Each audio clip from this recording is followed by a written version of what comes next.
Of course, at the current stage, I'm not going to speak about the substance of this issue.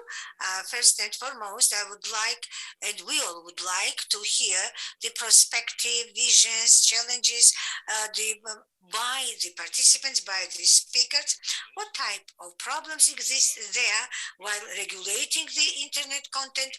And first, I would like to give the floor to Mr. Georgi Davituli from IDFI. So, you know that Constitutional Court of Georgia has already tried the case about it, as well as the Communication Commission already had the attempt at a normative level just to regulate this issue with the operators. And in the case of the wrong content or the some use of the content, you can see it in the case Zinarashvili versus Communication Commission of Georgia. And these specific standards have been identified by the Commission, and that is very good decision, by the way, quite often quoted decision, both with regard of the freedom of expression as well as the scope the interference from this side of the state, as well as delegation of power by the state.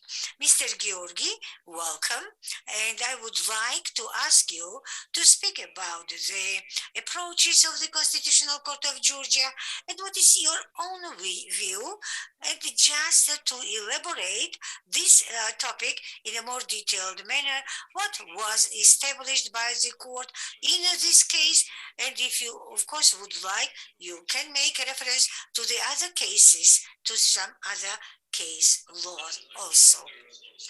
Thank you very much. I would like to welcome all of you, those who are watching or listening to us, and I'll try to be brief to summarize this issue. First and foremost, internet relations, of course, we all know, now covers all the spheres of our life. And of course, we have the different challenges and the problems in the different fields, in the different sectors where we have well established internet communication. And of course, maybe we need to have the differentiated the approaches for the particular fields. Therefore, would it be the national instrument which established the standard, or the other standards?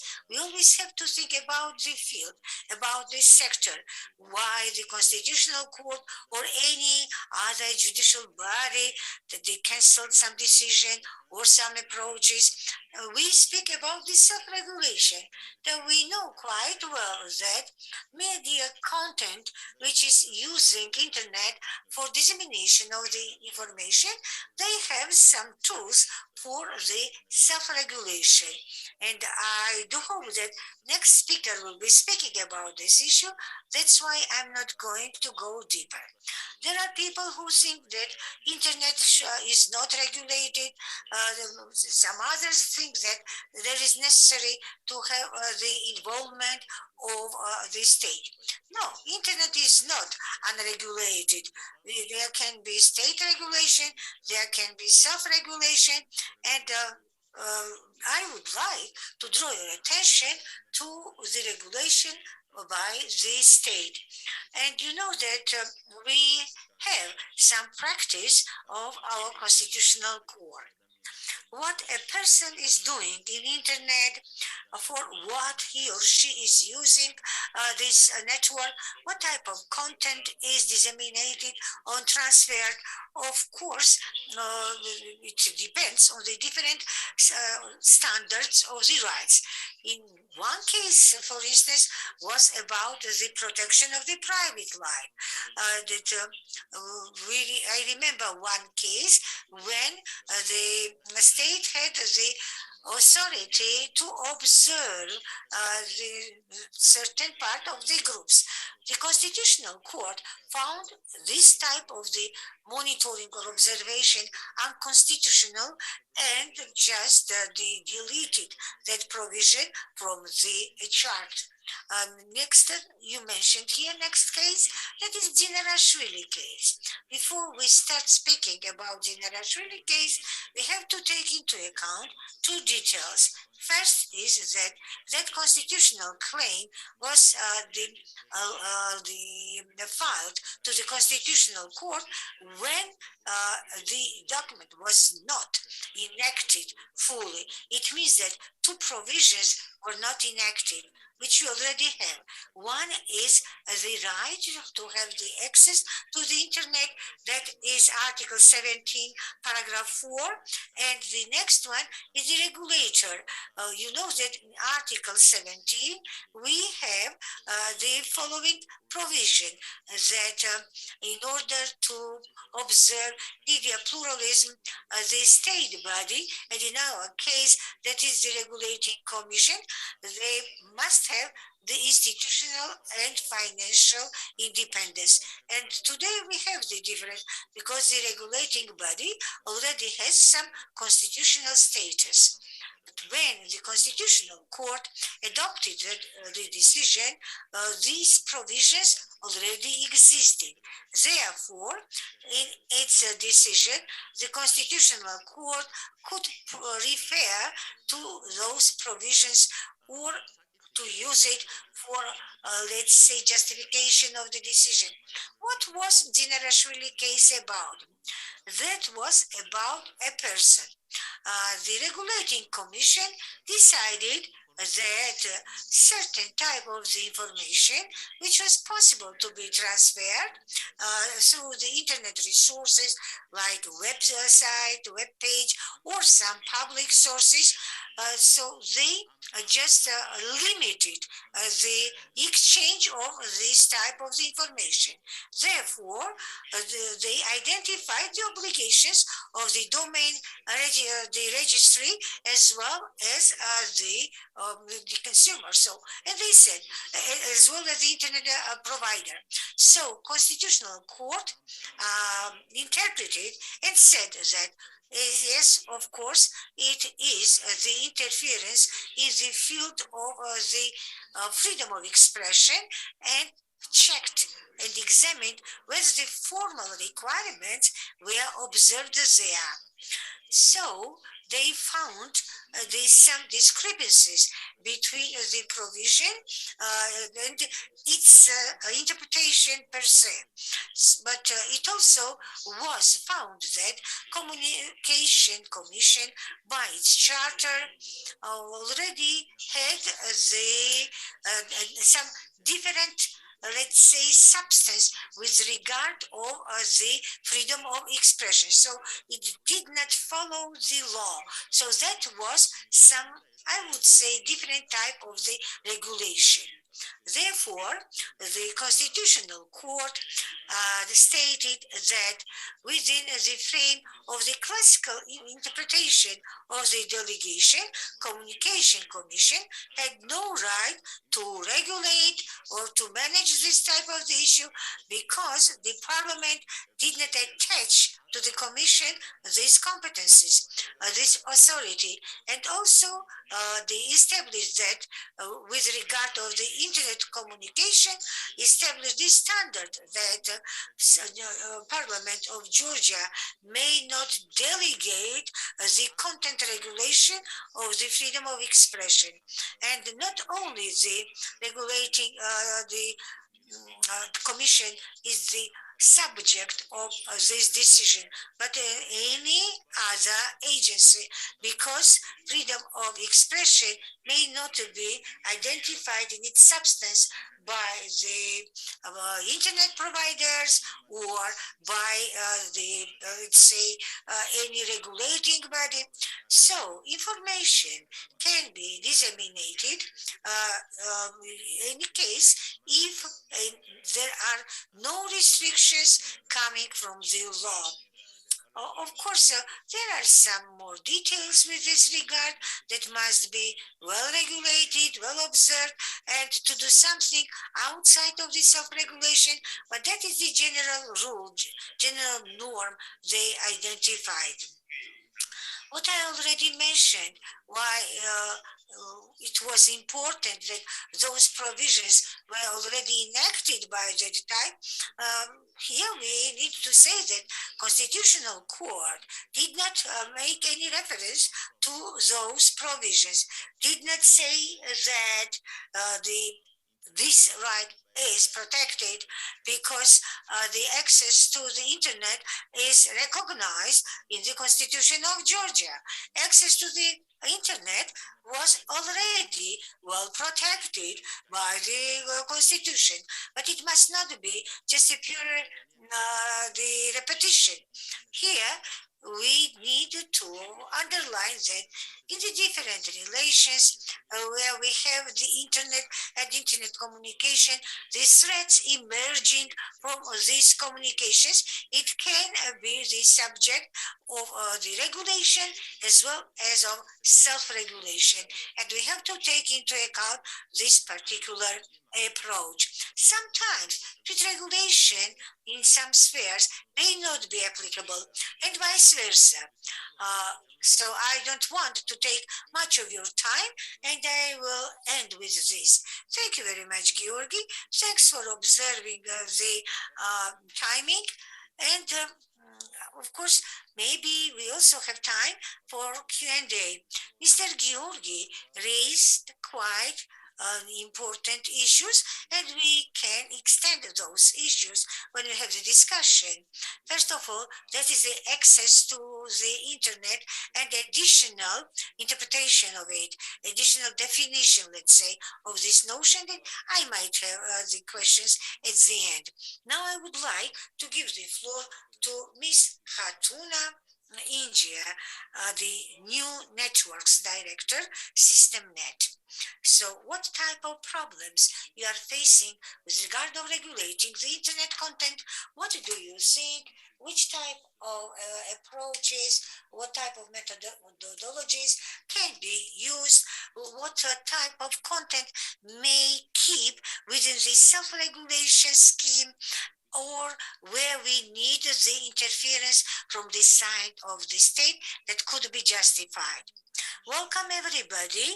Of course, they are very important topics which we are going to be considered today. Therefore, for us, for the private sector, this platform is very important when we need to consider this type of the issues, and because we are facing them in our everyday life. Georgi already mentioned also this issue, and I would like to continue his idea just to go to the next stage. That is, in fact, the obligation of the providers, whether they are obliged to identify, let's say, the excessive admissibility of the content, and whether they are authorized to consider this issue. In fact, this directly is not the competence of the provider because it is, in fact, linked with the huge value chain, and it requires the very strict evaluation. However, today we have slightly different reality in our country. On the other hand, we mentioned about the decision of the Constitutional Court and the legal space which we have today. On the other hand, the entire system where we need to have the legislator, law enforcer, judicial structures, it doesn't exist at all.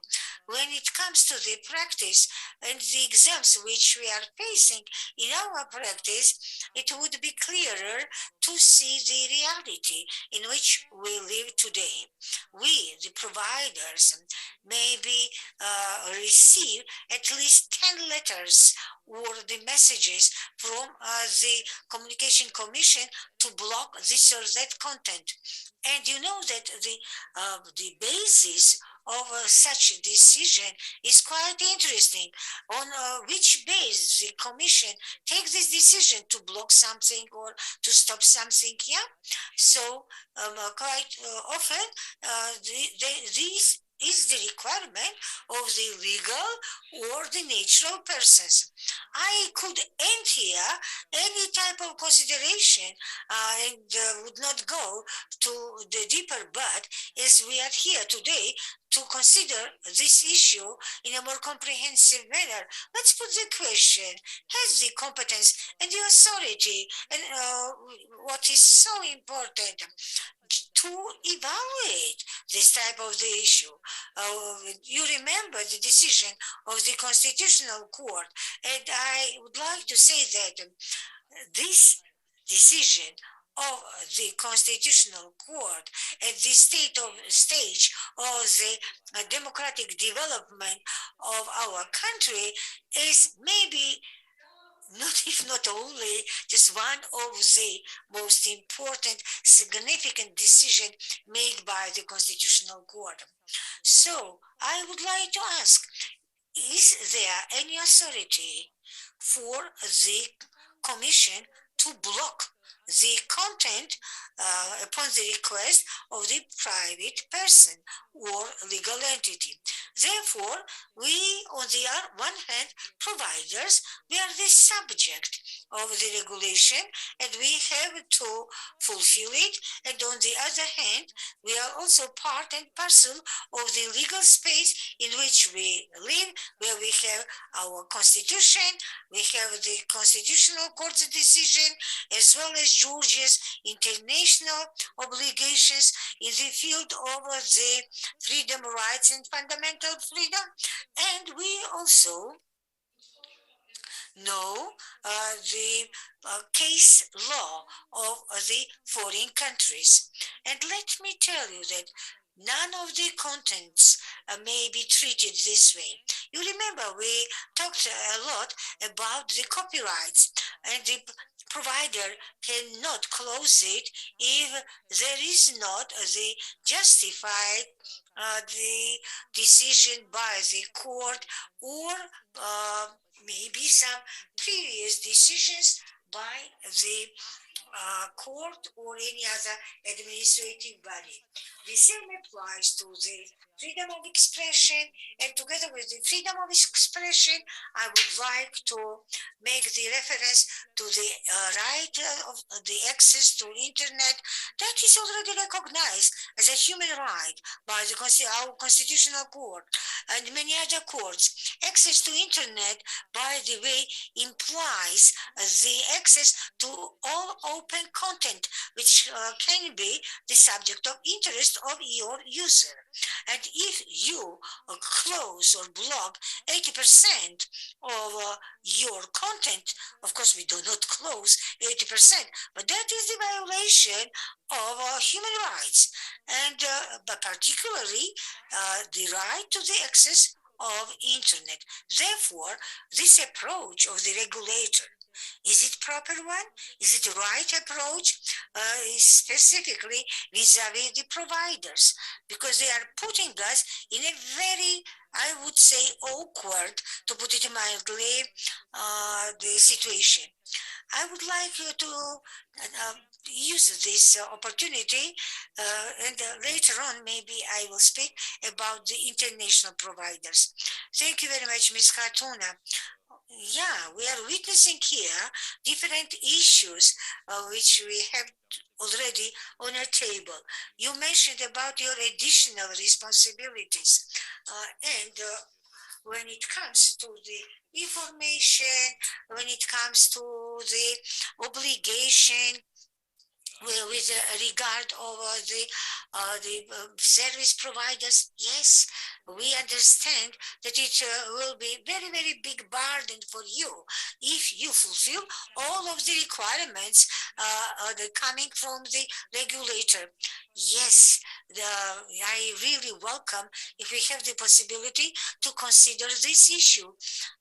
You know that not only at a legal level, at a legislation level, but also stemming from the international conventions, international instruments. We, of course, have the responsibilities and the obligations in front of our large the partners. Now I would like to give the floor to Ms. Natia Kapanadze, the coordinator of the Coalition Media Advocacy and Rights of Media. So what can be the influence or impact, let's say, of the internet content, what type of pros and cons we may have there, including on the online media. Ms. Natia, please, and 7 minutes. Please observe 7 minute timing.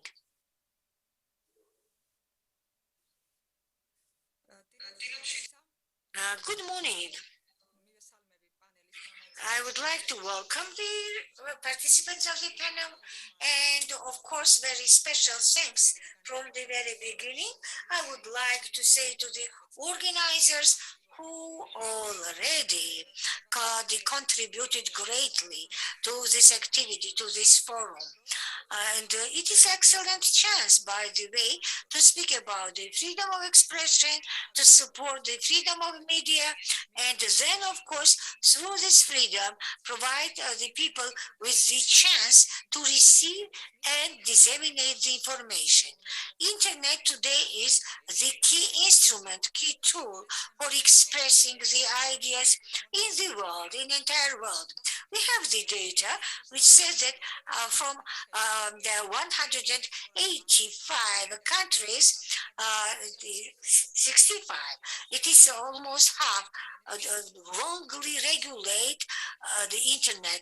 It is heavily regulated and the people have no access to them. According to the data, they already published by Freedom House, we have quite a good score, 77. I'm in Georgia, that is one step ahead. However, we still have some shortcomings, as we still have some, I would say, insufficient the sort of elements there.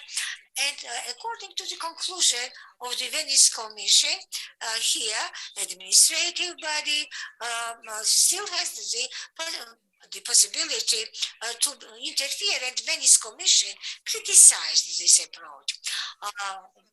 Still, we can say that freedom of internet is not in a bad situation. The people has the right, they can enjoy the right to access the internet, and it is quite well regulated rather than we have in the case of the traditional media. Because in the part of the traditional media, we are witnessing the wider interference from the side of the state. Of course, we cannot forget about the wider context because internet is very important part of the globalization, and we have to mention one of the important decisions by Strasbourg court when it that is the case Sanchez versus France. And our audience knows quite well that the Strasbourg court, according to the latest standard, reminded us that each and every person who has the access to the social network and has the influence on the audience or is a public person and may have impact on developing the public opinion or individual opinion, they have the responsibility to regulate even their own social network.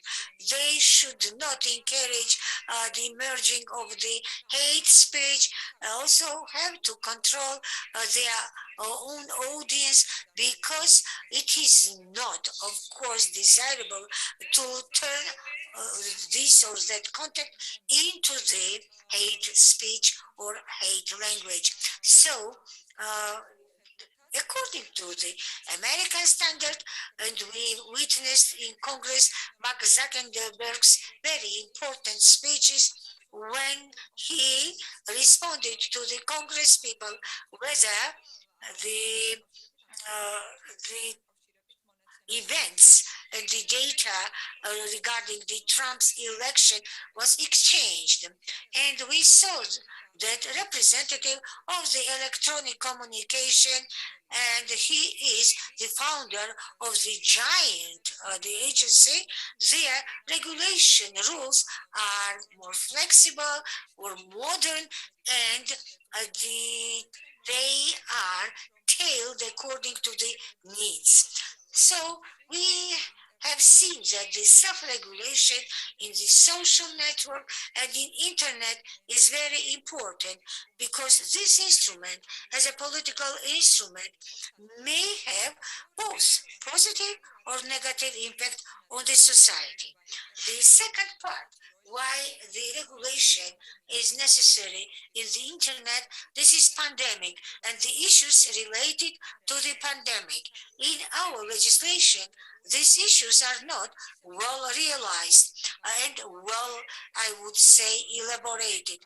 Then, if we take into account practice of Facebook, you remember that Trump disseminated improper the information, even misinformation, which became the subject for blocking his Twitter and Facebook applications. So you remember there was a huge the discussion of this issue. However, the principle was kept unchanged, and we saw at the end of the year, in the beginning of this year, the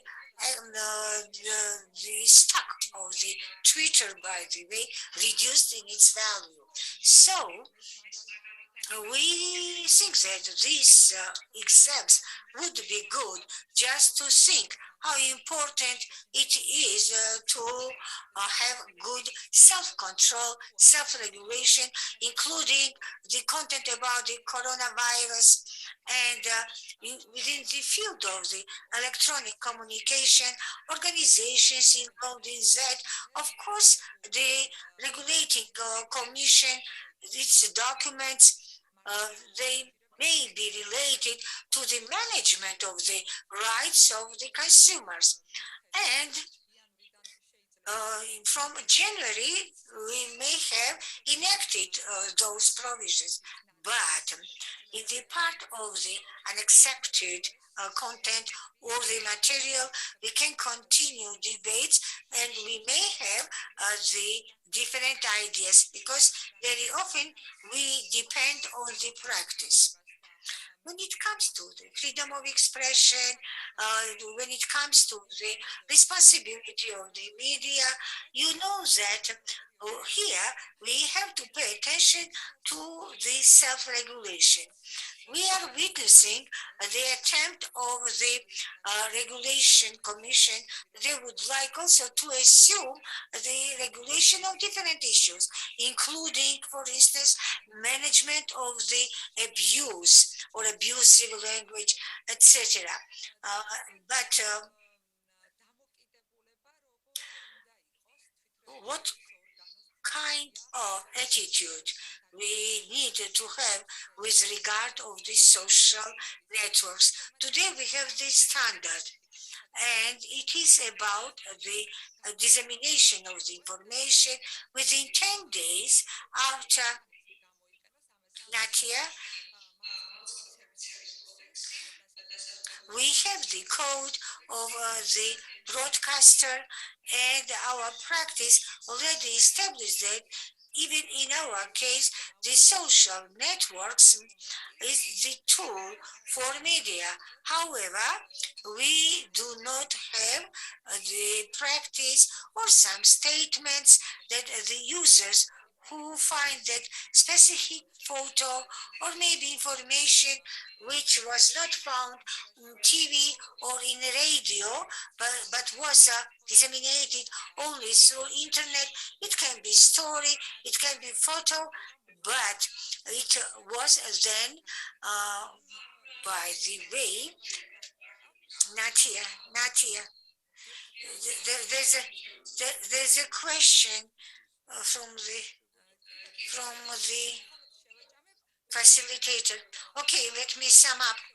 I think that the media outlets, have to do our best in order to reduce the aggression against media, and if we are going to use effectively internet, as well as the social media, of course we need to observe certain norms and standards. Thank you very much. You raised very interesting issues, including related to the international practice. I find that the context which we have in our country, in Georgia, uh, of course, quite often is the subject of criticism, and when it comes to the freedom of expression and its content, we need to take into account the international practice. And that's my own idea, that we need to realize each and every detail and some characteristics and features. We have online moderator Miss Natia Luladze, and if there are any questions in online, I would like to ask Natia to put those questions. Welcome, everybody. We have two questions here. First is about the last initiative with regard of the online gambling. It's about limitation or restriction of the online gambling. And of course, it is related to the restriction of the internet. And another was about enactment of the child code and what type of outcomes we have. I'm sorry, let me specify your first question. Yeah, that was the initiative of the Prime Minister about the restriction of the online gambling. Yeah.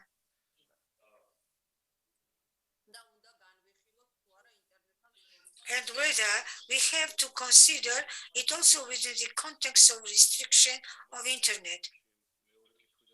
Okay, let me start from the second issue, which is about enactment of the child code, and I will pass this question to you, Ms. Khatuna, because this issue has a direct impact on your activity. Very briefly, what has been changed, what type of burden it is for you, and whether we have any development to the better. Okay. Uh, this type of the regulations are quite often topic of the discussion, and we speak about them because from the very beginning we would like to identify the proper objectives, what we would like to be achieved through this or that regulation. When it comes to the children, and of course we do our best in order to have them protected, effectiveness, whether it is effective, whether it is applied in effective manner with regard of the restriction of the content, I would not say that we have the huge referral from the side of the users. On the other hand, of course, we fulfill the instruction of the Commission, which includes the restriction, because the Commission has the specific list where they find violation of the best interest of a child. This restriction is not the difficult to be fulfilled, because we have from the very beginning the list of this type of the websites, and it's easy because we do not care whether we are here also restricting the rights of these third people, third parties, because from the very beginning the responsibility is taken by the legislative body, which regulates this issue at the level of the law. The next issue, which is also related to this issue and is a part of the self-regulation, that is the restriction of the access of the users themselves. There are different filters used by the parents in order to limit the access of their children, and that is much more effective, as we see in the practice, because we find more appropriate to let the parents to filter this type of the content. And quite many of our citizens are using. Yes, I also think that the control from the side of the parent is a very substantial issue, and it is a sort of the backbone for regulating this issue. However, it is also true that it would not be enough. And now I would like to um, uh, addresses this question to Mr. Georgi. You talked about the access to the internet, and you know that we have this provision in our constitution. However, Constitutional Court did not extend this issue. By the way, what is behind of this provision? What is the exact content of it? And Mr. Georgi, you mentioned that it can be some additional argument to the favor of the freedom of expression. So it can be the addition to the access to the information. If it is so, and if not, that was your question with regard of the online, the gambling, its restriction, whether it is also related to the restriction of access to internet. Thank you very much, Edward. Let me say from the very beginning, just to remind that internet covers each and every field of our life today. When we buy something in Amazon, or if we are restricted to buy the weapon through Amazon, it does not mean that our right, some the property right or something is restricted or limited. So we should not try to find one reason. It may have different dimensions. For instance, casinos, those who is, but for them it will be the claim stemming from the right to property. But from the perspective of the gamblers themselves, the people who are playing in casino or in internet casino, it can be, let's say, intervention in the right of expression. Maybe the Constitutional Court did not make any interpretation of this issue. Maybe during 1 year, 2 years, we will have interpretation from the side of the Constitutional Court, but of course, we should not say or think that if some restriction is introduced and is related to the internet, just to put in this very box. Of course not. Internet trade, internet for dissemination of information, etc., etc. It was already protected by the different articles and the provisions from the Constitution. When it comes to the state regulation, which is directed to the specific issue, the heavy burden on the freedom of access to the internet, or creation of the website, or participation in Facebook. This is part of the freedom of expression. So if it is online casino, it must be evaluated or the assessed under the umbrella of the property. But if, for instance, the country abolished completely the right to use the social network. Of course, this type of the issues, by the way, could find its place under the new provision.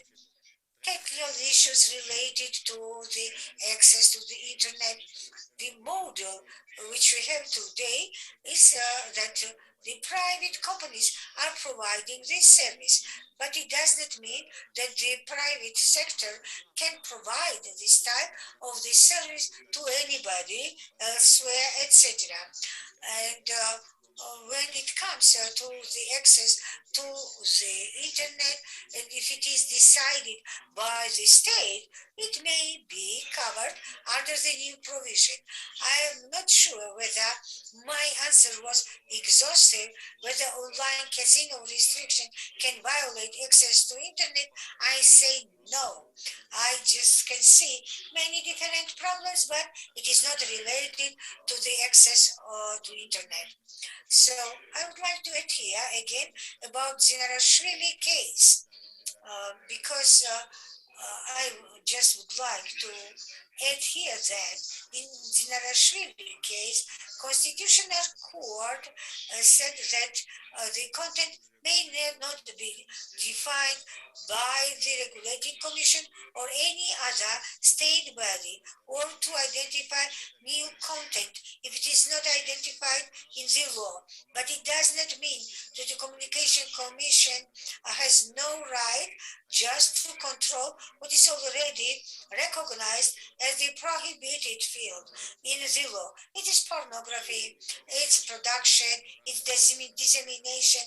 If the Commission finds some content, for instance, pornography, and if it is already recognized in the law, etc.,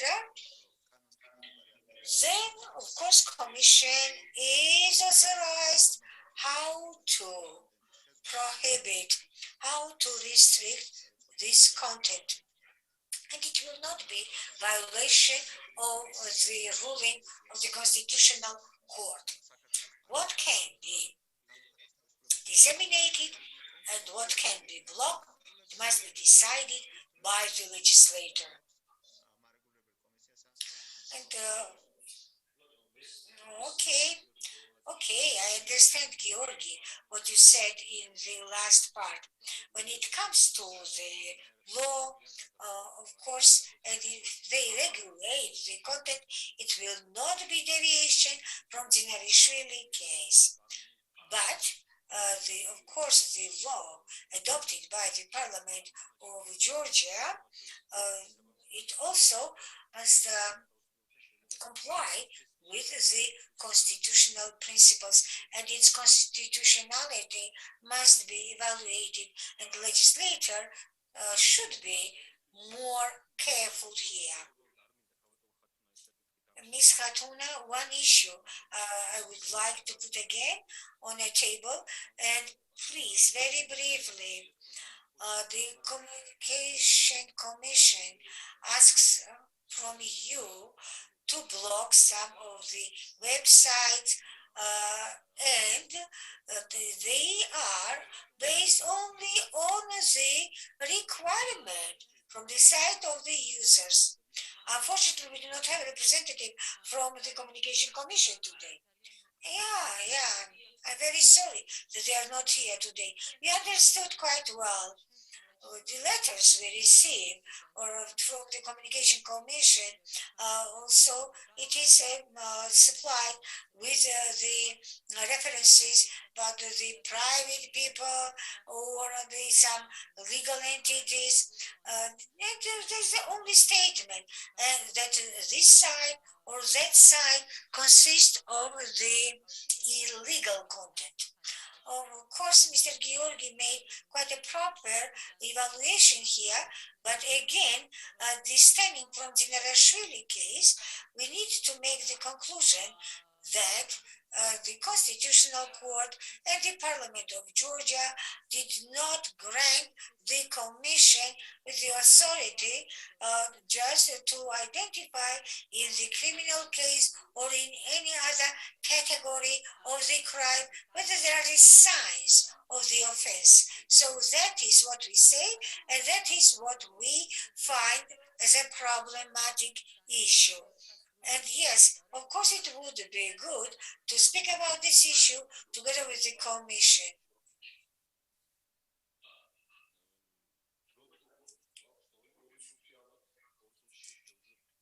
Maybe 2 minutes, or because we already have the representative from the Communication Commission. Please.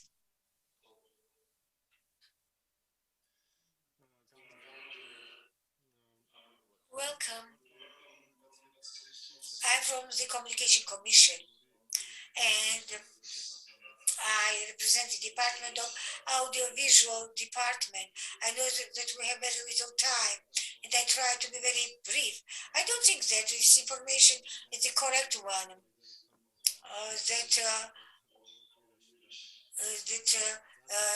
Every week they are receiving tens of letters from the Commission to the providers. I think that Mr. Georgi made quite a good interpretation.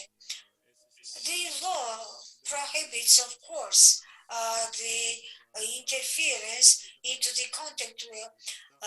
We also consider the issues which are related to the copyright as well as the pornography, and we responded to these questions many times before.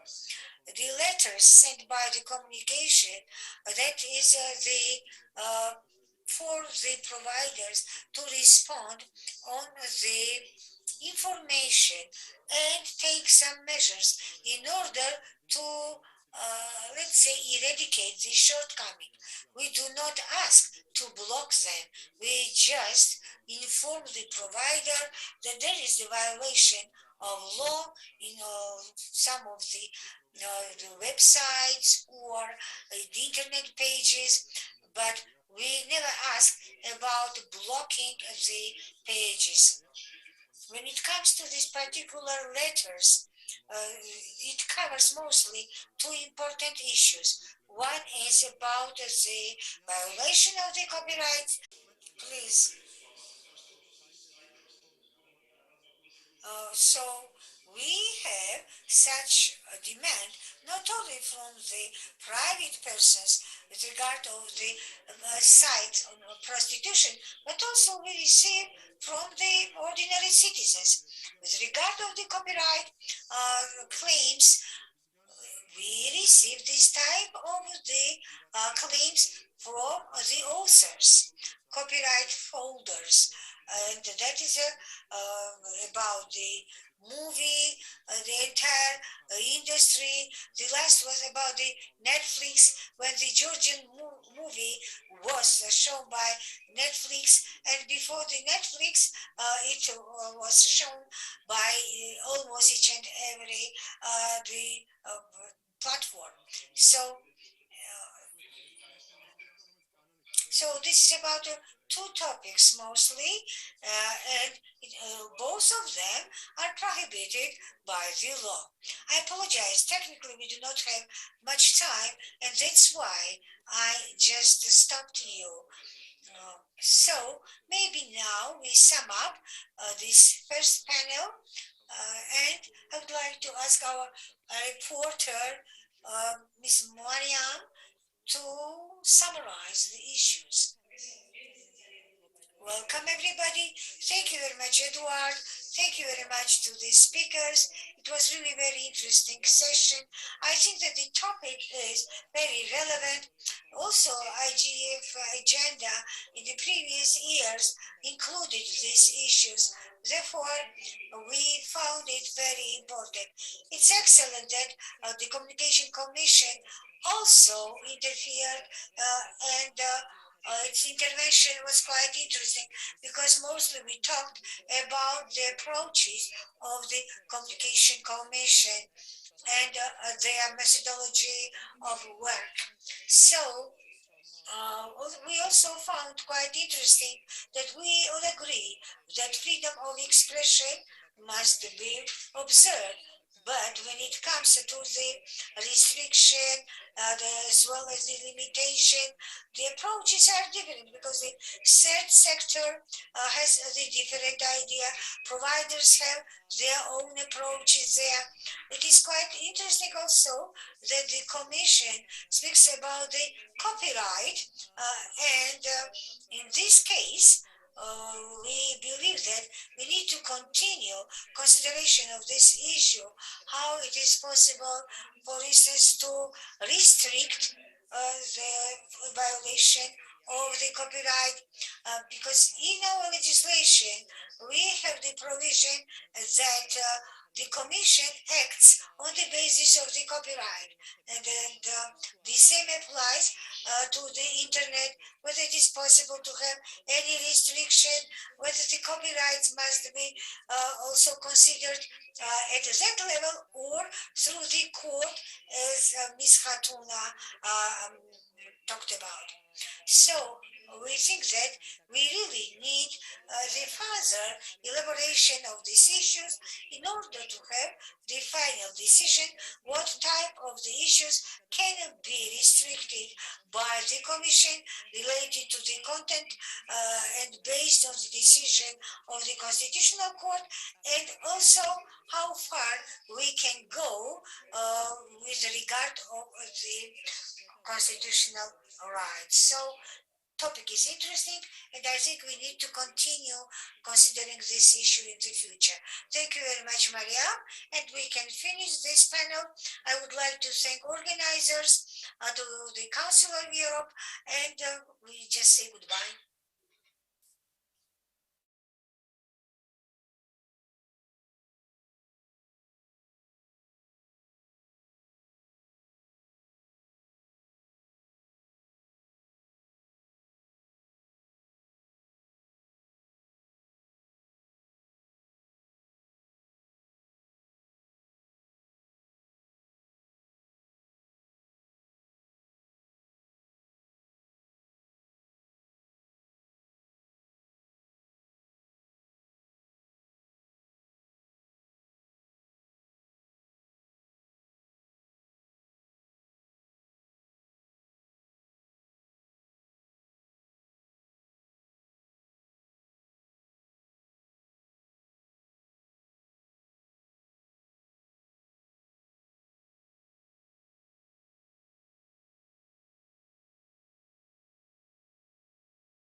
about the artificial intelligence. I would like to thank Mr. Ratti who came to our studio. Even we have quite, and I would say, not very pleasant weather outside. And I would like to ask Mr. Welcome, Ucha. Welcome, everybody. Thank you very much again uh, to the Association of the Small Medium Association Telecommunication, and I would like to thank all of you for organizing the seventh forum of the IGF. I would like to thank to the supporters of this forum, and I think today we are going to speak about very interesting topic, which is almost, let's say, unimaginable. Our today's life without artificial intelligence for the companies, for the organizations, because you know that the digital transformation is not today the option.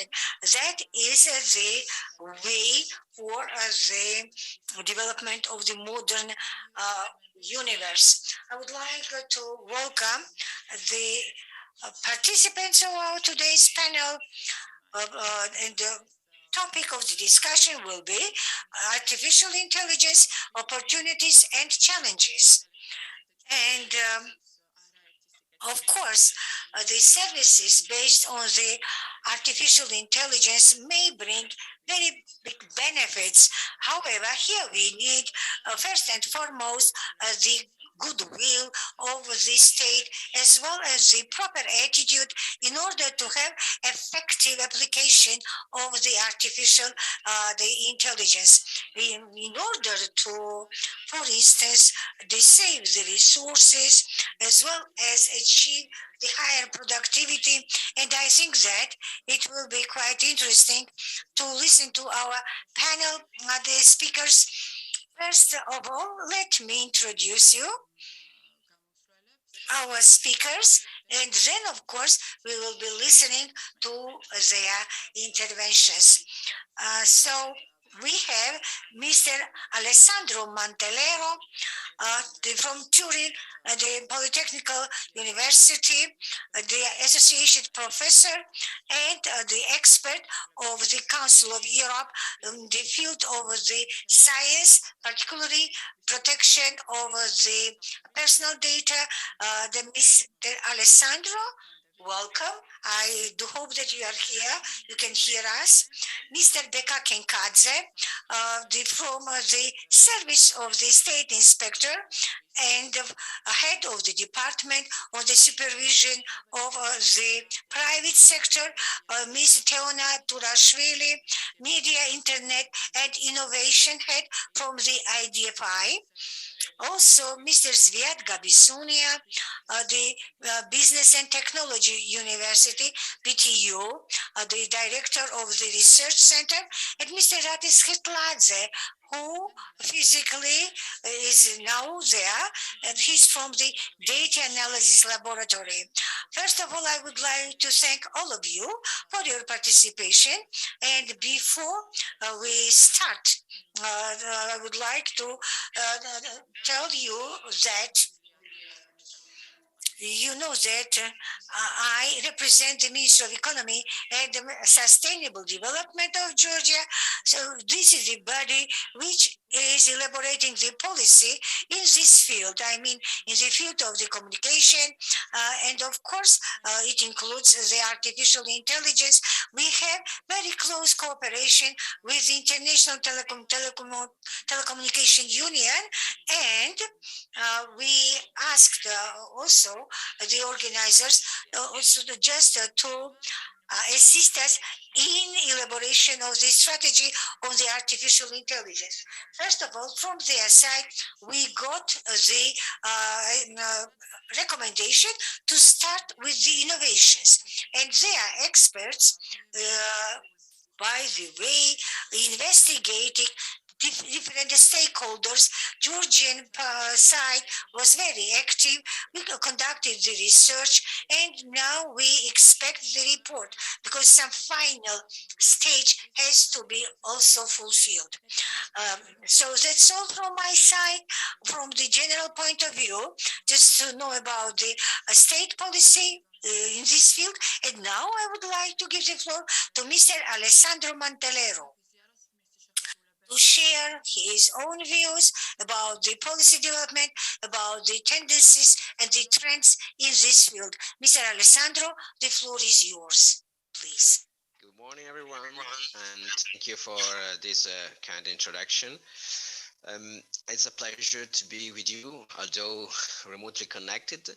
And in my short presentation, I want to give some context about the policy development in the field of AI. And first of all, I want to mention that just in those days, we are discussing at the level of Council of Europe the future framework for AI regulation and the future convention on AI. And this is an important step forward because over the last 2 or 3 years, we have a lot of debate on AI regulation, but also in terms of policies, there was a lot of focus on ethics and an ethical approach. Of course, ethics is an important issue because the challenges of AI impact on several aspects that deal with the way in which we manage data, and through data we shape our society.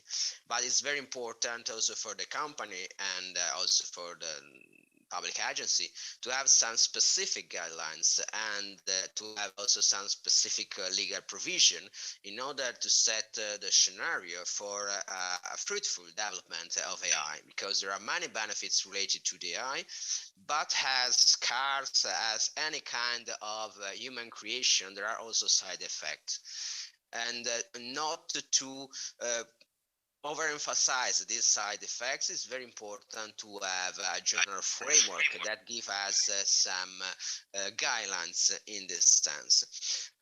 In this regard, of course, recently there are many local initiatives in many countries on AI. There are many white paper or strategies, but I think that the focus should be on the two major initiatives that are represented by the European Union initiative, the recent proposal for Artificial Intelligence Act, and the Council of Europe initiative on the future convention on AI.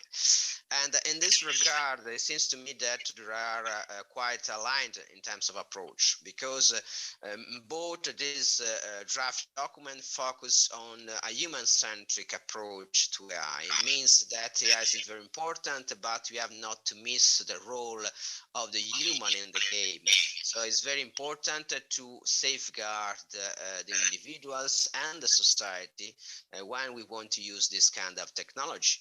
And also because we want to create trust in this technology. You can trust in a technology if technology is regulated and if it's safe. In this sense, there are two different approaches, slightly different in the Council of Europe and the European Union, because the Council of Europe, of course, is focused on human rights, democracy, and the rule of law. On the other hand, the European Union is more focused on the market and the industrial policy. For this reason, the major difference is that the document of the European Union also includes some aspects concerning security and safety in terms of technical security and safety, such as in the case of product safety. But the common aspect that is crucial aspect also for the future policy documents, I think in all the countries, is the focus on risk and risk management. So it's something that is different from a mere ethical framework, and also is different from a general abstract focus on human rights. The idea is to be very concrete, very straight to the point, and consider what is the impact of AI. But when we talk about impact, when we talk about risk, we have to figure out what is the target. And here the target is mainly the protection of individual and society. So of of course, there is a dimension of safety, but I think it's not the most challenging. To be frank, it's challenging from a technical side, but not from a legal side. Introducing such specific technical safeguard can be a task for computer scientists, etc. But from a legal perspective, is not so new because we already have a lot of regulation on product safety. There are some problems about the allocation of liability, probably, and it's something that we will work on. And also the European Union is expected to have a future document and a future proposal. But we can say that the main pillars remain the same in terms of what we want to protect. On the other hand, the most innovative aspect concern the risk assessment applied to the individual rights or collective rights. Because in this field, there is not a lot of experience. We have some experience in terms of human rights impact assessment, but it's limited to some specific case, industrial plants, regional plants, something that impacts on a specific context. And when you use an AI device, in many cases, a small device that is spread around the world, used in many different countries. So it's not exactly like creating an industrial plan in Nigeria and assessing the impact on the community. And so this is something that is under discussion both at European level, both in the Council of Europe and European Union. So what kind of risk assessment is necessary to put in practice for these AI devices? And I think that risk assessment, generally speaking, is a very important paradigm to be adopted. For those who comes from data protection, not something completely new, because also in data protection in many countries there are data protection or privacy impact assessments, so there is already the idea to have a risk to tackle. But of course, AI have a broader impact. It's not limited to the use of data. It's not limited to the protection of privacy or personal data, because with AI you can manage smart mobility, you can manage election, you can manage many aspects that are related to different human rights and social rights. For this reason, it's important on the one hand to define a model to tackle this kind of risk, to increase awareness, because we have also to admit that in many cases we live in the hand of computer scientists all these issues, and computer scientists are not adequately equipped in order to address this kind of problem. And so I think that's also for the legal side is very important to increase the awareness also inside the public administration, because many bodies have tasks in terms of surveillance or supervision, and have to improve their technical background and they also legal background in terms of awareness about the impact on human rights. And in this sense, another important point for the future policy is the idea to set some red lines that is strictly related to the idea of risk and the impact on human rights. So we can assume that there are some specific application of AI that have a very high impact, and this impact is not acceptable. And so we have to fix some clear parameters in order to decide what is possible or what is not. In this sense, I want just to mention that this is not completely new, is in line with the precautionary principle at the end that is already adopted. The precautionary principle is adopted in environment protection, but in context of European Union, for instance, also in many other fields. And the idea to adopt also in AI this kind of approach, it doesn't mean that we cannot develop AI for future application, although if they include some challenges. It means that one thing is developing AI, other things is putting in real life this kind of new ideas. Before using in society, we have to test adequately and to assess if there are risks. So again, this is not a limitation to innovation, it's not a limitation to research, but there is a distinction between innovation, research, and responsible innovation and responsible research. not everything is feasible, is also acceptable from a legal point of view.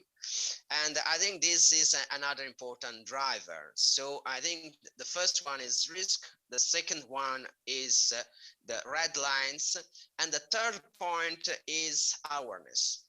Because we had also to recognize that there is a lot of uncertainty about AI. What is AI?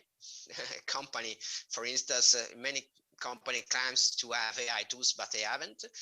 And there is also a lot of uncertainty among those who have to regulate or to supervise this kind of operation. So for all this reason, increasing awareness is very important, and also from a bottom-up perspective through transparency and civic participation. And the last, to conclude, I think that also sanction and liability, of course, are a solution to have a better and stronger protection, but the order is not, this is the order: prevent, increase awareness, and at least use sanction and other remedies, stronger remedies. Thank you.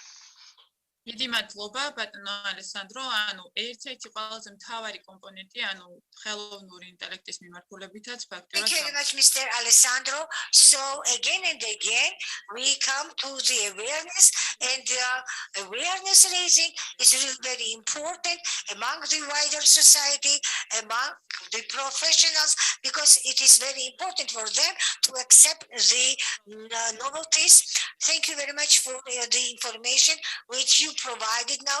You touched upon the human rights in your intervention. What type of factors you would underline here related to the artificial intelligence when it comes to the human rights protection? Thank you very much. Did you hear the interpretation? Mr. Alessandro, did you hear my interpretation? Yes, I hear you. And so the question is about the impact on human rights, if I'm correct. Yeah. The impact of human rights is something that we are working on. For instance, in my personal experience as a scholar in this field, I've published an article on human rights impact assessment in AI, but we have to admit that there are very few works in this field. And the main reason is due to the fact that human rights impact assessment is considered for large-scale project, in which there is an important work, field work, with the local community, etc.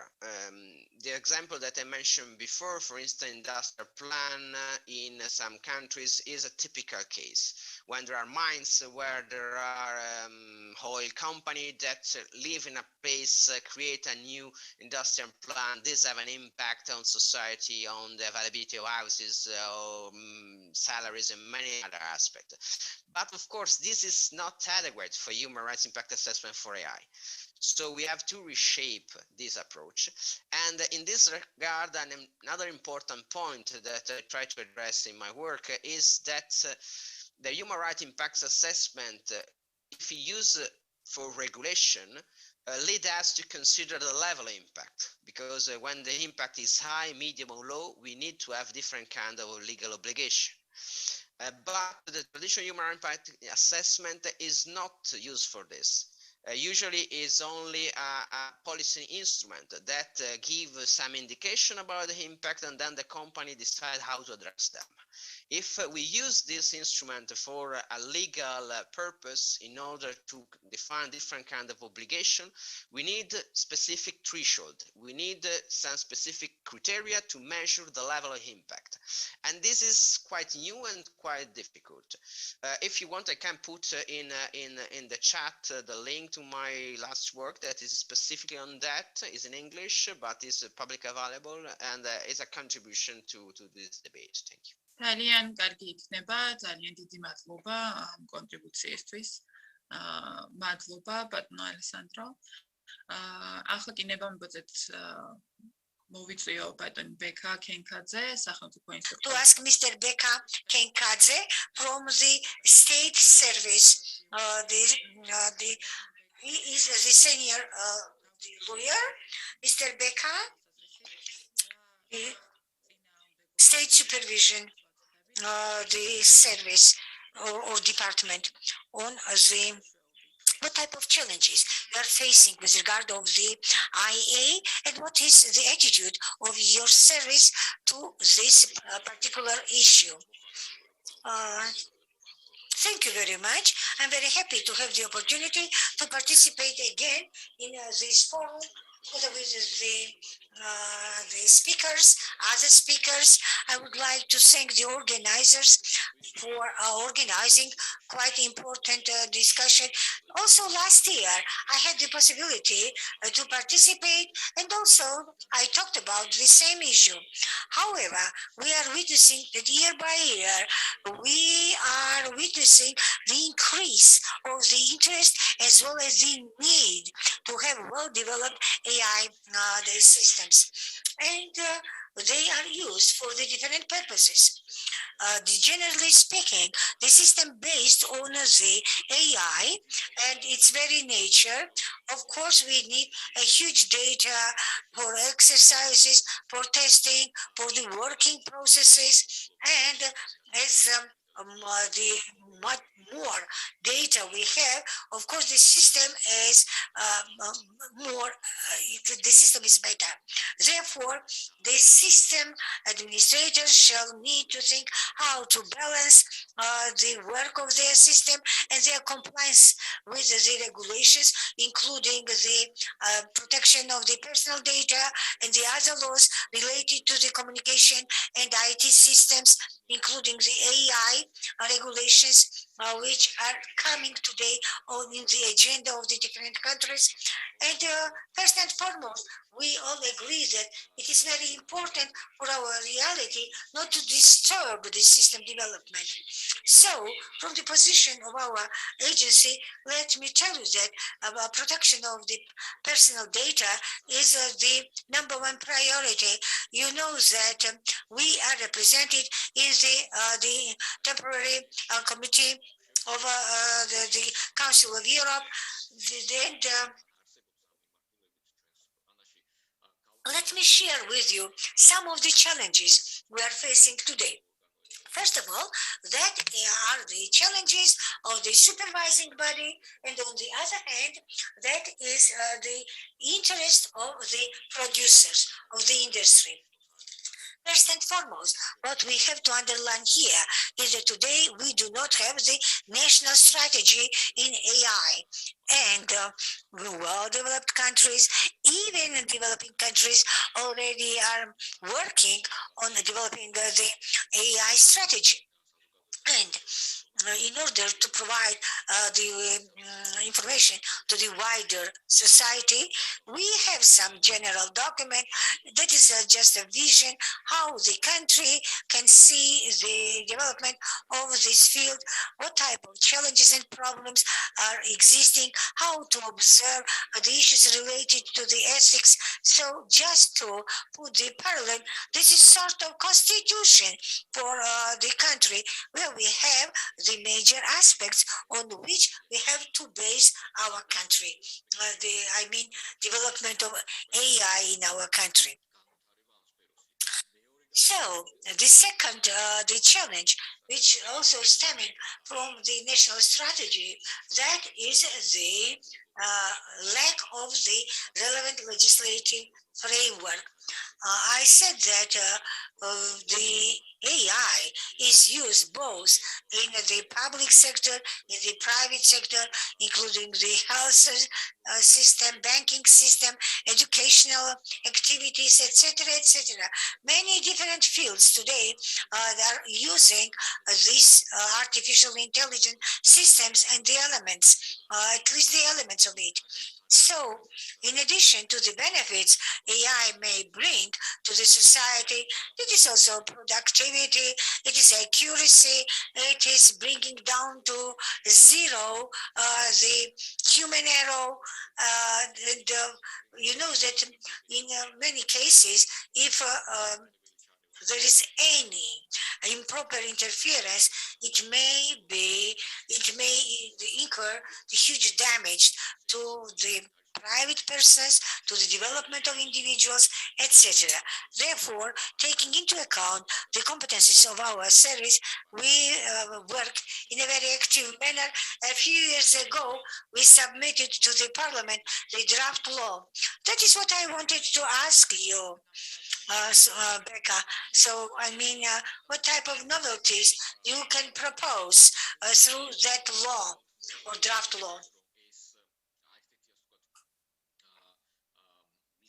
Let me tell you briefly that one of the objectives on the ground for elaborating of this law was that the current law about the protection of the private the data or the personal data does not have the enough tool, enough mechanisms, etc. Even those which we have in our GDPR, in the convention, etc. We need some notice there, and still they are introduced currently. One of the problem must be mentioned here. That is the let's say, mindset of the society, mindset of the people, as well as awareness. We need the training for the awareness raising in order to provide them with the necessary information at the initial stage, in order to avoid the mistake, in order to avoid some misinterpretation, etc. This draft law is introducing the obligations, as well as we are introducing the obligations for those who will be the supervising bodies, because at the initial stage, they shall be able to make the so-called impact assessment, because from the very beginning they have to identify where they may face some threats, some shortcomings, and that is really very important, because if this obligation is not fulfilled by the relevant body, they will be sanctioned. Okay, thank you very much. Now let's go to the next speaker. I would like to ask Teona Turashvili, the Internet Innovation and Media the direction from the IDFI. Please, Teona, we appreciate very much if you speak about the concrete cases and the issues, and then we can go back, or we may have some online questions, and Natalie will put those questions from the chat. So we just try to exhaust the issues. Thank you very much, Becca. Teona, maybe you share your views. What type of situation we have in Georgia today? Thank you very much. Thank you very much for inviting me. I think it's really very important issue within the IGF. We, by the way, have the possibility to have the discussion through the participation of the different stakeholders. When it comes to the research of this particular issue, our institute, IDFI, together with our partners, from the Poland, we studied this issue that was about the automatized systems in making the decisions within the public institutions, and that was the first attempt just to learn or find out how these modules are used by the different institutions. And it was found that the distribution of the cases among the judges is based on the algorithm. We also know that the revenue service also has very good the software when it comes to for instance, the customs procedures, and then we try to extend this issue to include more public entities, also to include there some law enforcers, how they are using these systems, and based on those challenges they mentioned by the previous speakers, I just would like to mention here that in Georgia, within the public sector, we are using now the system of the artificial intelligence. Therefore, the other speakers also mentioned it. From this point of view, we do not have the legislation, we do not have the common approach, and we are facing quite a serious problems here.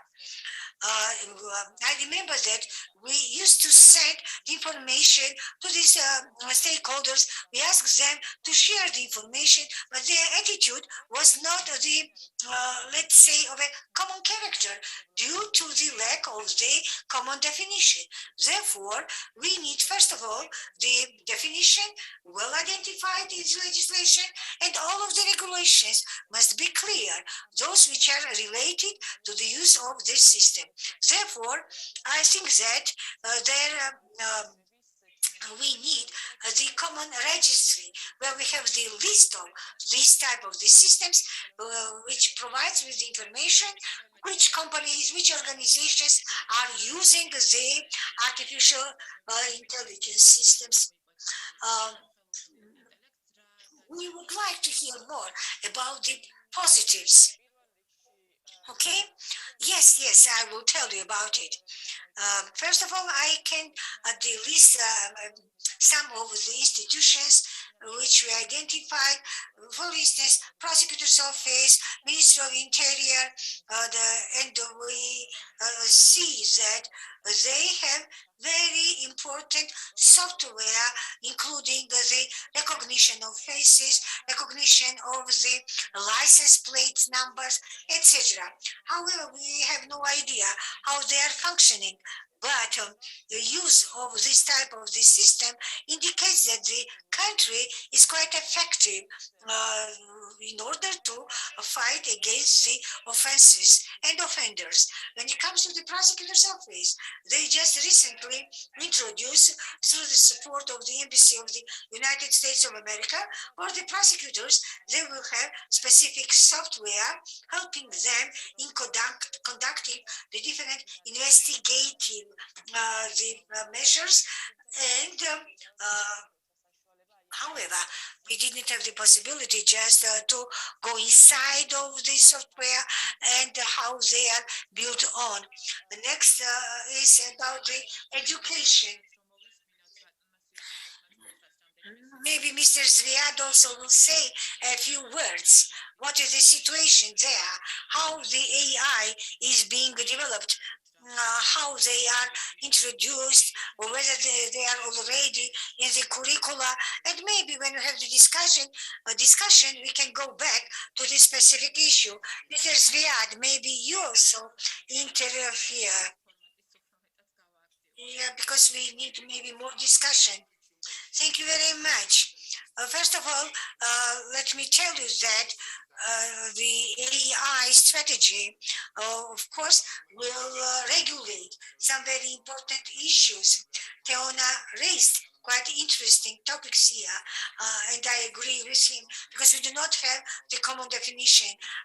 We also have some other problems when it comes to the academic sector, to the education, the AI strategy without, let's say, the researchers, implementators, etc. It's just nothing. If we take the strategy and copy it for Georgia, it would not be effective. You remember that we have this type of these strategies in many other fields which are not effective at all. So we need the new generation to be well prepared, especially in the part of supporting over the public sector. You know that the private sector is more expensive, and I mean they have the higher salaries, and that's why they have the better staff, and they are the well staffed with the professionals. And here, the involvement of the educational sector is really very important, specifically in the field of the policy making. And I think that at the level of this subject, it must be well identified. Based on the Georgia's reality, we have to remember that that is very expensive technology, and it is not very easy to be introduced for such country as Georgia. Okay, it's clear. Thank you very much for your intervention and quite a very detailed explanation. I would like to give the floor to Mr. Ratis Khedladze, what the data analysis laboratory is doing, and what type of situation we have today. Because we talked about the Mr. Alessandro already shared with us international practice. We also talked about the private sector as well as about the public sector. And now, what about the practice, Mr. Ratti? Thank you very much, Sapon. I would like to show this problem from the different angle, from the side of the private sector, which creates this product through the use of the AI. And of course, any new technology has its pros and cons. And its side effects also, which in the case of the AI is the ethical side. It also implies the personal data. And from this point of view, the involvement of the state is really very important. But we need to remember that this process has two major actors. It's a consumer and the company, which creates the product based on the AI. Our company works in one of the directions of the AI, because each company has its own direction, its own, let's say, dimension. We work on the elaboration of the so-called the NLP, what the NLP means and what type of products we have here. For instance, when you speak and it is written down as a text, and then it can be processed. When the text is voiced by the machine using the different type of the voices, the child voice, women voice, man voice, as well as the translation. When you are using Google Translate or for instance, optical recognition of the text. For instance, if you make a photo and you would like to take the text from that. So this is the field in which now we work. You know that this type of products already exist in the market. And as an example, for instance, in English language, you already can talk to machine, to the device, to the gadget, and then it can be translated into the text. Then it will be translated into Spanish, and it will be voiced in Spanish. So in the real time, the person can hear your speech. So that is reality today. So that is the positive part of my presentation. Now I go to my pessimistic part. Rade, may I have a question? Do you have any support or any contribution from the side of the government? Yes, Sapo. I just would like just to finish. That is with regard to Georgian language, what type of problems we are facing.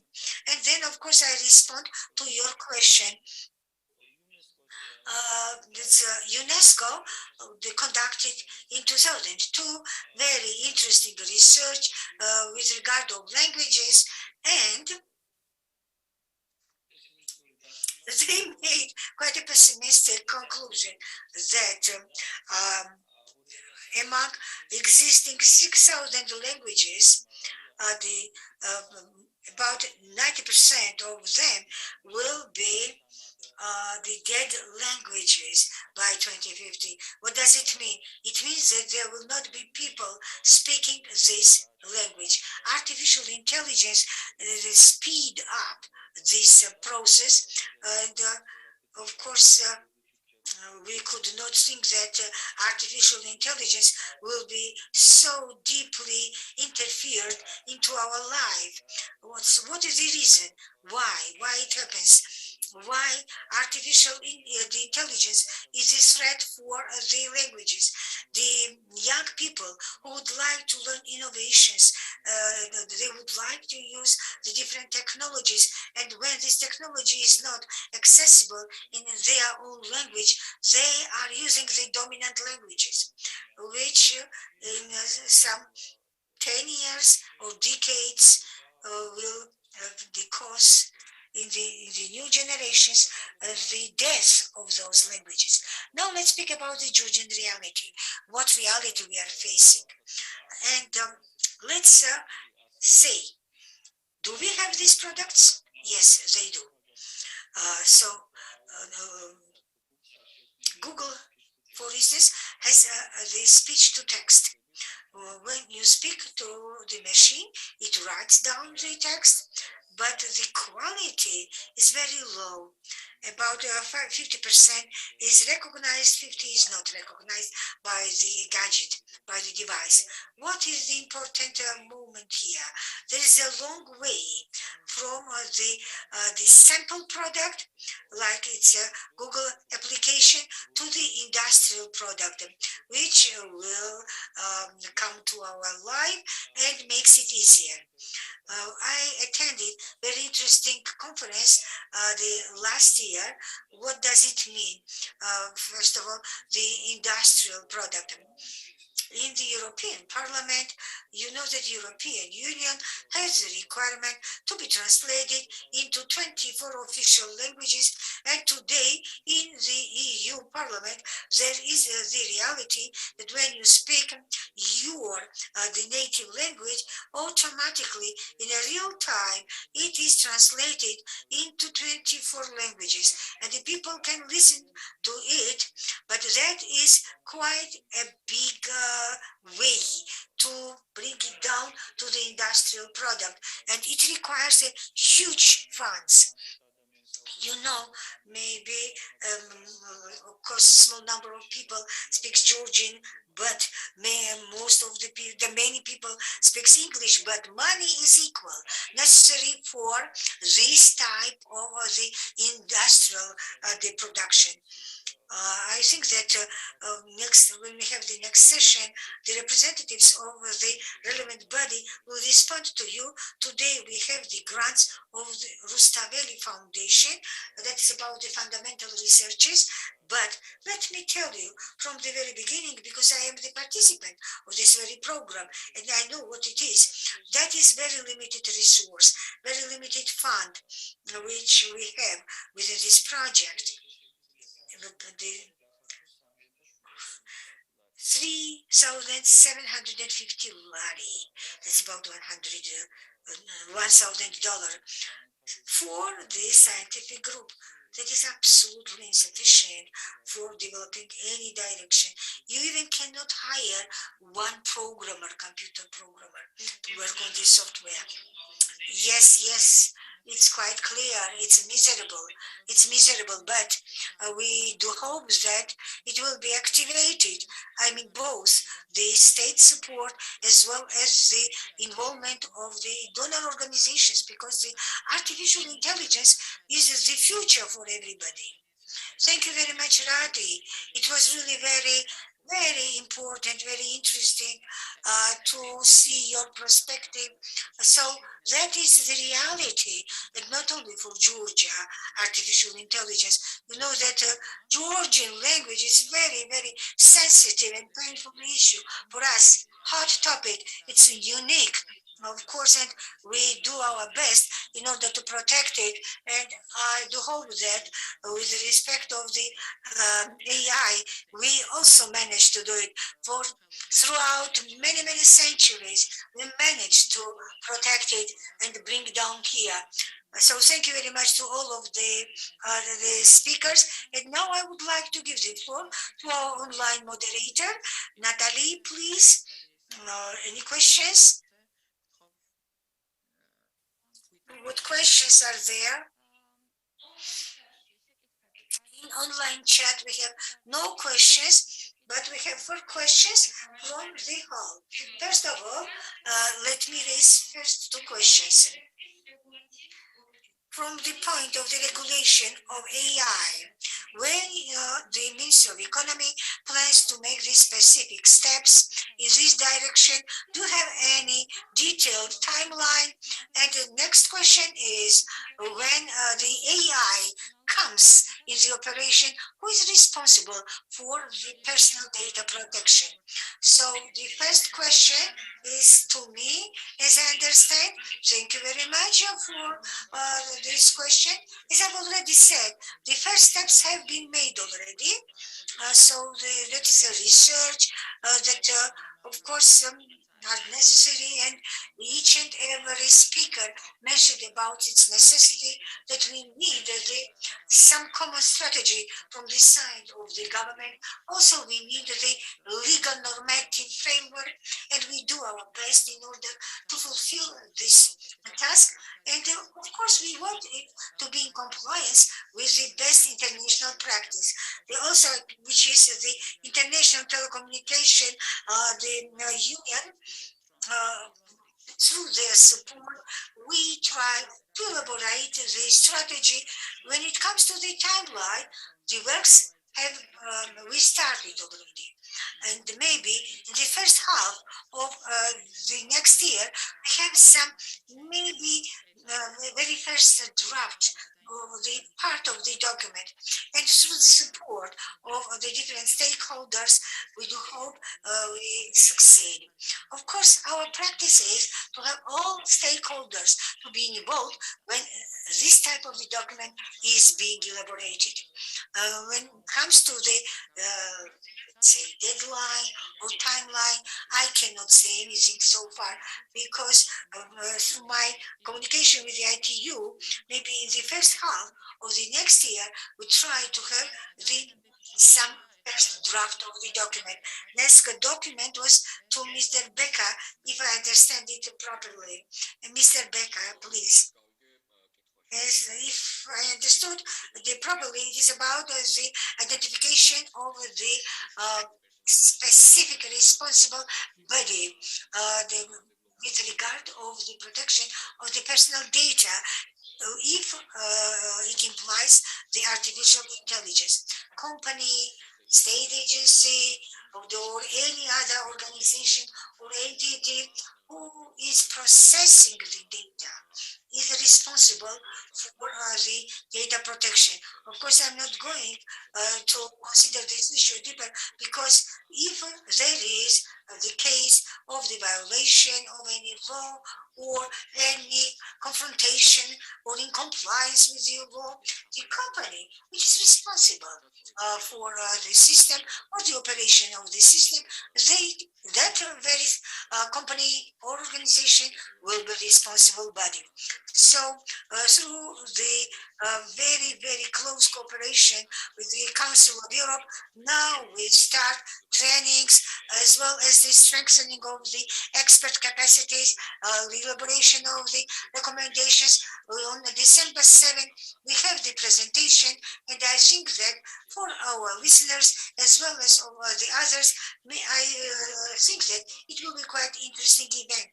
And I would like to take this opportunity and thank to the Council of Europe and especially Tamar Kubachidze for this very good cooperation.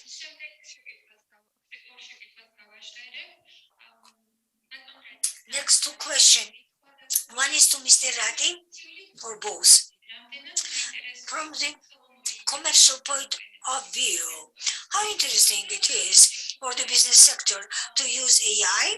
And the next question is about the interest towards the AI among the students, whether the interest is big or not. Let me start from the second question. It is really commendable that we have the high interest from the side of the students towards the artificially the intelligence.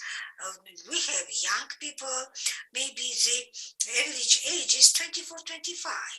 And it's astonishing, really, the their knowledge, their enthusiasm, and I would like to thank all of them. But of course, these people need some incentives. Now we go to the next stage, that is commercial part. When we produce the product, finally, of course, the private company would like to get the income, yeah, the revenue.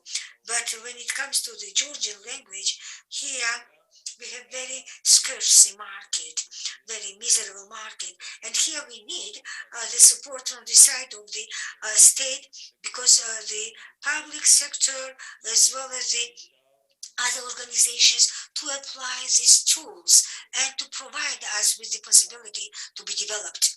So our company is not oriented or focused on the Georgian market, and the companies, those who are working in the AI, that we have many interesting companies, they are oriented to the international markets. So, and they, by the way, create very interesting product for different languages, and the young people know about it. They have very good remuneration, and they have quite a good motivation. So we do not have the lack of staff, of the personnel, and I'm very optimistic in this regard. Natalie, there is one more question. It is again to Radi. So the question that was about the interest of students as well as the school children with regard of AI, maybe also Mr. Ziadi, his intervention. Mr. Ziadi, I would like to go back to you. And we again go back to Radi, because it is specifically to, according to your practice, how your students are interested in the AI. You know, there's a huge interest, including any other technologies. So, in the BTU, we have the laboratory of the AI, specifically at the master's level. And you know that our master students, they are also involved in the practical activities, including the private sector. So interest is a great, but issue is how Georgia can support it technologically. Now we were on the new doctor's thesis that is about the e-governance using the artificial intelligence, because it is not so easy to have the researchers in this field. We do not have implementators. Even after adoption of this strategy, we may have the lack of this type of the researchers. Natalie, maybe you read this question? Georgian language content for its digitalization. What type of version you have? What type of tools you have for the digitalization of Georgian language content? Very interesting question, and it is quite difficult to respond in a few words or in a few sentences even.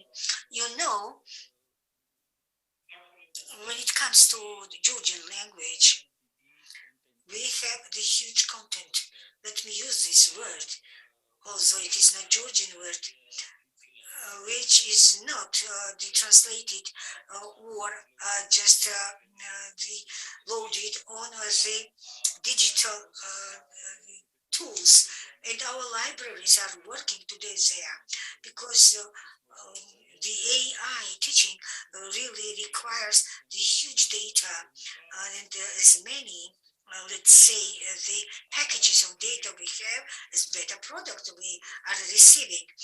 Let me share with you what type of problems we are facing and we still face with them. There are many newspapers already digitalized, many books, but it is not the form of digitalization which provide the possibility to be automatically then processed using the AI. Therefore, it is necessary to set up the additional instruments in order to implement let's say, the automatized learning. And now we work on this issue.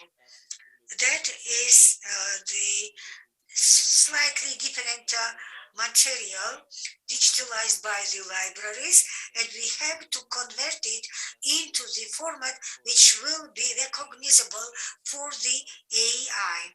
So that is so-called the optical recognition, one of the very important the tasks which will provide us finally with the possibility to have the high quality products in Georgian. Thank you very much, Mr. Rade, for sharing the practical exams.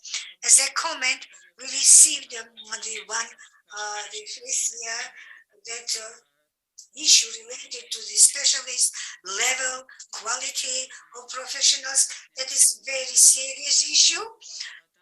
And there's Viadi also mentioned about it, and we have to agree with him that there is the lack of such professionals.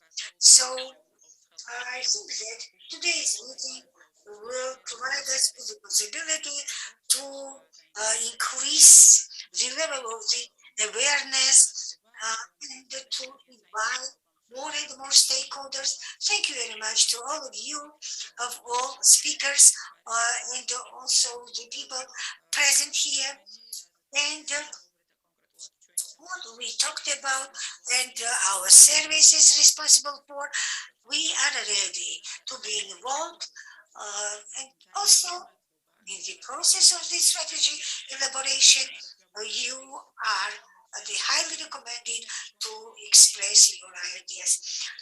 And if in the future we continue speaking about the artificial intelligence, we also have the opportunity to consider many different issues relevant for the Georgia's reality. Thank you very much, Sopo. When it comes to summing up, our reporter, they failed to come here.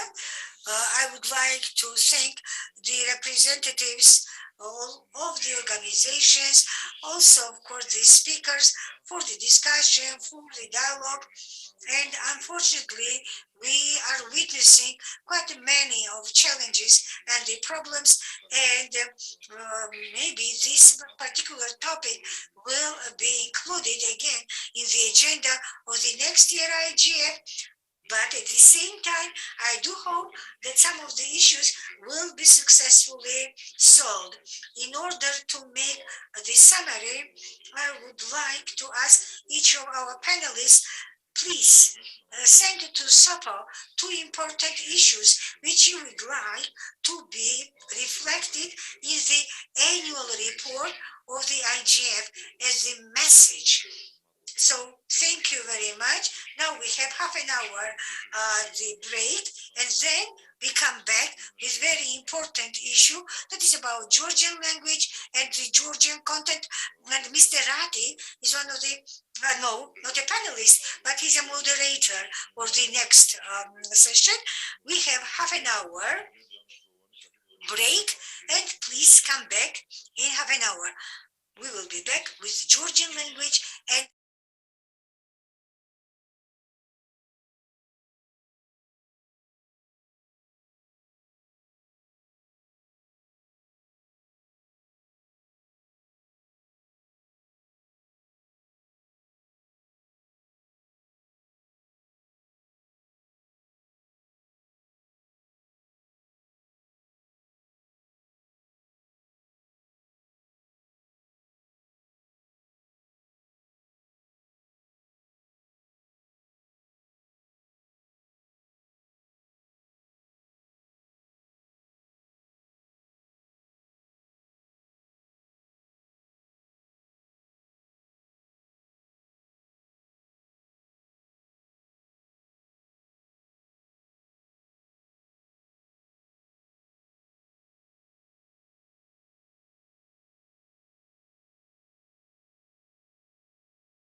Welcome, my dear friends, those who have just joined us.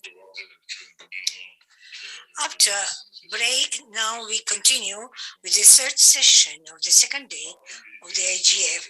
That is about the challenges of Georgian language. And I, as just one ordinary listener, I would like to know that my interest is great. And I would like to ask Mr. Rati to start it. Rati will be our moderator. Thank you very much, Ucha. We have really very interesting topic today to be considered, and it continues the topic of the previous session, and that is the Georgian language and internet. And we have very interesting speakers so today. Let me introduce the participants of our panel. Ms. Nana Dikamengia from Ilia State University. She is the director of the Technologies and Innovation Center. Marina Beridze. She is from the Department of the State Language Functioning and Supervision Service from the Language Department. We have Mr. Georgi Milashvili.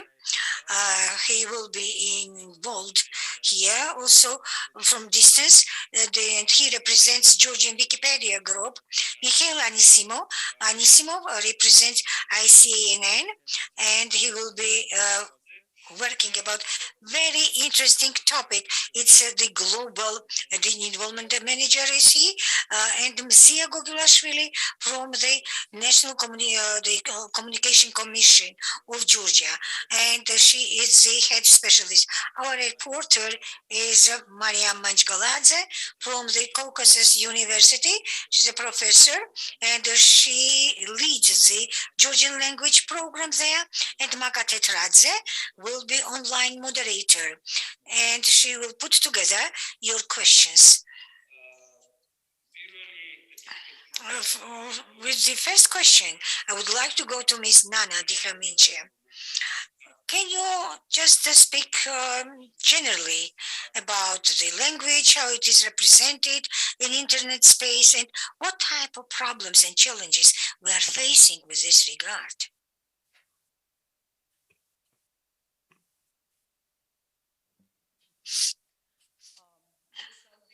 Welcome everybody.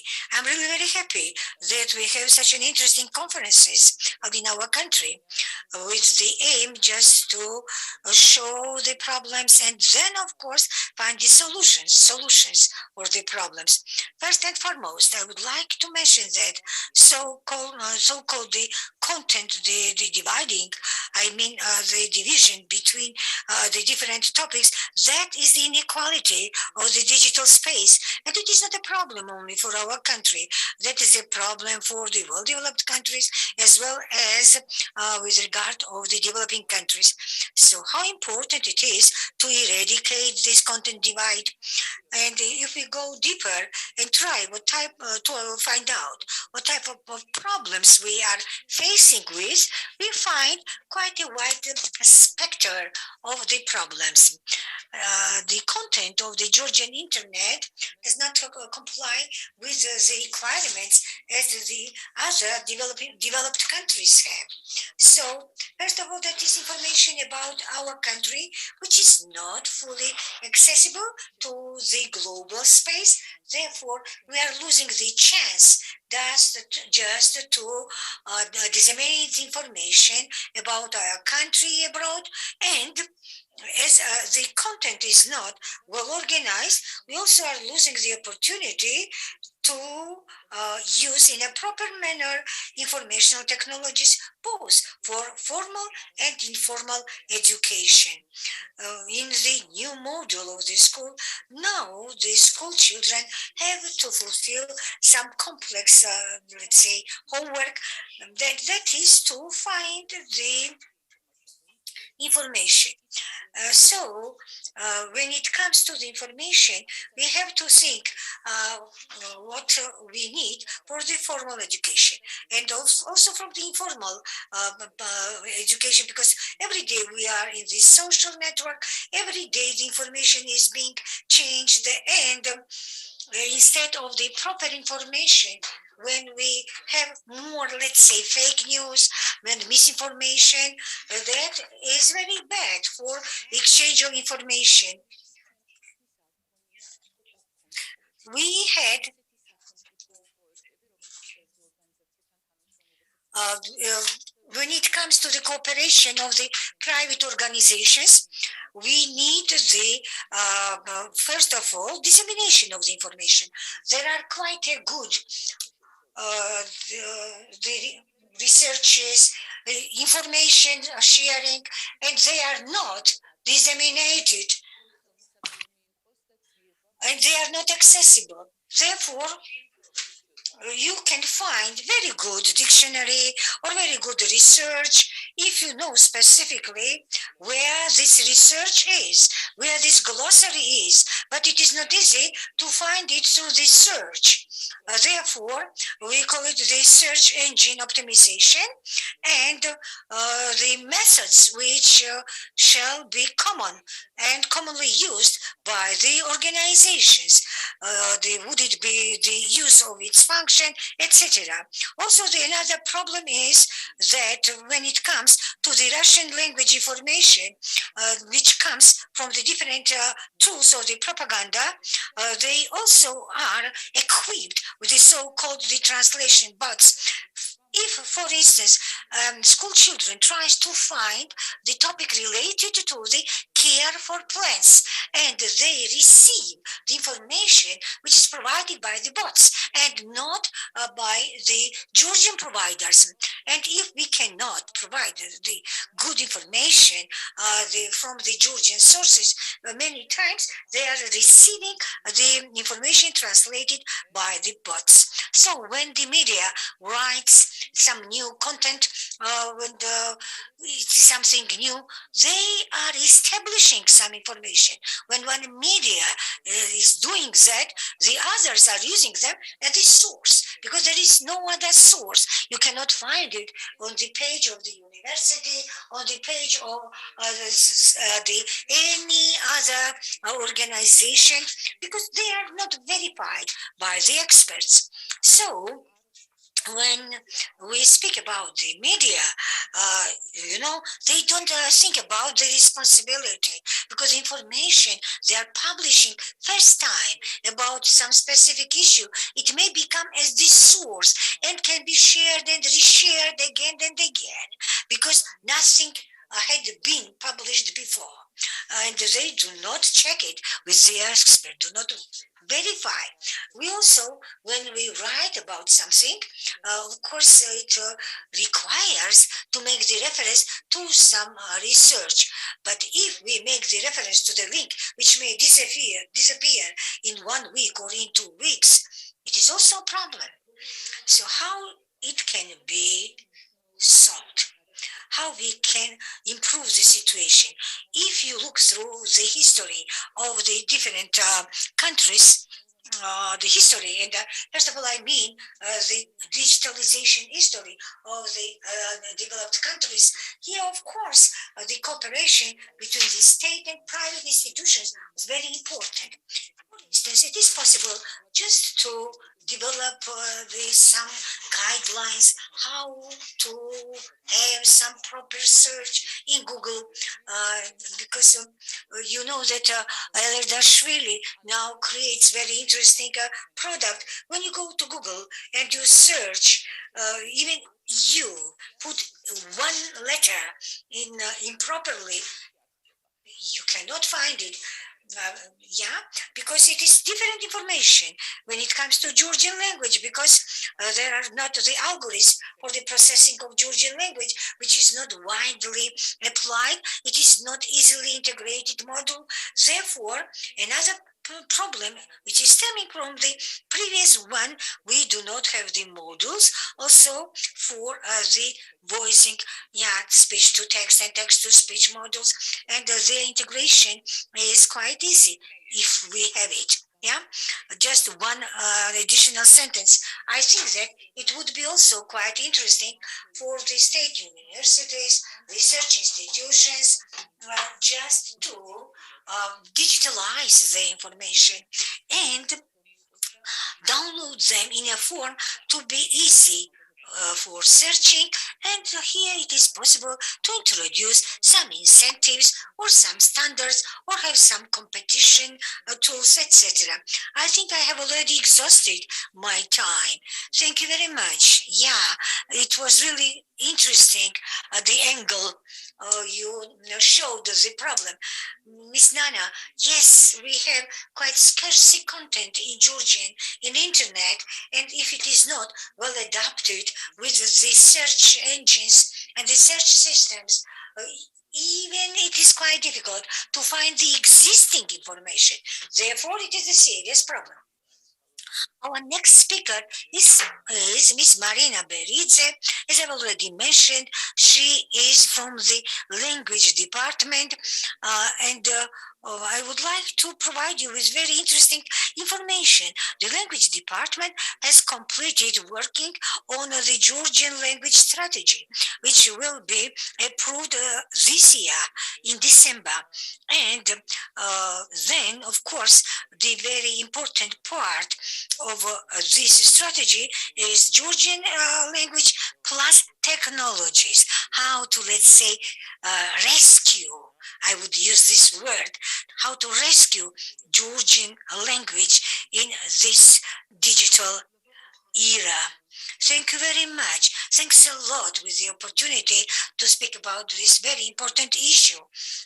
And Miss Nana already showed the problem, the many different aspects of the problem, and I just take the liberty to start from the history and just see or try to see the full picture, what type of problems are here altogether. And the topic of consideration, first and foremost, we find really very important. In 2017, the language department was established, and it was a precondition by the law on the state language, which was approved or adopted in 2015. Of course, I'm not going to speak a lot about this organization. I just say that organic law on the state language identifies as the major tasks and the responsibilities of the language department. First of all, it requires to set up the common program or general program on the state language. So today we have slightly different title for that strategy. And as you already know, we have this special order issued in December of 2019, issued by the government of Georgia, which identified the word strategy for this policy document. And in this policy document, the different issues are reflected, which we are going to consider today. The language department, state language department, has the major function to secure the full functioning of the state language. The supervision, support, and also after the situation and analysis, while drafting the strategy, we identified that for 2030, because the strategy is for 10 years, the full functioning of the state language must be fully supported by the state. There are 7 tasks within this strategy. We have the lack of time. I cannot list all of them, but I would like to underline a few of them. It is issue of popularization, issue of teaching, issue of the scientific research. We also introduce here the ethnic minority languages. And let me tell you that none of these objectives remain without attention, without the need of technological approaches, high quality development, including the Georgian language in internet. And Of course, here we need more detailed consideration of this issue. That's why, of course, in the strategy 2021, 22, and also in the action plan of 2021-2022, there are some issues because otherwise we will not be able to tackle the issue, and it was already determined and decided that by 2022 for the state languages, because you know that in Georgia we have Georgia as the state language, but on the territory of Abkhazia also Abkhazian language in parallel of Georgian, and here we need the language technology development and the similar strategy as it as it should be approved now. So the separate strategy is necessary. That's why this consideration we are going to have today is really very relevant.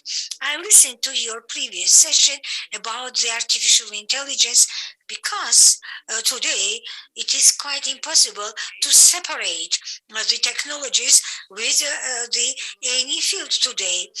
And without technologies, we cannot speak about the use of the state language or any other language. You also talked about the threats, and you also mentioned that maybe at the end of this century, we may have the only 10% of the existing languages. So, and the life of the language, its full functioning is the most important from this point of view. But a full functioning means that the language is used in each and every layer or any stage or any field of the exchange of ideas, activities, etc. If in the previous century we had different criteria, like how many people speak in that language, what is the transmission, what is the status of the language, whether the media means have the possibility to teach the language. Today, the situation is different because we need two more criteria here. First of all, the level of the language technological development, as well as its informational volume in internet, and specifically it is what type of Wikipedia we have in our language. When there was quite a serious research in 2013, it was identified that these two parameters are very important. We have the Hungarian, the mathematician, the Cornei Andrus, and he identified these two parameters in order to evaluate the threats the language is facing with and challenges. Okay, I will just end my idea. When it comes to internet and what type of the relation is between the language and internet, Georgian internet really needs informational development because today our citizens think that if something is not in internet, it doesn't exist at all. Therefore, we need more comprehensive information in Georgian internet, and the Georgian internet shall provide the possibility also to get the information from non-Georgian language sources. Here it really requires high level of the automated translation. It also shall provide the possibility for the full-fledged communication. It means that we also are able just to disseminate our information in other languages. And what is very important for the state language department, that the Georgian language internet shall not have, let's say, the impact on the language development. We may develop it from the informational point of view, but do harm to the language. That's why we need the proper supervision on the administrative tools, technologies, etc., because the Georgian internet should not damage the language, just the opposite, to develop it and push it forward. Thank you very much, Ms. Marina. And of course, we've got very interesting information from you related to the language strategy.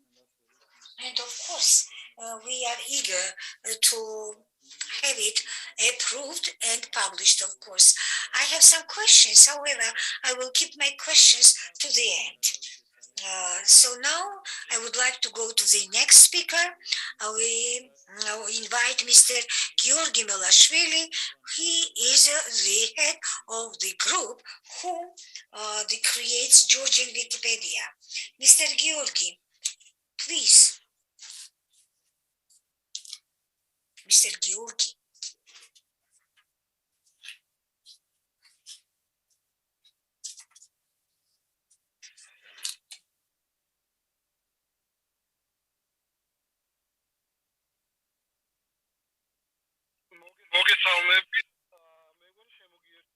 Welcome everybody.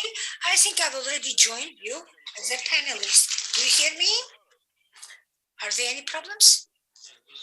Oh no, we can hear you. No problem. Okay, excellent. Welcome everybody. First of all, I apologize that I failed to come physically due to some misunderstanding.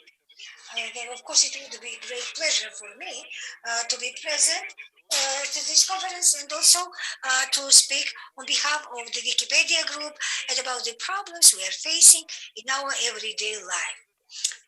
A few words about the structure of Wikipedia. We all know about this website. We all are using it quite often, but as a rule, people don't know how the content of Wikipedia, or as we call it, content also in Georgian, about the history of Georgia, about the history of the mankind, etc.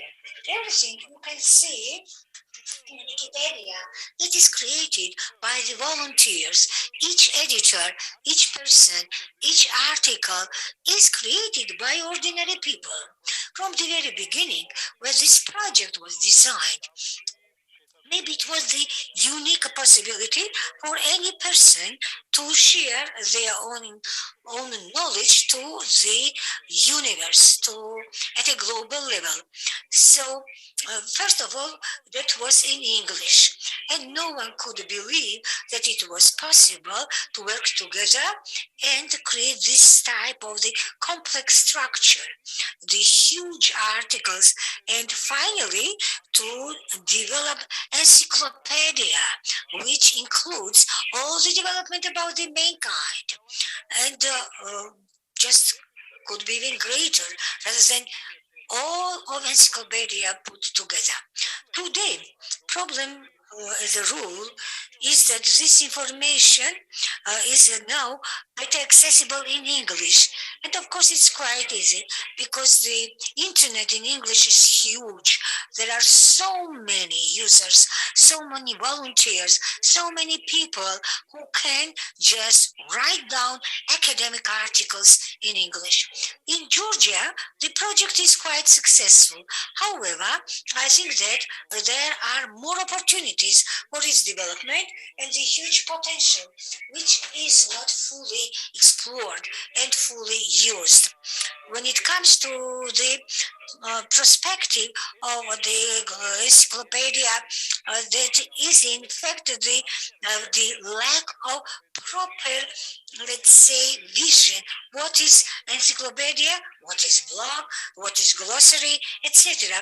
And that encyclopedia can be filled in using their own approaches.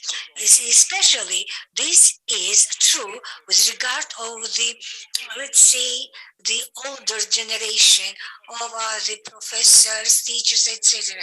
Norms, rules, the standards adopted during the Soviet time, within the Soviet Union, which is absolutely outdated, absolutely irrelevant, and quite often even quite weak.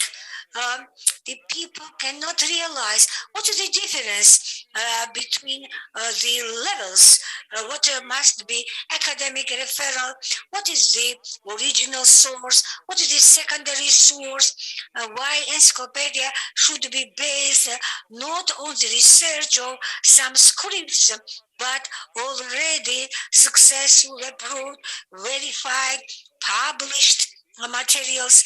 So often people also think that Wikipedia, that is also the possibility to have the personal PR.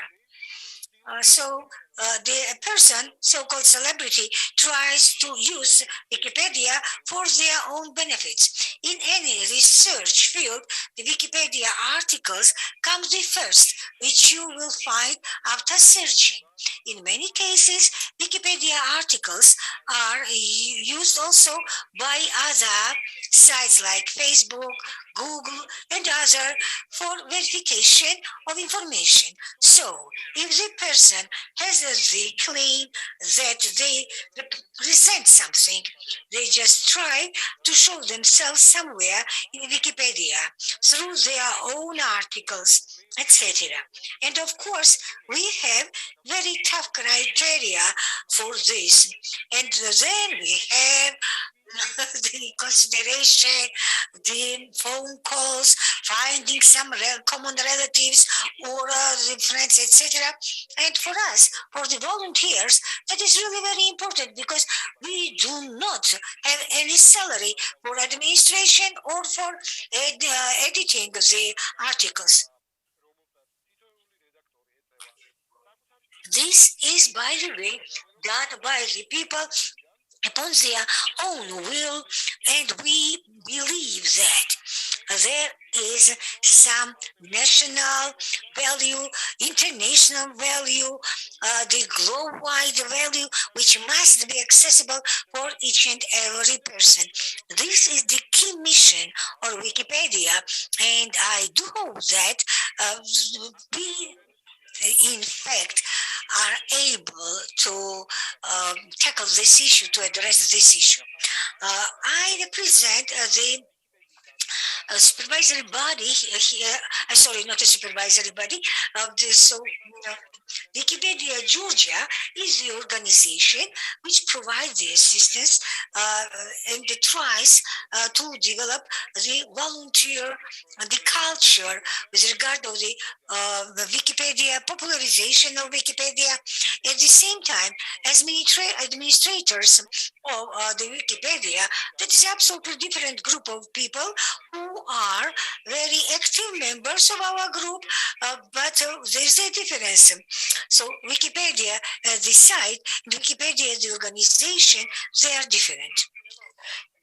We also have to take into account this difference. And when somebody calls and says that the article is not correct, Wikipedia Georgia cannot help this person because we are just the editors of the Wikipedia like the others. Each of you can register yourself, you can create your article, but it would be good beforehand just to learn two very important principles. That is verification of the information and the reliability of the source and the style.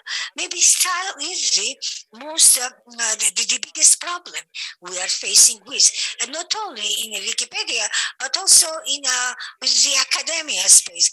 I'm also a teacher at one of the universities, and when I have the first meeting with the students, I start with this type of style because even the scientists having the degree of the scientific degree, they hardly make the difference between the essay as well as the style of the free writing and style of the academic writing.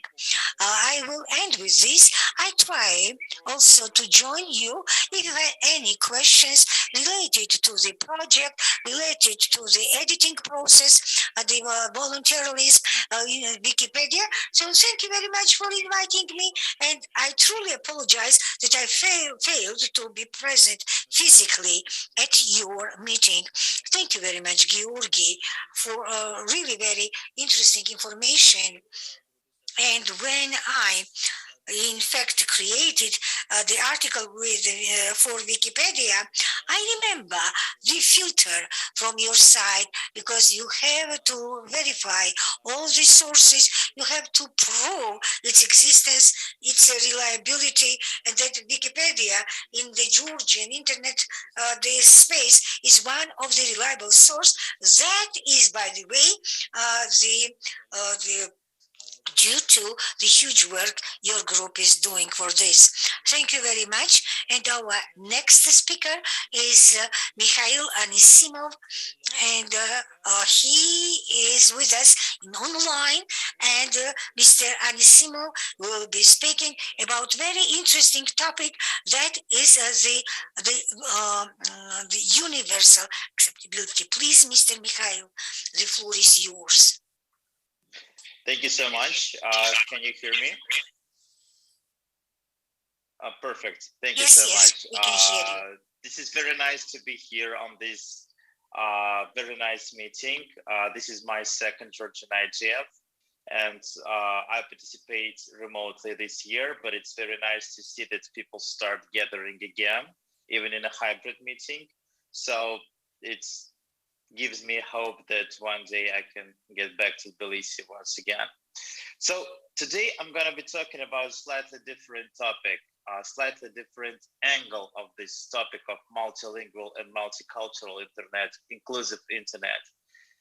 ICANN is the Internet Corporation for Assigned Names and Numbers. It's responsible for preserving of security, stability, and interoperability of the unique identifier system of the internet, like domain names and IP addresses. And ICANN also shares the common approach of other international organizations about connecting people to the internet. As many of you know, one of the goal of the Millennium Goal of the United Nations is to connect at least 70% of people around the world to the internet by 2025, and to connect about 90% of the world population by 2030. So one of the major steps that seems important for us is to make the internet more inclusive environment in both technical, linguistic, and cultural dimensions. And if we're talking about the content, which our distinguishing speakers were talking about at the beginning of this session, this problem is more or less solved because we have a lot of authors, we have a lot of journalists in almost every country who can make a content on their own language, on their national language. But when it comes to technical level, we have a quite interesting problem. For example, we know that the people who are to be connected to the internet in the coming years sometimes not okay with English language. It's not their native language, and they have some trouble speaking in it and writing in it. That is why there was a program called the IDN, Internationalized Domain Names, launched back in 2010. The very first domain name in non-Latin script was launched in Arabic world. This was the domain of Saudi Arabia, then it was Egypt. And after that, we have a branch of domain names in non-Latin scripts, like Latin, Latin, like not Saxons, but that is commonly used in Latin America. We have Cyrillics, we have Armenian, we have Georgian, we have Chinese, Indians, and so on and so on. And I'm really happy to say that Georgia also has its own IDN domain name that was launched back in, let me say, 6 years ago. one of the challenges that we meet is that all these domain names should be treated equally by the technical systems. I mean, browsers, applications, email clients, and other types of applications that we commonly use every day. And for that purposes, there were another initiative launched by ICANN. This initiative is called Universal Acceptance. And this is a list of technical measures and approaches how to make everything work smoothly and seamlessly in the one and global internet. The ultimate goal of this program, of the Universal Acceptance Program, is to make people able to communicate using their own language from scratch. I mean, from the very beginning, from putting the domain name into the browser and ending up with the content that they see in the application or on a website. So for this purpose, ICANN created the Universal Acceptance Steering Group. This is a widespread group around the world that coordinate the efforts of different stakeholders in order to work with technical systems, with the domain names, with the applications, with the content, and so on and so on. And one of the most active group or most active local initiative that we have is the local initiative of our region, I mean Eastern Europe and Central Asia. It combines people, gathers, I mean, people and experts from different countries of the region like Ukraine, Georgia, Armenia, Russia, Serbia, Moldova, and some other countries.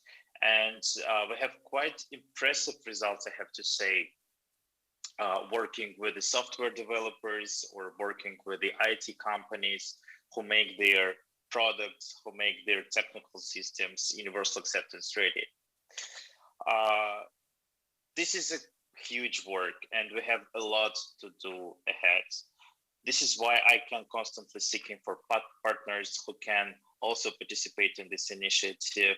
And if you are making a software products, if you are making a kind of solutions or applications commonly used with the non-English speakers, this is very important to keep in mind that those products should at least allow people to adjust it to universal acceptance ready mode. And I'm also happy to say that 1 year ago, ICANN and Georgia National Communication Commission signed the Memorandum of Understanding. It was on a previous Georgian IGF. And one of the points that we listed in this MOU was the coordination of the efforts of making the internet multilingual and multicultural, and to support the development of internet of local languages. In this case, I'm definitely speaking about the Georgian language. As I said, we have a lot to do. There are a lot of steps ahead. But this understanding of the importance of this work is really, really helpful, and it gives me hope that we can go towards this, let's say, bright future. So with that, I'll stop, and I'll happy to receive all your questions. Thank you so much. Thank you very much, Mikhail. Thank you very much. It's a really very interesting topic, and I would like to underline here the side of this presentation where you talked about the universal acceptance. What is the major goal of it? That is that communication with the internet we have to conduct in our the language from the scratch. So when we put there the domain in our browser, even from that point, we have to have the communication in our own, in our native language, and a huge work has been done, and quite proudly, I can tell you that Georgia is not behind of this process, and we already have the relevant services. And now Miss Mzia will speak about it because she was one of the, let's say, the organizers of introducing this system. And please, the floor is given to Ms. Mzia Gogilashvili. Rati, thank you very much. Do you hear me? Yes, we do. Thank you very much, and I apologize that I also failed to come today to your forum and be physically with you. And I'm also from distance today, virtually present. First and foremost, I would like to express my gratitude to the organizers of the IGF and to the coordinator of this specific session for inviting me. It's a great honor to me to speak about such an important issue as it is Georgian language in internet the space. We heard today how successfully our language is being developed in the internet the field. However, the same I cannot say about our national G domain. Rati was involved in these processes, and we all know that at that time Rati was working at the Communication Commission, and we were working together on this specific topic. Mikhail also mentioned that at the higher level domain, internalization of the code, the G, we started from autumn of 2010 when the Internet Corporation of the ICANN approved its program for the rapid introduction of the national domain of Georgia. After adoption of this plan, it became possible that just to register the fully internationalized the names. Therefore, it provides the countries with non-Latin the alphabet to introduce their names in the internet space and thus popularize their alphabet. So G domain, through the initiation of the Communication Commission, was granted to Georgia in 2011. But in 2014, it was officially inaugurated, let's say. Therefore, it was quite possible to use the Georgian alphabet and registered like Sakartvelo .g or Musica.g, etc. So everything through the Georgian alphabet. And when we opened the registration, there were many the organizations, individuals wishing to have the national domain to be registered.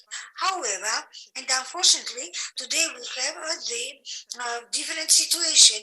And now there are only 500 or 600. So the Georgian domains are not deployed. Therefore, interest is the lower there.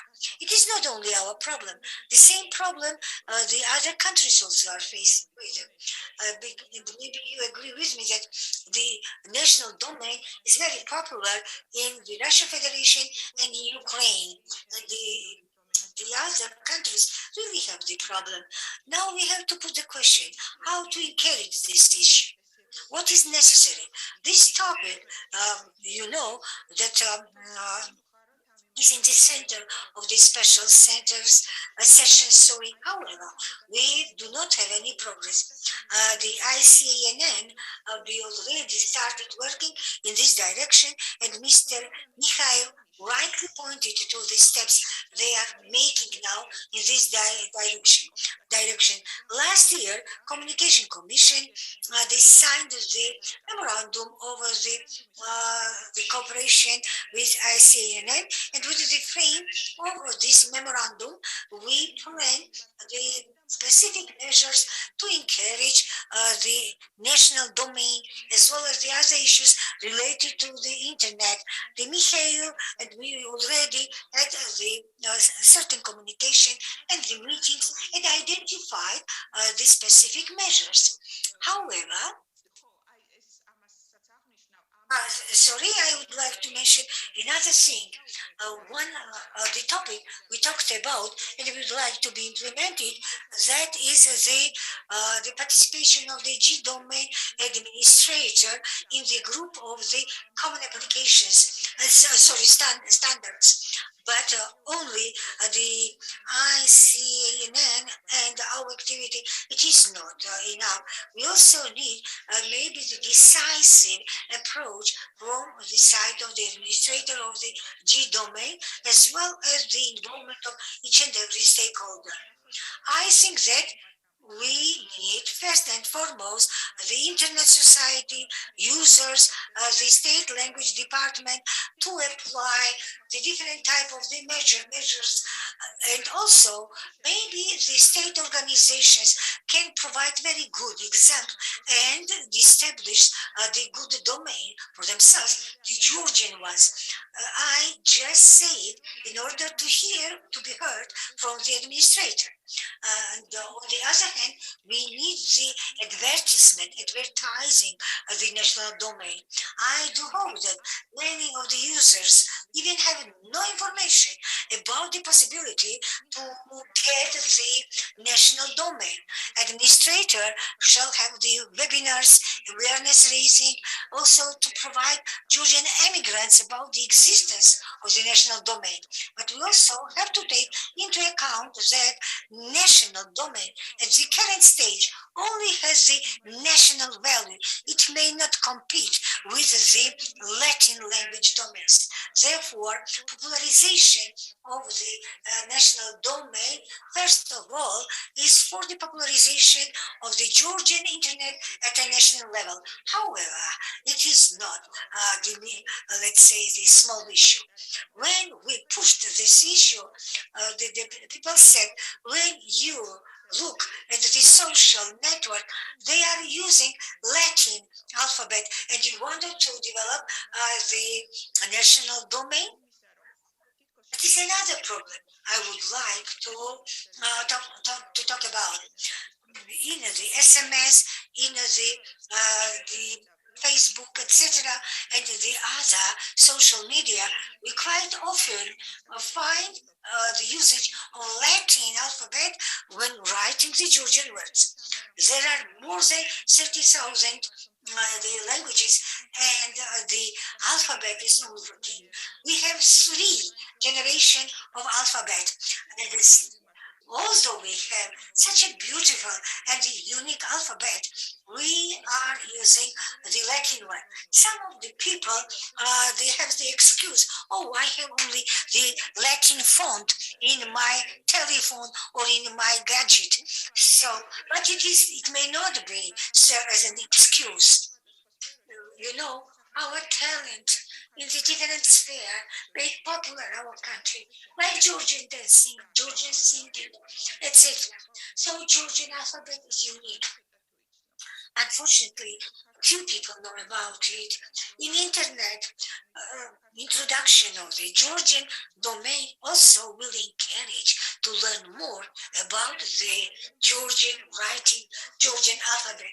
Miss Marina mentioned in her presentation that full existence, full the language, it means its full functioning, including its functioning in the internet, and it also includes the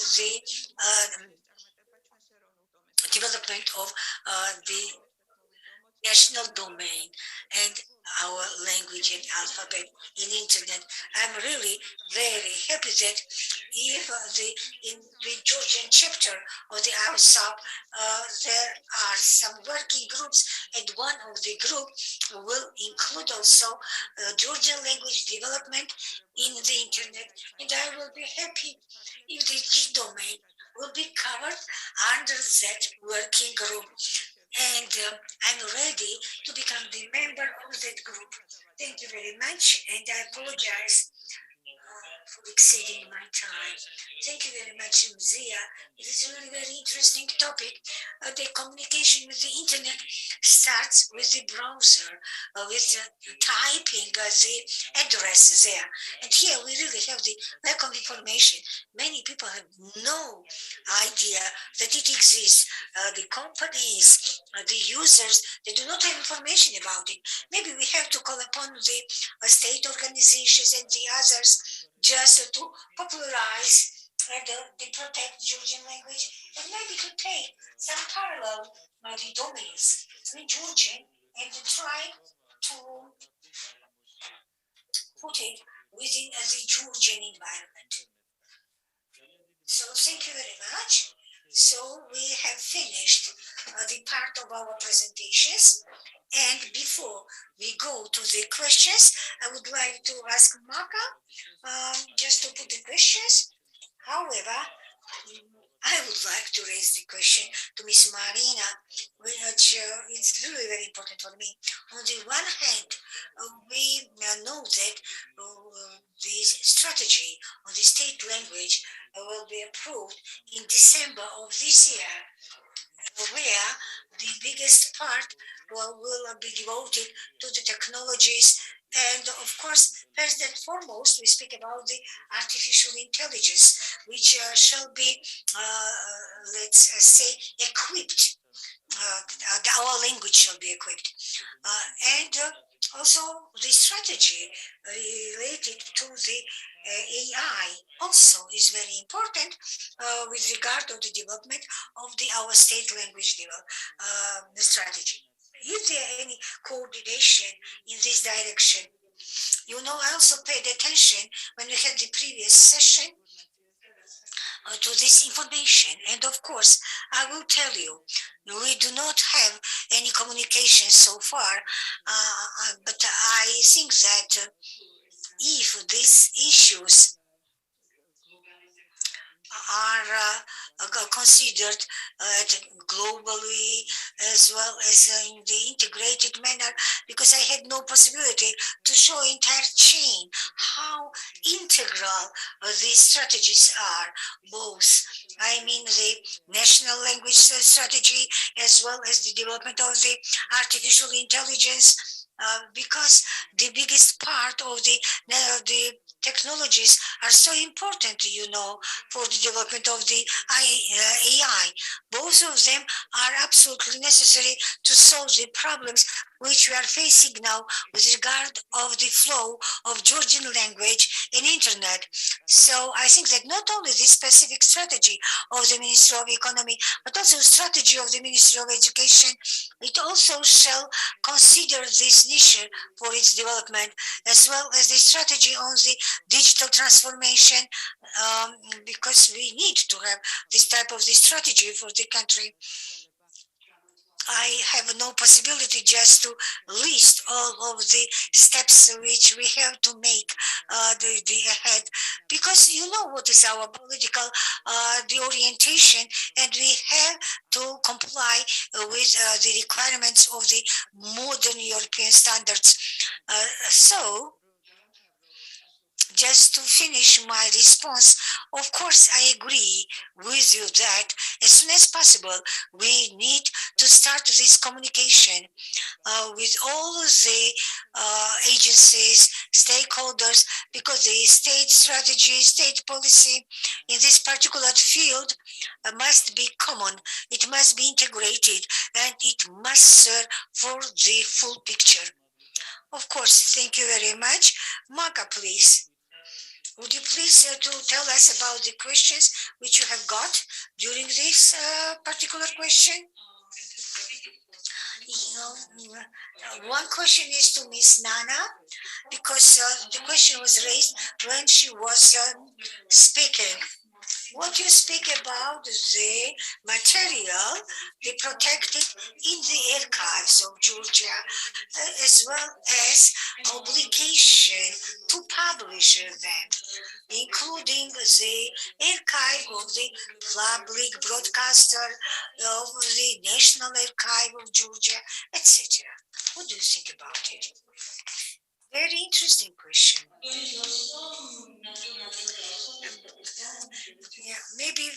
question and then the others. Very interesting question. When it comes to the obligation, of course, it is not easy to speak about because it is related to the funds, money, human resources, etc. Many research institutions, institutes, etc., they have the huge knowledge which are not digitalized or partially are digitalized, or they are not put together in a form that would be easily accessible.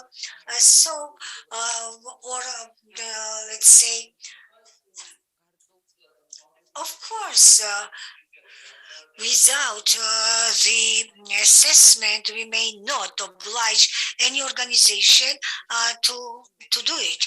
Maybe we need some feasibility study, and we have to do our best to have more information in Georgian internet space. Next is to Wikipedia. Mr. Georgi, question goes to you. How possible it is to involve state institutions in the development of Georgian Wikipedia, and if yes, how Georgi can see this issue? Georgi. Georgi is not in the network. Next was about Abkhazian language as a state language, how it is possible for its development to use as the state of websites and obligation to be translated into Abkhaz language. When it comes to the Abkhazian language in the national language strategy, that is identified as one of the problematic issues. Some of the state agencies already they have some parallel websites in Abkhazian language, but of course it is the rather exception, the exception rather than the rule. So when it comes to the information, because we have to extend it for each and every citizen of Georgia, including the citizens living in the occupied territories. Another question is about the priority. Why the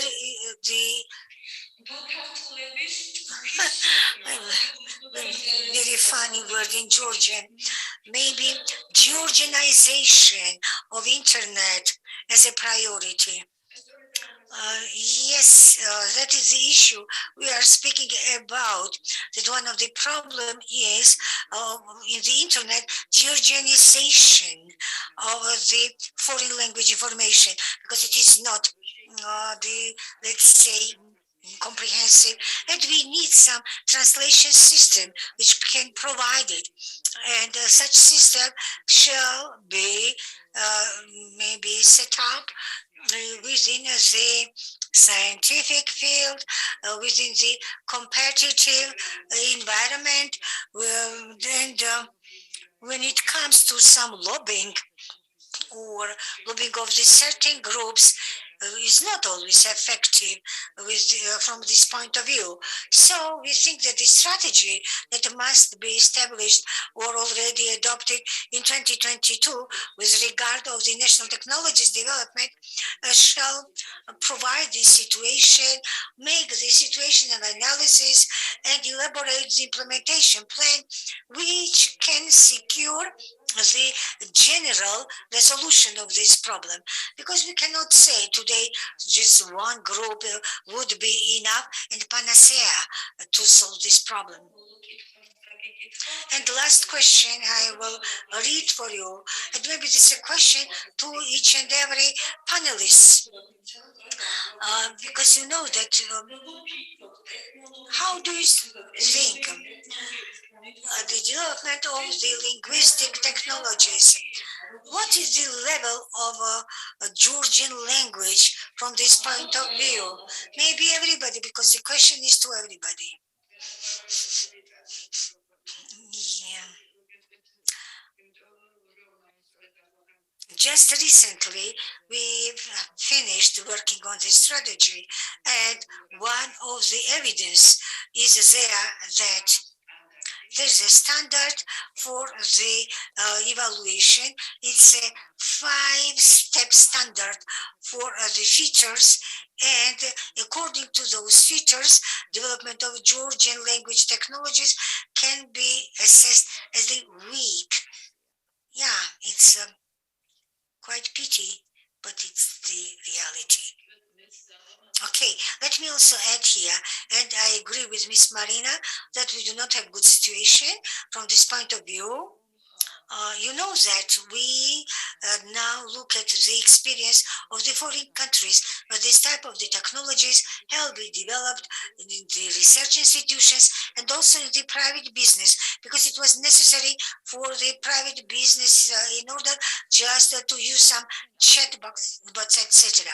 But we need to take into account that the Georgian market is very little, very small, and the elaboration of such technologies really require huge amount of money, funds. That's why for the business it is very expensive to develop them. Therefore, when we have such a small countries and the market is very small and the business does not push for the development, but the technology is very substantial for that business development. Here, the state shall play very important role. Thank you very much. I think that maybe the interest is great. However, we have to finish here.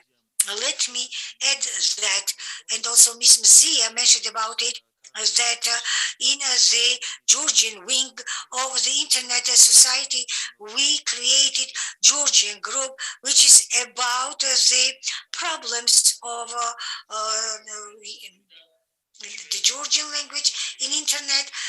Of course, we are not going to finish our work with this particular session or with this particular forum. We have our own plan how to deliver this message to the president, to the parliament, to the other state agencies. And now I would like to ask Ms. Mariam to sum up our today's very interesting session. Thank you very much for really very interesting session. The first was Ms. Nana Dikamingia. She talked about the digital inequality and also mentioned that it is not only the problem only for Georgia. That is a common problem, and it is really important to eradicate it. When it comes to the content of the Georgian internet, it is quite behind over the developed countries. So, and because of the improper content, we are losing the possibility to use those resources for the education purposes. That is about the formal education as well as for the informal education. The reasons are different here, but in order to address this issue, we need the cooperation between the public and private organizations. If you don't know how to find this or that electronic resource or the glossary, it is impossible to find them because these resources are not integrated with the Google, and that is a serious problem in Georgia. Also, the information provided by the bots was also the underlined here, and they make their quite a bad, I would say, contribution by media, because the information disseminated by the media that is not accompanied with the verification and good references to the sources, reliable sources. And here we still need the good cooperation between the public and the private institutions. Also, the guideline is necessary to be developed for the future. And another issue was algorithm for the Georgian language, which is so important and valuable, which is not achieved so far. And Another is the dissemination of the voicemails. We also need digitalization of the material. It must be disseminated. First of all, we need the state institutions, and they must establish some incentives. The next speaker was Marina Beridze, who talked about the common program of the state language, about the strategy that it has been already developed, and that is the policy document for the National Language Department. She talked about the full functioning of the state language, and we have the responsibility, each of us. The strategy was developed, that is the 10-year program, which includes 7 different the objectives or goals. But she underlined that each of them need the support from the language technologies, as well as the placing in the internet, and that's the big challenge. The language technology development and its strategy must be elaborated separately. The living language, first of all, requires today technologies, and it's impossible without the application. Also, you paid attention to the problem of translation, and that was also the impact of the internet. And here we need the development of our language and not the backward. Next was Georgi Melashvili. I couldn't hear him very well. I just tried to convey about his ideas. He talked about Georgian Wikipedia, excellent program. He talked about the history, how it was created, the content of it, that it is a unique possibility for the people to work together, to go to the editor, to use this possibility. And the project is quite successful in Georgia, and there is no doubt that it is. However, it requires further development. The problem is that there is not enough knowledge how to use the academic sources, these primary and the secondary sources, and it is necessary to observe certain criteria to allocate the information, to allocate the material, to place them. And there are some, of course, national values, and we have to make our own contribution using the reliable sources, achieving the academic level. So that was most important message from his presentation. Next speaker was Michael Anissimo. He talked about the ICANN organization, about the mission of that organization, that the stability, security, inclusive internet are for them the most valuable and important. At the same time, the challenge, they share the vision of the international organizations, that the internet must be accessible for everybody, and one important step for the next billions of the users, the let's say the multilingual approach, including the content, the text, etc., as well as with regard of the interface. And as he has mentioned, the domain program was established. They started in 2010, and the third stage we also have the independent domain. So he also talked about the universal the accessibility of the program. That is the combination of the different measures which helps to each and every domain regardless of the language of registry. Universal acceptance is coordinated, and that's why the local initiatives have been established, and the local stakeholders, the collect them. The national initiatives are from the Central Asian countries, from the Eastern Europe. It puts together Serbia, Ukraine, Belarus, Ukraine, the major offices in Los Angeles, also includes Latin America, India, the Pacific countries. And he said that a year ago they signed the memorandum with the National Communication Commission of Georgia, that was the communication on the mutual cooperation, and it must become the key document for guiding this process. They also have the negotiation to have the coordinated the steps in order to have the multicultural and multilingual internet. Next speaker was Mzia Gogolashvili. She talked about the role of Georgian language in the internet space, as well as the problems about the national domain, in the upper the level domain when they started internationalization of the registry. So it provided the possibility to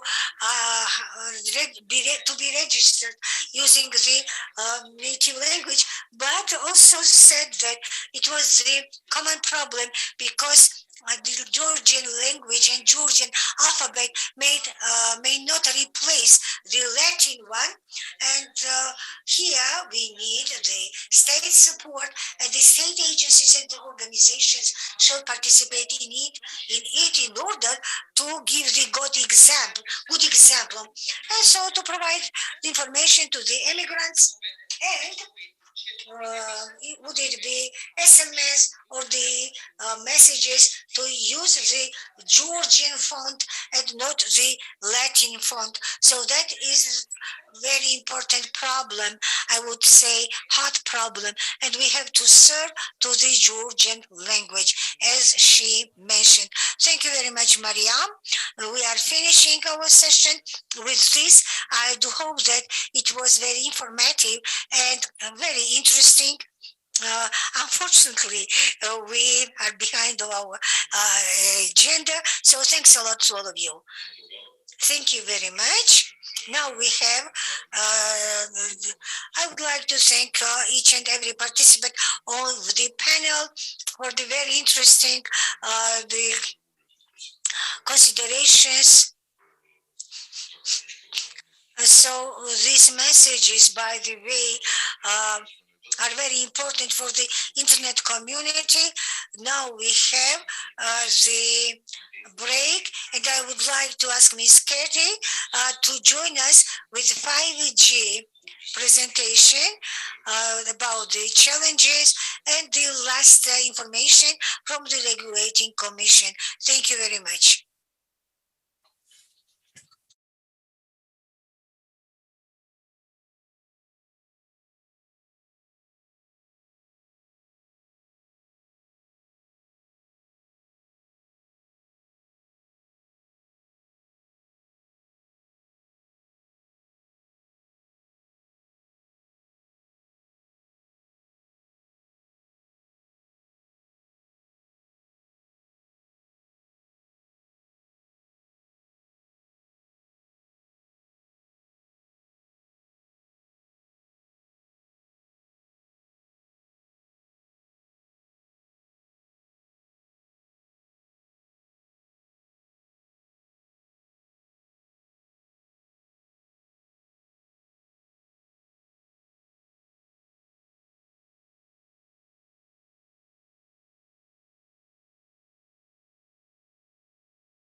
we have in terms of 5G implementation by the end of the year. And yesterday we had the infrastructure session and we had plans about the coverage of 4G. But as for 5G, there is a high expectation and many questions and high interest. And let's now move to Katie, and she is the GNCC and the head of the department. And let's kindly ask her to start her presentation. Thank you very much. First of all, thank you very much, and I'm very happy that today, this year, the Internet Governance Forum, this topic is still relevant, and we were now talking about the strategy and the vision for which the Commission was working, and today I'm very happy to be able to present some steps that were taken in this respect. In general, the implementation of new technology, that is always the challenge. The same story we had in case of 2G, 3G, and 5G is no exception. But as for 5G, it has an advantage. And this is not just the development of the communication services. This is not just taking another step in telecom. This is the new technology, which is for the development of digital economy, and that's the main pillar for the development of digital economy. And the European experience already shows us, and this really works. And 5G is the technology that supports industrial development. So that ensures its success. It was a very big challenge. I mean, the pandemic was a very big challenge. In many different areas, there were many hindrances, and it hindered the implementation of 5G in the telecommunication market, and the frequency auctions were halted in Europe. And our plan was that we, by the end of 2020, we wanted to announce the auction, but this plan was delayed. But the Commission did not lose this time. And very effectively, we used this time because we prepared the consultation documents, and that reflected the vision of the Commission regarding the obligations and commitments that is envisaged by the Commission for the auction. And then we carried out this consultation process. And within the framework of this process, we had very interesting feedback from the operators from the market and also from other companies that were very interested in 5G. Also, what we were able to do, we have identified the key challenges that we have and that are very important in terms of 5G. As Ucha said, yesterday the ministry representatives talked about that during the panel, and the operators also talked about that. And today we confirm that there's a law on sharing infrastructure, and that law would have been the legislative framework that would support a more rapid development and implementation of 5G in Georgia. And we know that there's a work now going on this, and the Commission was involved in that, and I hope that this issue very soon will be resolved, and we will have this law, and with this law the operators will find it easy to develop the infrastructure in the country. In terms of investments, so this is very important, and we know that unlike 4G, 5G, 5G is a technology, unlike 3 or 4G, that needs much capital investment. Georgia is a small country, and it does not really help us. And for our operators, this is one of the pressures, especially amid the pandemic. And in this respect, we know that in November, the Commission passed the amendments to the resolution on the auction, and in terms of the development of the new technologies. With this purpose, we will be able to promote investments and consequently offer some discounts to the operators for the frequencies that are being auctioned. This is not a very trivial issue. This is not insignificant, because we know that the 5G investments exceeds the investments 5 times. I mean, those investments that were needed for the previous technologies.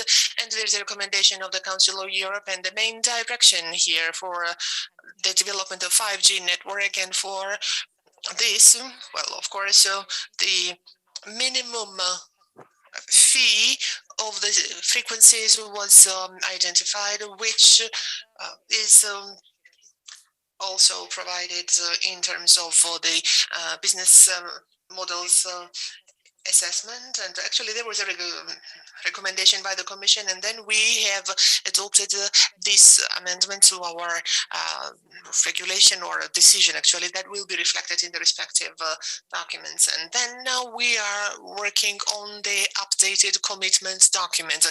And here the discounts component is also reflected, and very soon we will offer the stakeholders we will communicate with our stakeholders, and the updated terms and conditions and the updated vision of the Commission will be reflected in the document. And after we do this, we will announce the auction, and then the conditions that we have will be very attractive. And we want many companies to participate in the auction, as many as possible.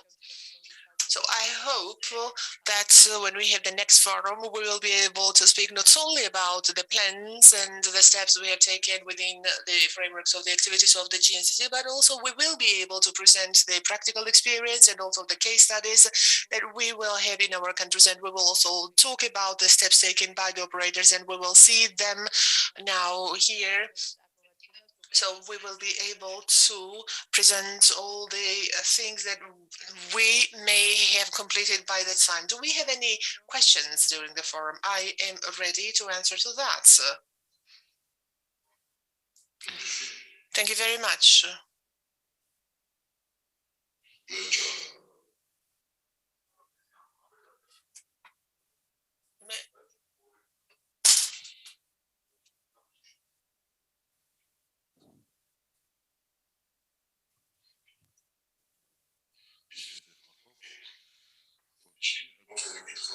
So we have two questions. First, to specify the time frames. You said next year, but when approximately you are planning to share information to others and announce the auction? And second, the test of 5G test network, is it already switched on? And do we have it here in any of the towns, or do we have any plans to do it in the future? Thank you very much for the question.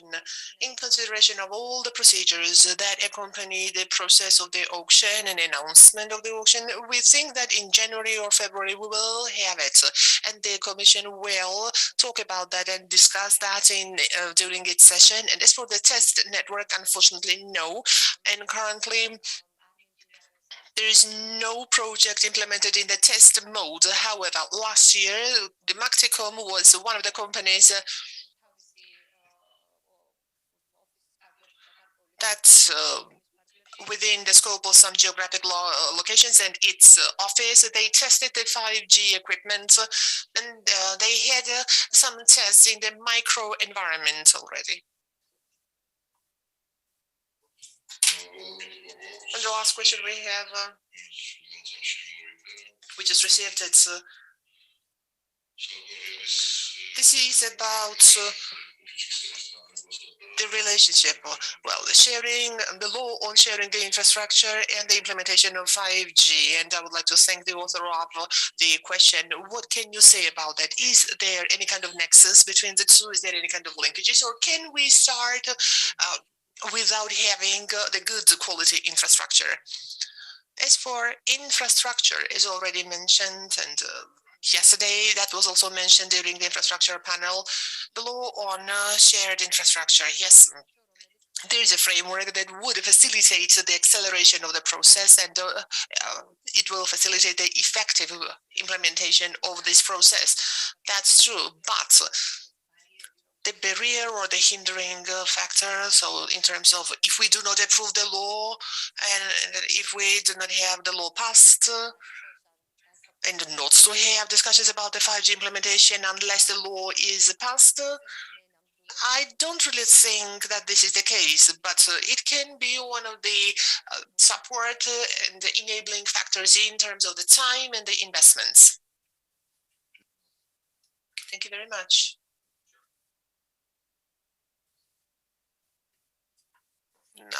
No.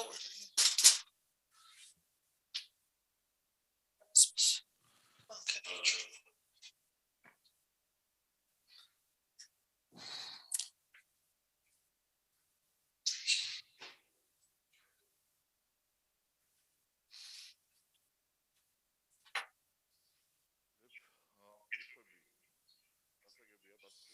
So, thank you very much. The questions and the answers to the questions were clear, and so we hope that we will not have any hindrances in terms of shifting to 5G. And thank you very much, Katie, for your very interesting presentations. We're looking forward to more interesting details, and we will learn it from the Commission. So good luck, Katie. Thank you very much. And now we can finish this presentation, and now we can have 45 minutes for lunch break, and then we will see you during the next session. That will be about the challenges pertinent to the end users and the problems, especially in the mountainous areas. So, for example, Svaneti and Racha. And we will have people joining in, and these will be local community organizations that will join us in 45 minutes. Thank you very much. Now we have a break.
for 2 or 3 minutes maximum, because we will have a discussion, we will have questions and short answers to these questions. Quite often I get the question, is there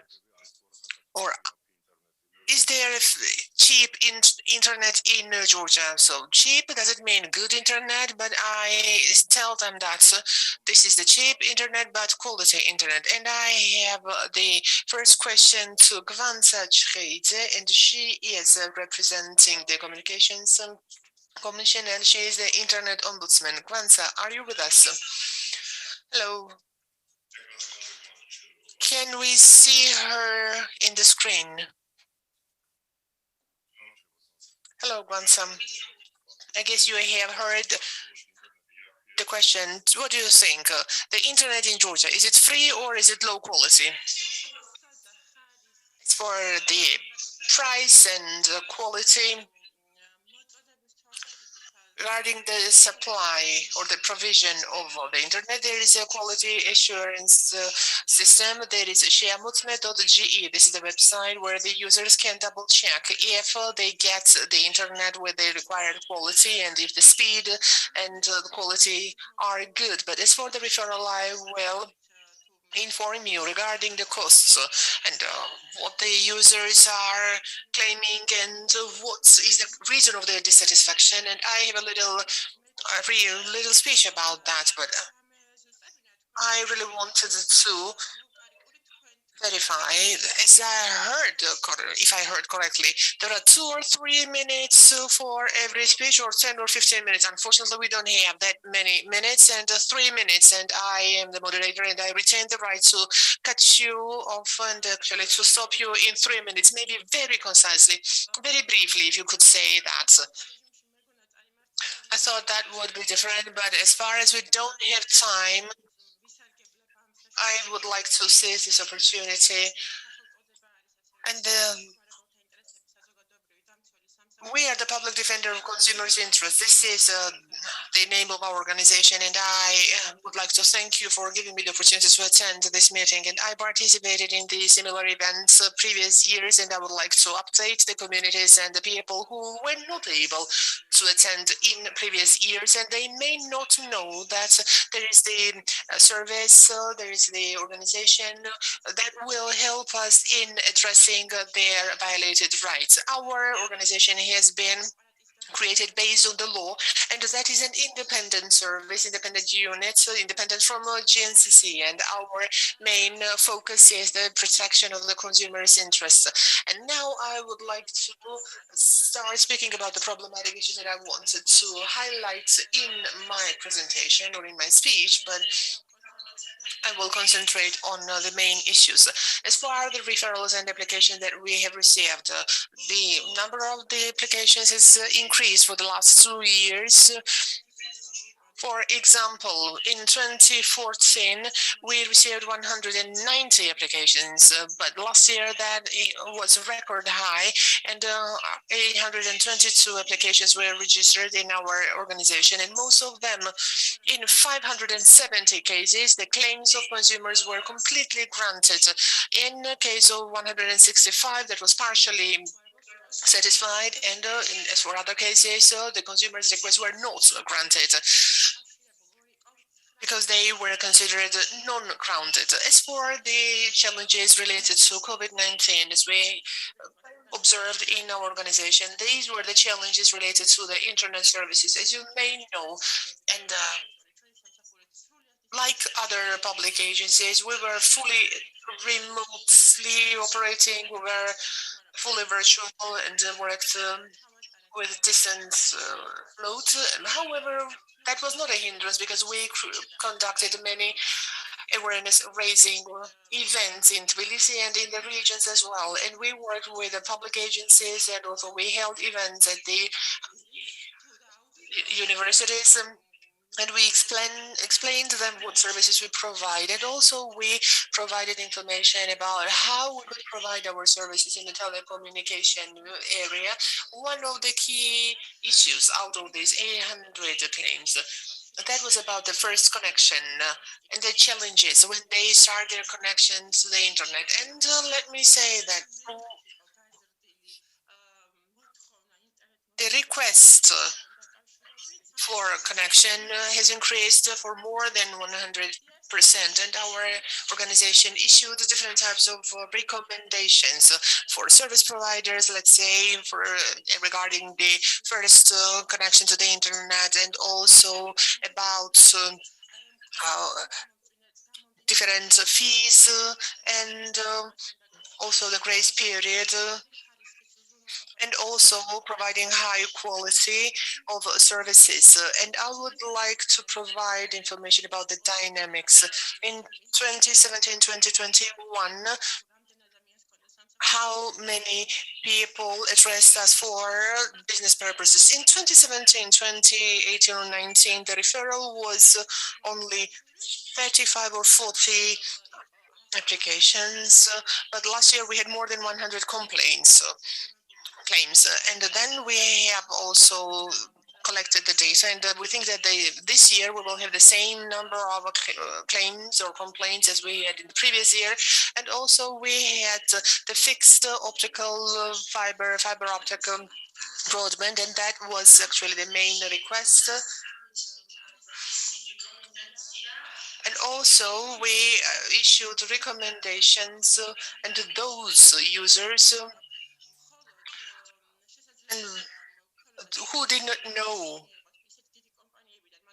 and for example, to get services from Macticom and Silknet, and if they refused, they didn't know who to approach to and what to do, and they didn't know if there is any kind of company who would provide alternative services. So our organization was very actively involved, and one of the examples of that, when we were in the village Gudaleti, 60 people filed a collective application. They were rejected by the service providers who did not have infrastructure developed in the location, and they were not able to provide the services to the consumers. And then we were able to find a company. And in the village Gudaleti, we had a meeting with the population, and also we provided support. And now in this village, they don't really have many questions about that. Thank you so much. Yes, the results was really great. If you let me, maybe one thing I would add, please, briefly, if you can do that very briefly. As of today, the current situation is that we know that if the service providers, if the operators do not have a certain interest in their business plans in terms of the development of infrastructure in a certain location, they reject the requests of the consumers about the connection. And in this respect, let me say that the government, the state took steps forward, and it was about the broadband development and increasing the access to the internet, access to broadband. And we also we're looking forward to getting the results that we expect in the nearest future. And then what I can say, there are factors. The service provider companies may not have the respective infrastructure, and this is why they reject the requests of the consumers. And on the other hand, there are time frames, and it was not clear in what time frames they were expected to meet their demands, and the consumers had to wait for some time. And well, maybe there was like 1 month, 2 months they would be rejected, but that will be eliminated in the nearest future. So sorry, Gvanta, and I think I have a very important question, because quite often the subscribers are very angry, and they call the ISPs and they say that we don't have access to certain services. We cannot generate a COVID passport. We cannot we cannot register for the waiting line for the vaccination. Whose responsibility is that? I think that this is not the responsibility of the provider. Very briefly, can you say that? We are limited to the agreement that is signed with the particular consumer, and how well and is there duly performance of the agreements. So if the server of the health ministry is not working well, and if the person cannot register for vaccination, there is no agreement, and your agency is not authorized to intervene in the activities of the public agency. Is that true? I'm not sure about that, and I may not be able to say what problems they have, but we don't really have any kind of request, and we don't have anything or for a phone consultation. Nobody called us, but in terms of these facts, I cannot really provide particular facts about that. Maybe they just don't know that they should approach you, but actually the question is, will you be able to address the problem? Sorry, I didn't have a chance to provide information about that as well, because there's a project that we are now implementing for 2 years in our agency, and we do the studies, and this is about the rights of consumers in the communications field, and we had up to 80 meetings at public institutions in the municipalities, and we provide information about our service. Also, well, we tell them that there is an agency, like an organization like us, and for free, without any bureaucracy, in very tight time frames, we try to address and protect the rights of consumers or users and to meet the demands. And let me use this platform and let me address all the users. And please, come to Communications Ombudsman office, and we will do our best to address your rights and to find a remedy. Thank you very much. Hopefully we can make this information public, and so the audience will learn about. So if they cannot access any server, to call not the service provider, but call you. Yes, we will provide the necessary consultation, and we will refer them accordingly. But you don't have any mechanisms, fiscal things. Well, depends. If there's a problem with the internet quality, sorry for interrupting, but if the server is down, and the problem is because of this, depends on what particular problem the user is facing. Is this about the registration for the COVID passport? That may be linked to the internet quality. So, but your agency has Ombudsman.ge. This is the website. And we have already talked with Michael with that, but internet connection was good when we tested that, but people still were not able to get the respective services. And this is what I wanted to get more competent answer, but who can be responsible for that?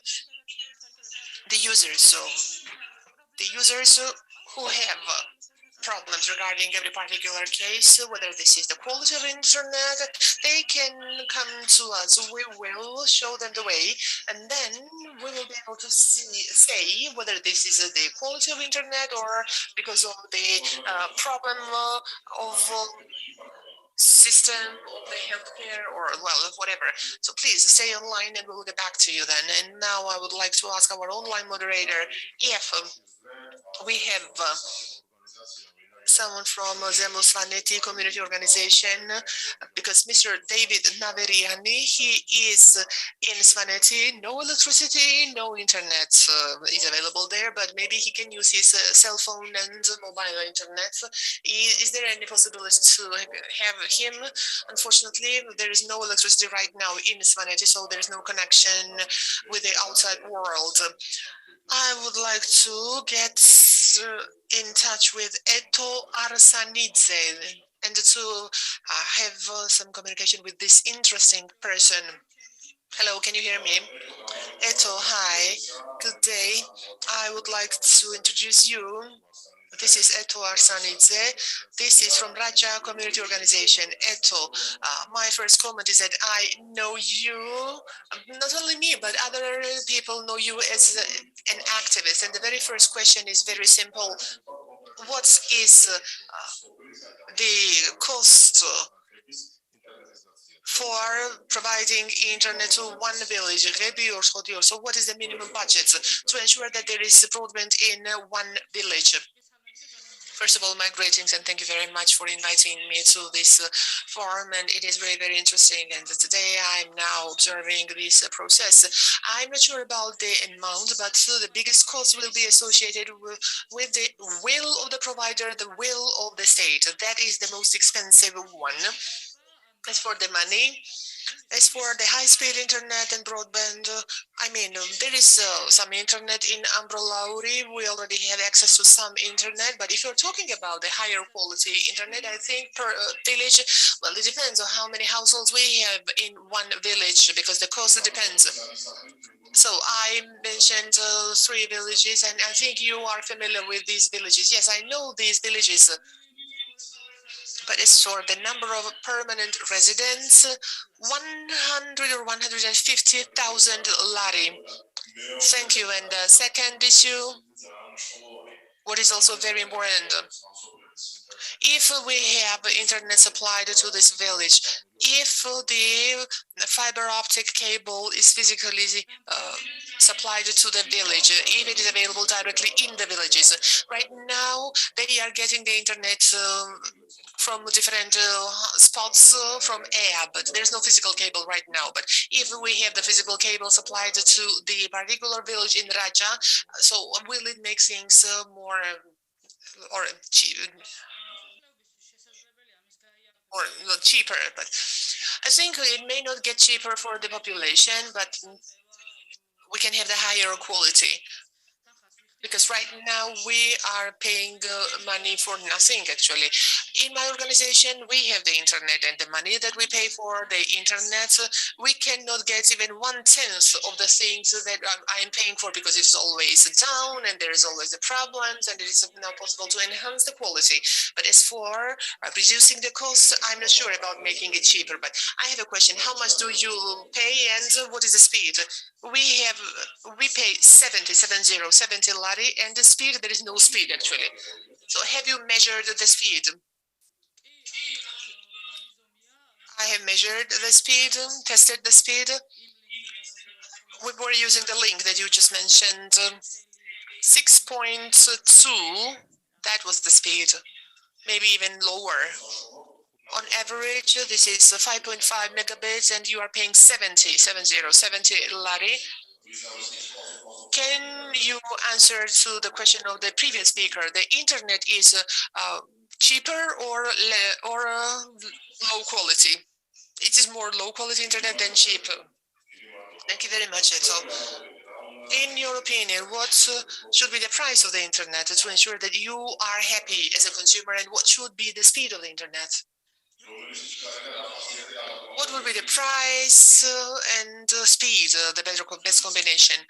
As a legal entity, the price, that's not very expensive for the legal entity, that's 70 lari, but if we have a better quality, if it can be quadrupled, if we have 4 times better internet, and then let's say, even if we have 15 megabits per second, then I would be happy with that, because right now we are in terrible condition. Well, we feel that actually we have the internet per se, but we're still using the MACTI internet. That's also awful, but anyway, well, you see, MACTI mobile internet has a better quality, and we're now using SkyTel services, but MACTI's mobile internet is better than the SkyTel internet. Thank you very much. So, Eto, I would like to move to the next speaker, but please stay online, and we will have more questions coming in the end of the session. I would like to ask a question to the person, which is Mikhail Cheramadze, GNCC Platform Shiamutsmeji. Yes, I am the head of the technological group in the GNCC. Mikhail, the very first question that we will ask to you: how frequently do you have the cases when people, instead of physically connecting the cable to the router and test the speed, they try to connect the Shiamutsmeji via Wi-Fi, and then they are dissatisfied, they are unhappy, and saying that my speed is bad? So have you had that? Yes, you know what? According to the resolution that we have passed, the internet quality should be tested not via Wi-Fi, but you should use the LAN cable, Ethernet cable, and Wi-Fi systems are developed worldwide, and some users, some consumers, how to say, that's inconvenient for them to approach the router and then to connect the laptop or to bring a computer to the router and then test the speed this way. On the other hand, when they come to us, and when our department is doing the chat like that, we usually keep in mind these moments. And when we have the test, we turn the Wi-Fi off to ensure that there is no parallel traffic. And this is how we test the network speed. In order to have an uninterrupted connection, we have a 4G modem, and they may not be able to get the high quality or high speed, but at least they will have the internet. And in accordance with our resolution, it takes 24 hours to measure everything and to test everything, what is the speed and what other aspects are, and to have the results. Quite often, 50% of the tests, they are doing it through Wi-Fi. And the people, the consumers, get wrong information. Before I get back to the second question, by the way, I tried to test the speed of the internet through your service, and I found out something very strange. And maybe that may generate some concerns among many consumers, and they can be some intimidated. Let's say your program that I have to download and install, and so it remains in the Windows, and you cannot uninstall, and you have to call the specialist to uninstall that. I don't want to sound like a conspiracy theory, and maybe you can answer to that. When the software is downloaded, so is it like doing any surveillance over the activities of the users in the computer? No surveillance, because that's just the ordinary plugin. This is the systemic file, and it is embedded within the Windows system.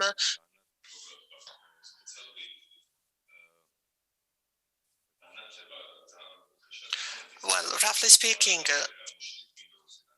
you need to have the specialized knowledge to uninstall that and to erase it from the Windows. But as for the plugin, this is a special software.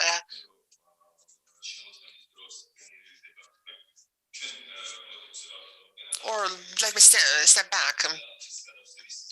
Our system is based on the channel overload system.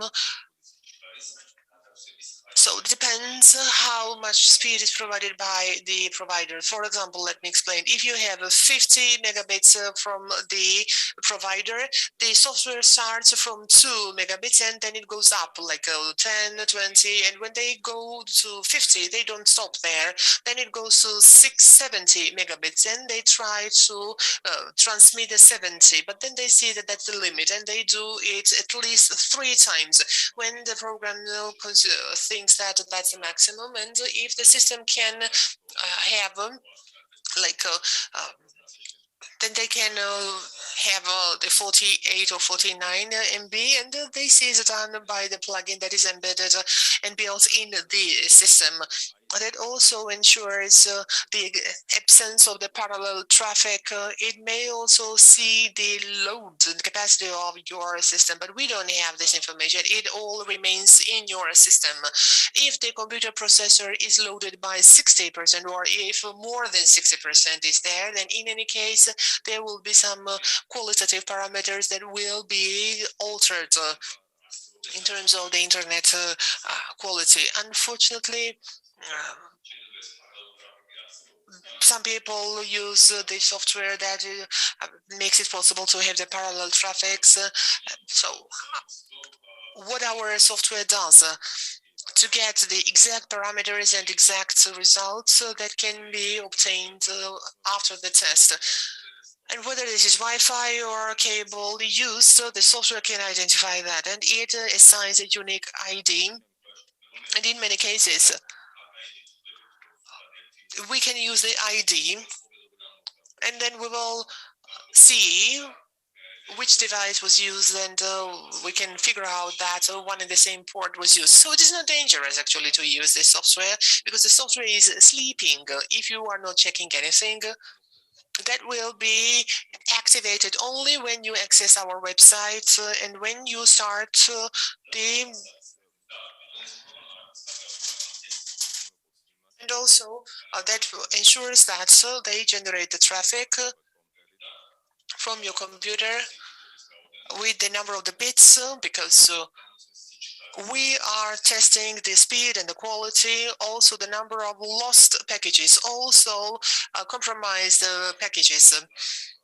It helps us a lot, and that is not included in the quality parameters, but that also helps us to establish during the connection, is there any kind of interruption, or if the quality goes down,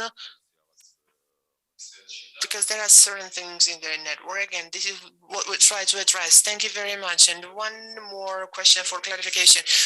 We often get a question, why your software is better, let's say. Why ShareMultiMG is better than the speed test, which is by Ookla, and which is free, and you can use it from the cell phone, and you can access it from cell phone or other devices. What I have just listed, that eliminates the parallel traffic.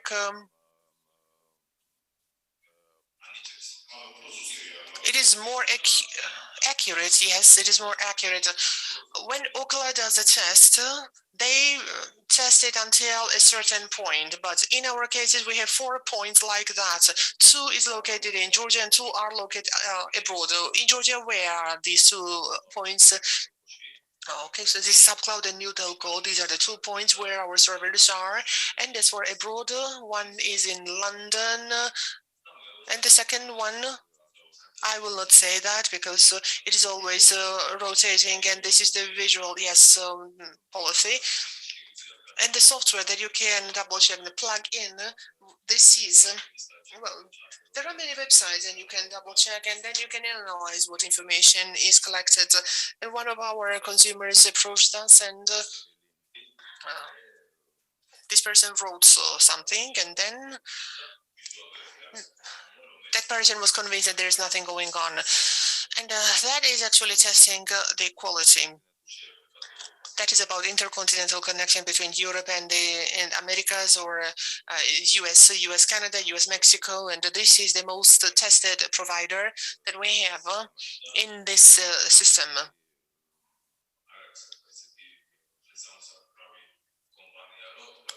The company is quite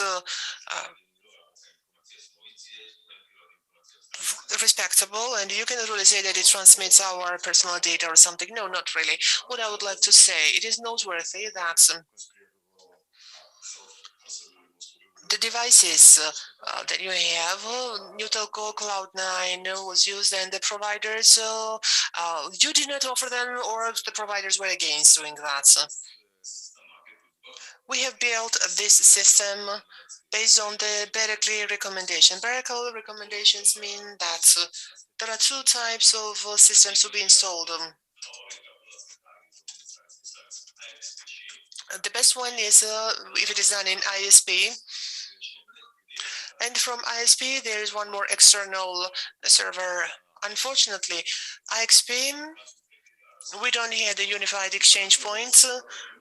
New Telco and Cloud9 will have to perform the functions of that, and this is why we decided to use New Telco and Cloud9. But there was some resistance. But as far as Berkeley recommendation were there, and this is the international practice, we decided to follow that.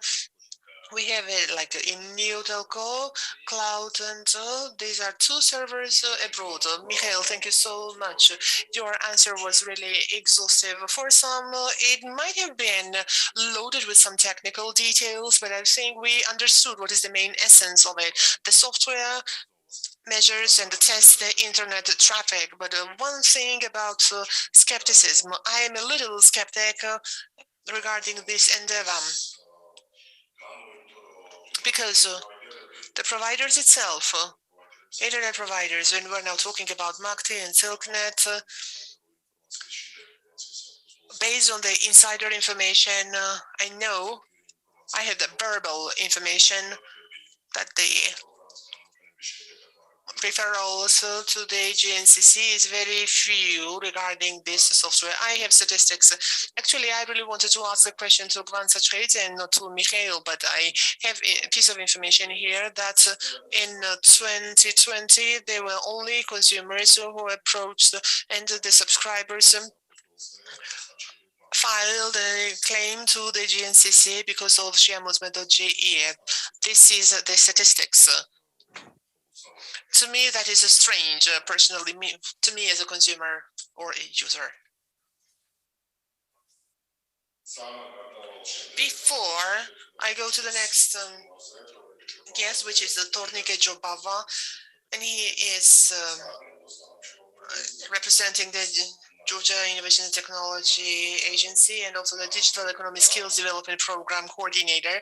And I would like to say that whenever I had a personal communication with Tornike, I have said that my main interest and priority is that when it is about the internetization of the country, regions and villages, and so I had a broadband connection there, one of the most important issues is to supply internet to the vulnerable groups where, for big providers, it may not be worthwhile to provide internet to the remote areas, and media literacy and digital literacy is very important because there can be some groups, vulnerable groups, because they live in a certain communities and they may not have the language barrier and they may not have information about the advantages of having the broadband in their locations.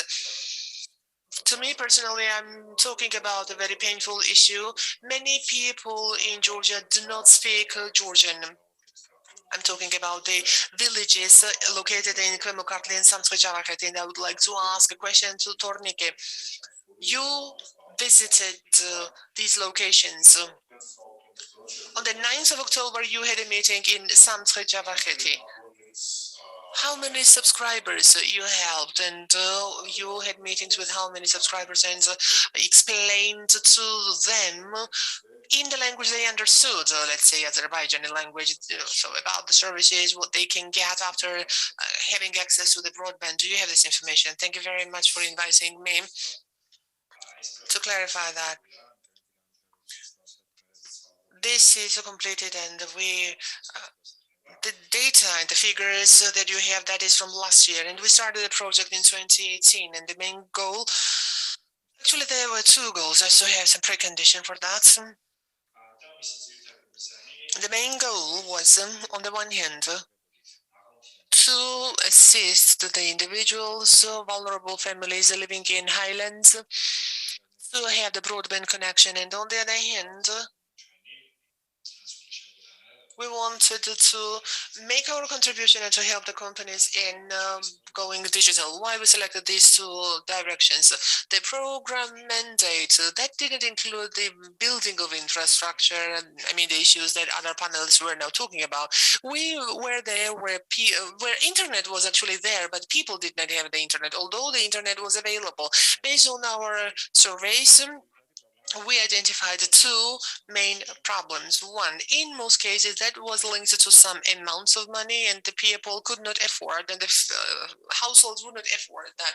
But as there is more development, and the fiber optic network is now being developed, and now it is improving, but there are so many other villages where it is still not developed, and the primary installation is still expensive. There were some other problems, but the key problem that we had, so you mentioned that it was not a priority for many people, and said that, why do I need it? So what shall I use it for? That was about entrepreneurs and households. Therefore, we were mostly focused on something like this. On the one hand, to develop the digital skills, to build the digital skills, and to raise awareness about broadband connection, internet, as we call it. Well, we divided it into two, households and legal entities. So because physically we did not provide support to individuals, it was for the entire household. and we raise awareness of entrepreneurs and the households. As for the internet vouchers, for the pilot, we have tested the households and the companies. I mean, well, entrepreneurs are the companies, but then we saw that it would have been better to emphasize on the households. Actually, it was rather much better, but when we delved into this issue and when we approached the communities, they actually had the internet in their companies, but it was registered to individuals. So if we did support the enterprises or the legal entities, that would not do any good to them, because, anyways, they would have the internet registered to individuals, not on the companies. That was actually the main issue. On the other hand, we were more focused on the families, vulnerable families, because it was about the main problem. They would not afford that. Financially, they did not have the resources. But then we had trainings, and mainly we were focused on the companies, entrepreneurs, and we covered three issues, three areas. One, digital literacy. Actually, specifically, electronic businesses. Placement of their product or output on electronic websites or in the Google or catalogs. Second was e-commerce, and we did that before the pandemic, and then the pandemic showed these people how important it is to have the presence in the digital world and to have their products available digitally. And number three, that was e-governance, because Georgia is really distinguished among many countries, because there are many services, state services have been provided online, but many people don't know about that. So during the meetings that you mentioned, and when we reached out to the communities and had meetings with the population, this is what we discussed. And first of all, we wanted to help them in utilizing the platforms, and on the other hand, we wanted them to help them in accessing the information in the internet. So do you have any statistics? How many beneficiaries did you support under the project? So within the framework of our project, we had 1,500 vulnerable families, well, 1,500 throughout Georgia. Here we have the households in mountainous areas, in the highlands, of course, not in excluding the breakout regions, and also, well, 1,500 companies, because, well, they were talking to that.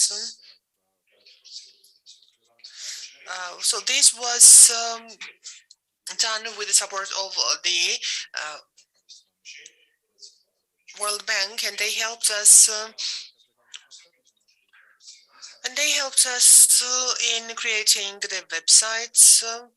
And then actually they started selling their products through their own websites. Let me ask again about the ethnic and religious minorities. Were you able to reach these communities?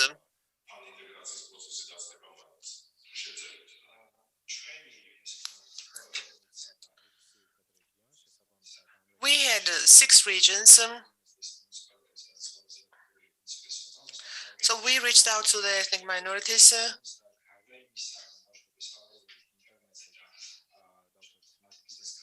We were talking about the businesses and digitalization, but we also identified some other problems, and other problems were addressed as well. For example, in Samtskhe-Javakheti, we had digitalized Georgia. That was a project, and many youth from Ninotsminda, many school children, many youth were involved in this project. They are the citizens of our country, and of course, they acknowledge that very well.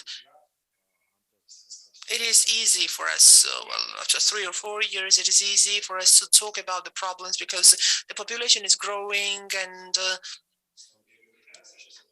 awareness is increased, and then we have more and more new projects, and it is easy for them to participate. And then this is thanks to the internet, because they already have access to the internet, and they have access to information, and of course that raises their awareness and changes their awareness.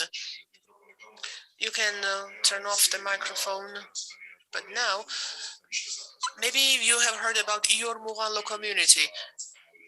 Not even mentioning the internet, road, water, they don't have it, let alone internet. And this is only just 65 kilometers away from Tbilisi.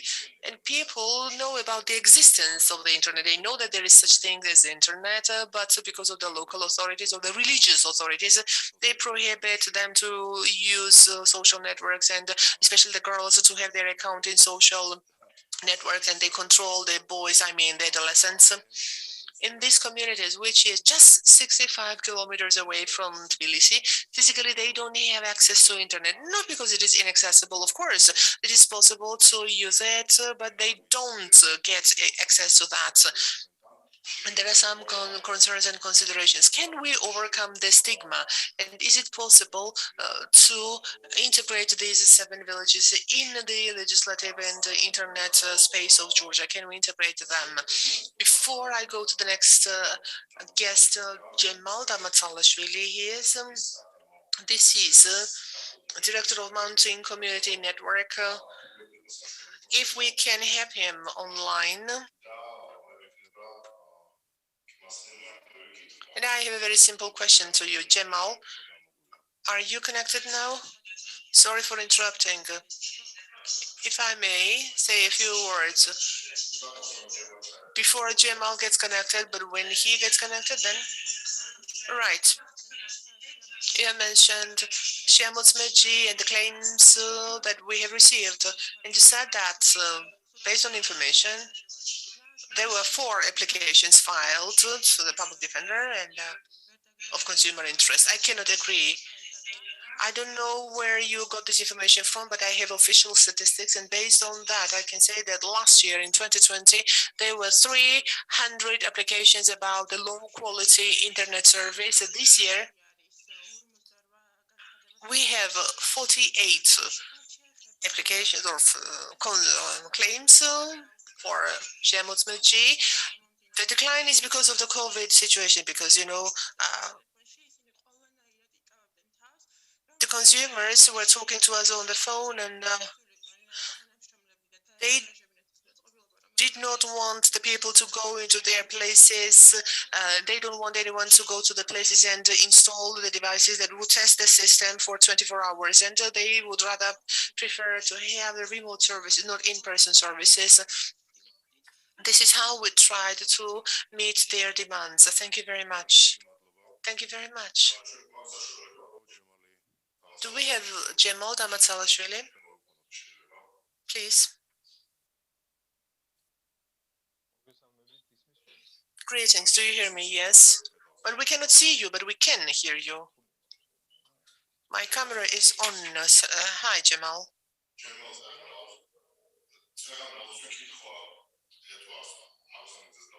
Eto Arusanidze was the recipient of the question. That was about the cost of internetization of one village. Maybe you can give me the answer. What is the price? If we provide internet to one village, what's the price? Let me speak about the project in general, the project that we implemented in our district. So let me tell you the money that we spent and how many villages we covered. But I see 76 villages, 496 households, 1,291 individuals. Is this information accurate? Yes, and we have even more. The number has increased because the organization, with its own resources, we were able to add some other gorges.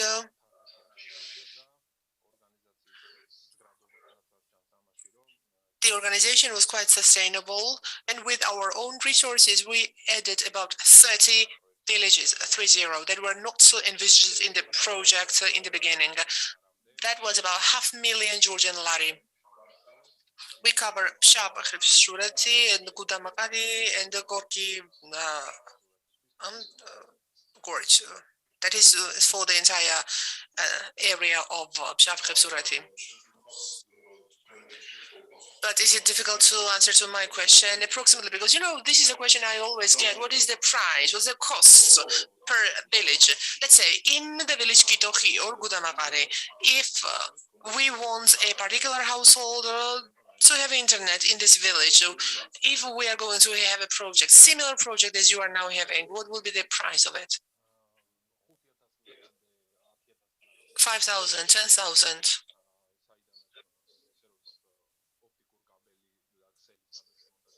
To have the fiber optic cable, 5,000 lari, I think.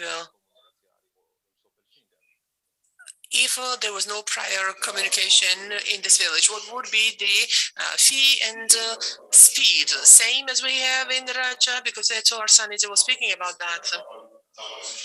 Is this a low speed and a high price, or vice versa? For 25 lari, the speed is 10 megabits per second. We're using Ookla as a speed test. So 10 megabit is provided. As for the physical, individuals, we have 30 lari and 15 megabits. This is the speed. And this is what we can provide to the legal entities. So I think the primary investment is high, right? Yes, because the terrain is quite complicated.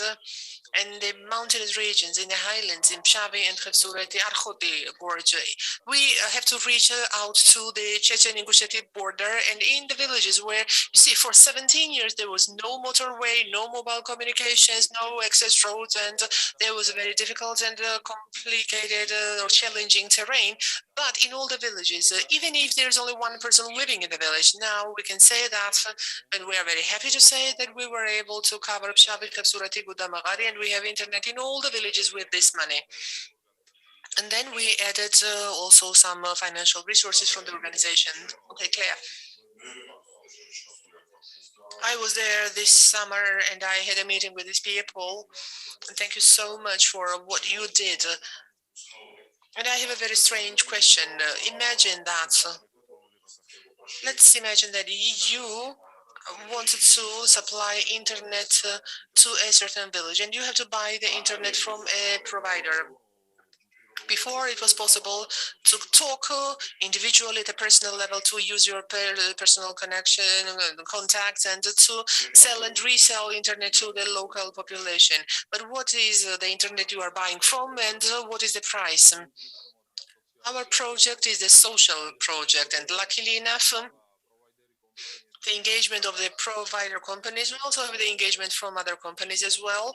And they say that we are doing the social projects, and that is for the interest of the population. That was the project of social nature, and we're very happy that the companies that were involved and those who cooperated with us, they said that actually it was affordable, the price. What about the price of 100 megabits from Beeline? We're on, sorry? Something up. For them, their approach is that this is the social project, not the commercial project. So that's actually giving you the internet with the same, the price is the same as the cost. So for the consumers, it will be 25 lari, and the speed of the internet will be how much? 10 megabit per second for 25 lari. This is a fixed rate, fixed speed. When you have the connection, in case of Tusheti, I remember the grace period were half a month when the people would get internet for free. Do you have this kind of service? Or in winter, what do you do in winter? Let me now inform you about that. So we were supported in the beginning by the Embassy of the Czech Republic. And for the vulnerable subscribers and also for the families with many children, it was for free completely. And 1 month was a grace period, 15,000 euro, as far as I know, right? Yes. I saw they also paid 25,000, and Gelam Tivlishvili said, one of the founders of your organization, Gela, said that 256,000 was paid by the government of Georgia, right? Yes, exactly. For which we would be always so grateful to the state, because the state contributed the most. And the internet community continued support to us. and we had a radio network, and this year the internet community let us have the cyber optical cable to Chinti to Barisaho, and which means that Barisaho is the location, and this means that we will have better quality. Thank you so much. You're doing something very important, and now I would like to say goodbye. If there are questions to Cemal Tornike or any other participants, and if anybody is willing, I would like to ask the online moderators to open the floor for their questions. Let me say one thing, if I may, of course. Dusheti municipality has many villages in the highlands, and there was no communication, there was no internet, but now we are accessing that, so we have already accessed that. The only thing on the location is the Tiuleti area, and next year we're going to cover Tiuleti as well. And in fact, Dusheti municipality will be fully covered, and there will be no problem with that, because the pandemic showed this problem. And ETO and the Svaneti community organizations members will say that when the pandemic was shifted to the online, the Pshavkhe Sureti was ready, and they were already prepared for that, and there was internet. And we had the same issue with Tiuleti Svaneti. Cemal, if there were 5G already activated, and if you can if you have an opportunity to use it as an experiment, what do you think? It will make the cost of the project cheaper? Will it reduce the cost?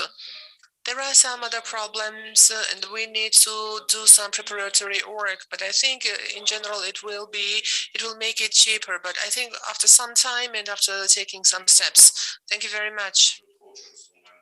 I would like to ask our online moderator if we have any questions, please. What I can see, I can only see the comments but no questions. And if you have any questions, could you please copy them again? Otherwise, let me ask Maka Ghaniashvili, Internet Economy expert, to summarize and to wrap up our session.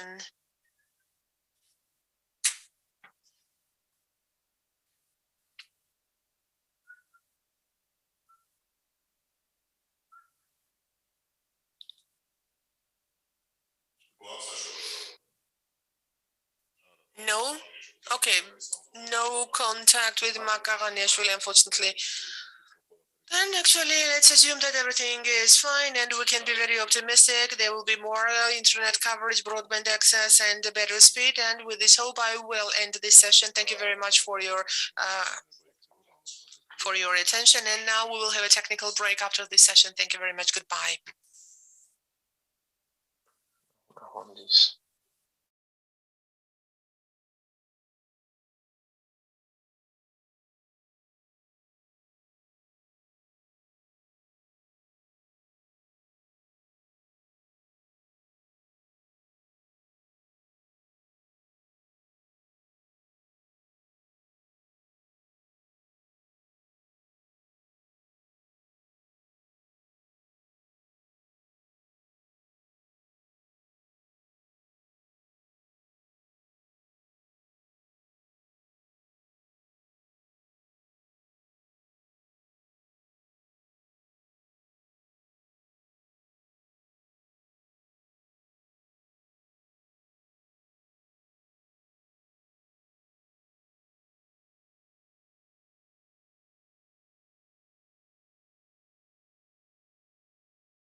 So, good evening.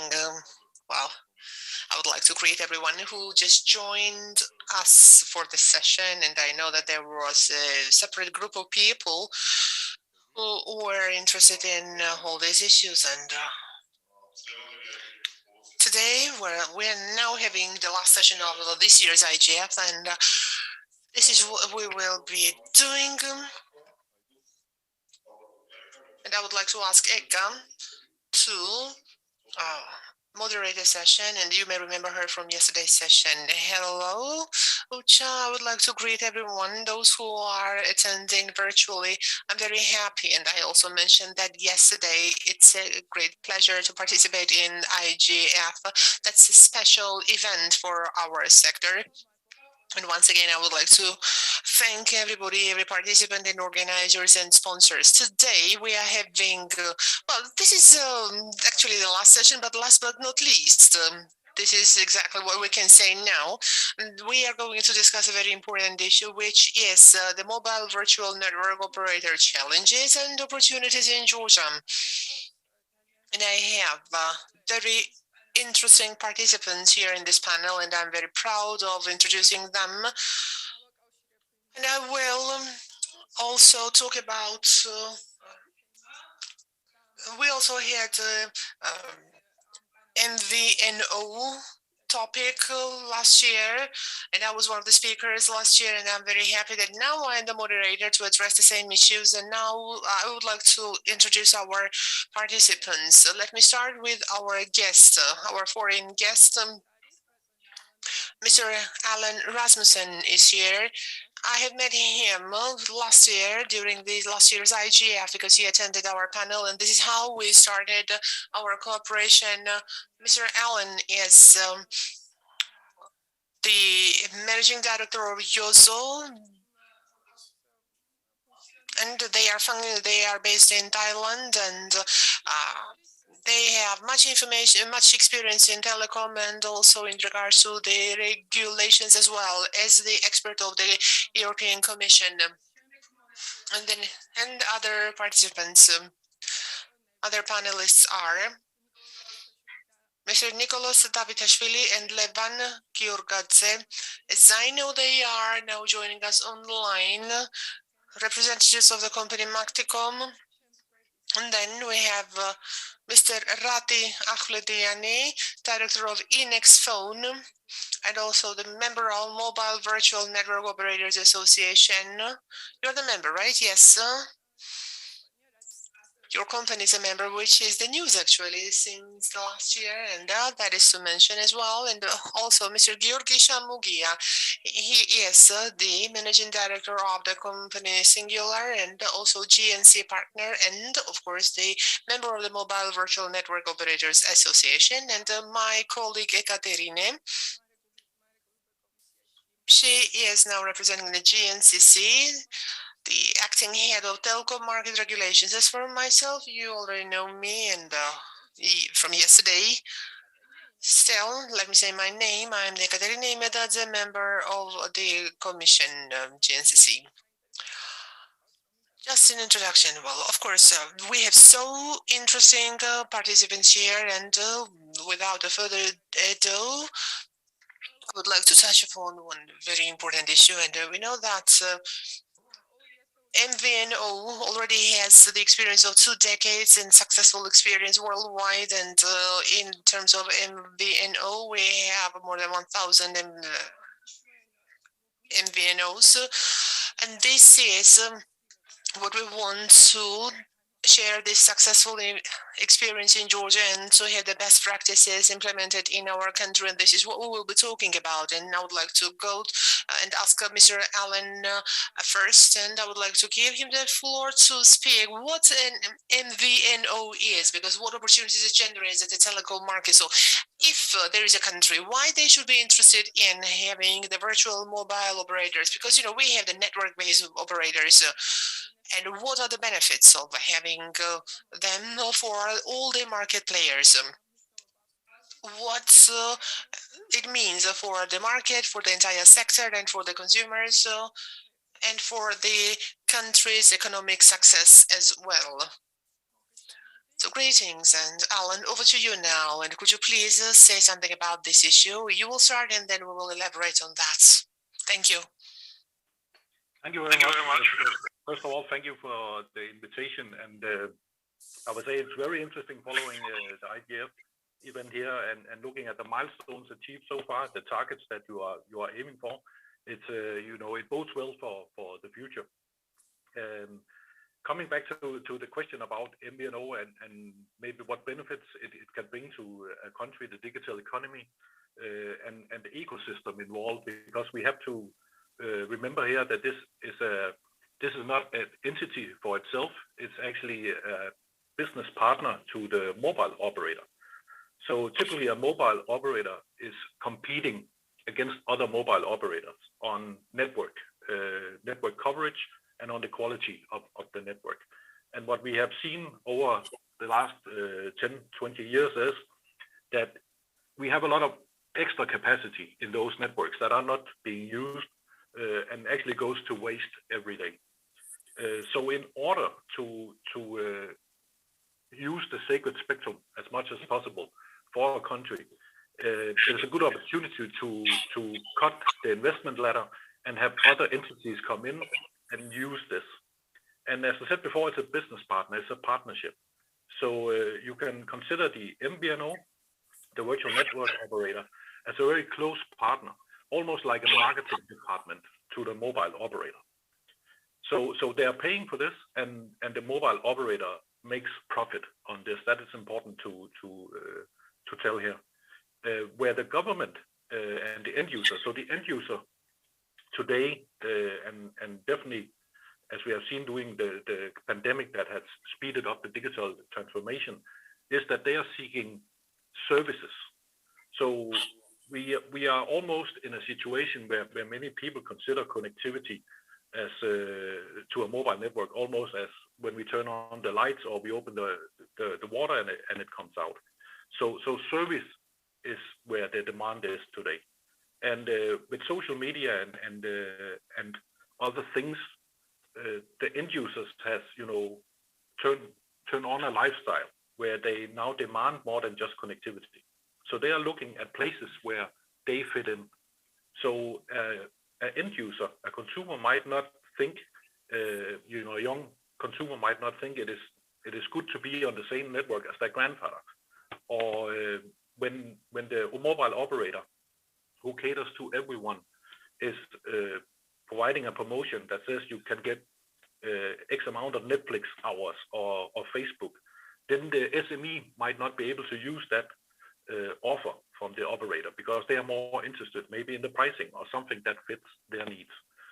So that's the benefit for the end user, is that the MVNOs can target these niche segments, not so much focus on pricing, but go in and say we target maybe an elderly segment, and that elderly segment we provide the mobile phones with big characters.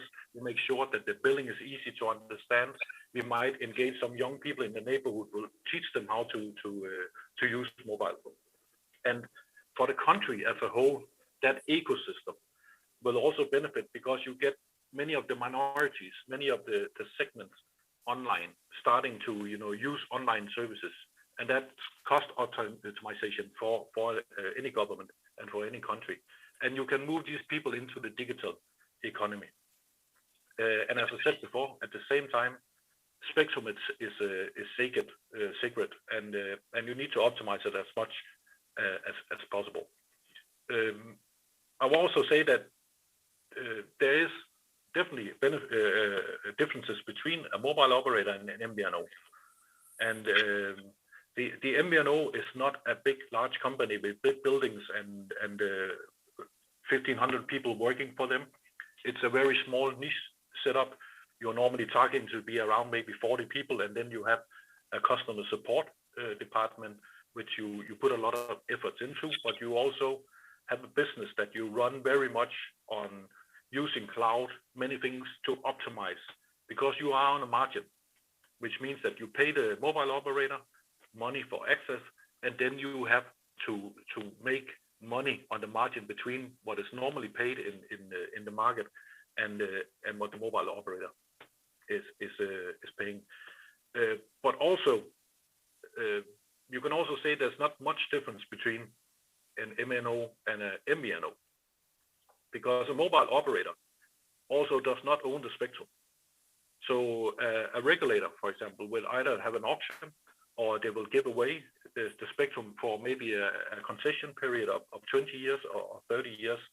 And a mobile operator, traditional mobile operator, will then build a network on it where it has infrastructure and then start a service. So that is where you can say that MVNO and a mobile operator are also kind of similar, because both are on a concession. Both are actually renting access to spectrum. But where it is different is that the mobile operator has the infrastructure.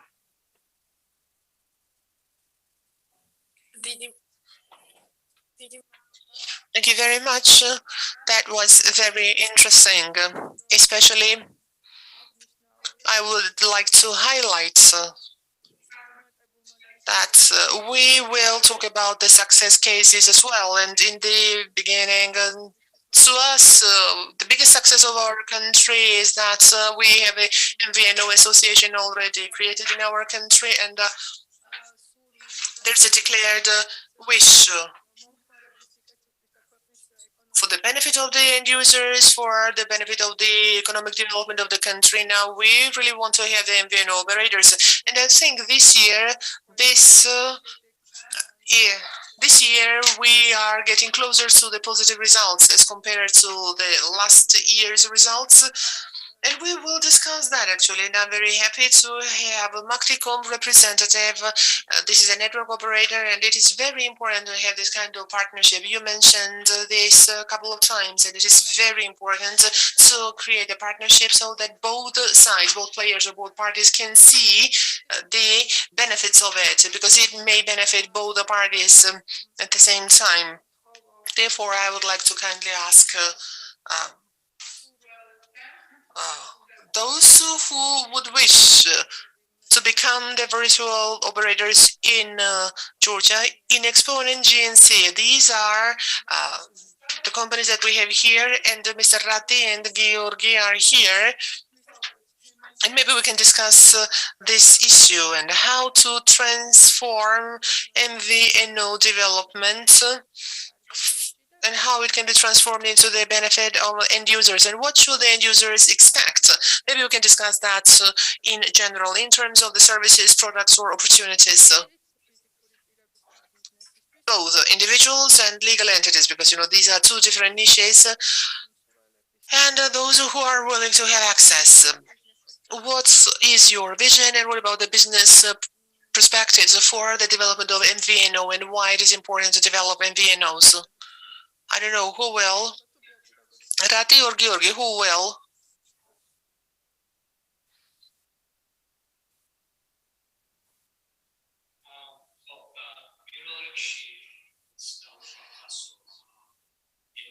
First of all, I would like to underline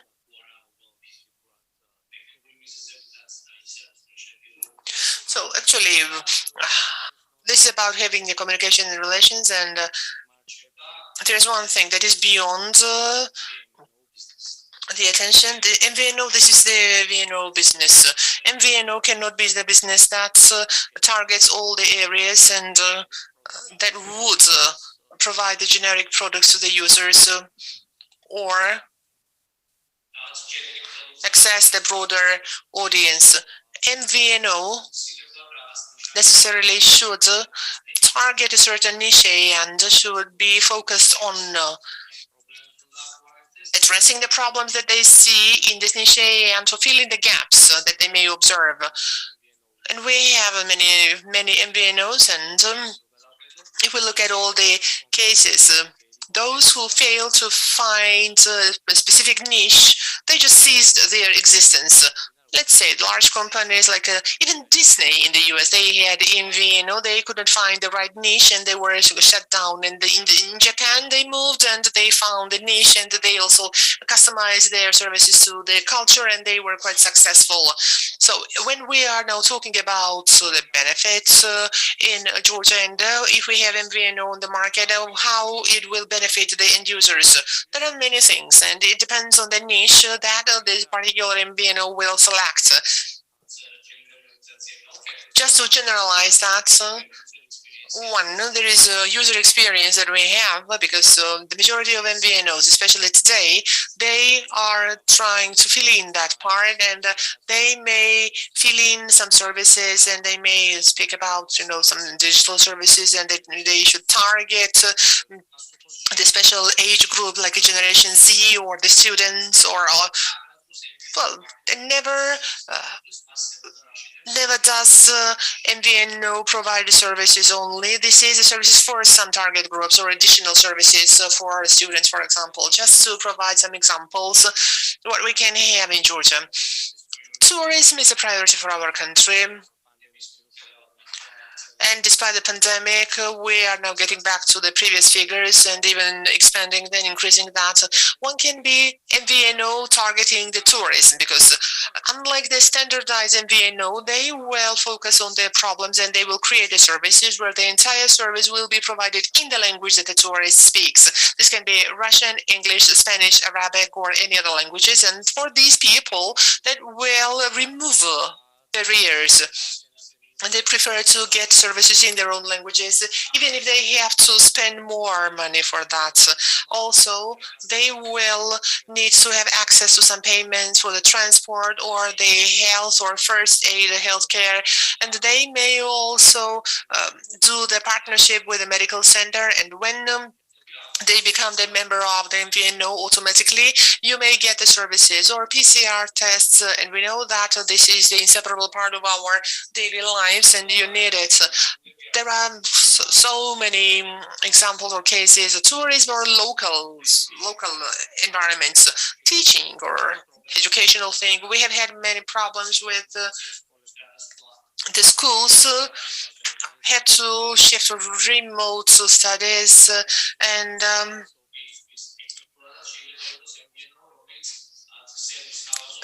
they are now providing services to like Teams traffic that is in affordable prices.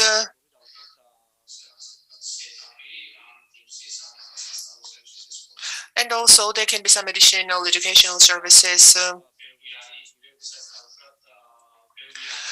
And for the businesses, they may have 3,000 people in their corporations and they have the problem, let's say the most trivial one, they need a platform.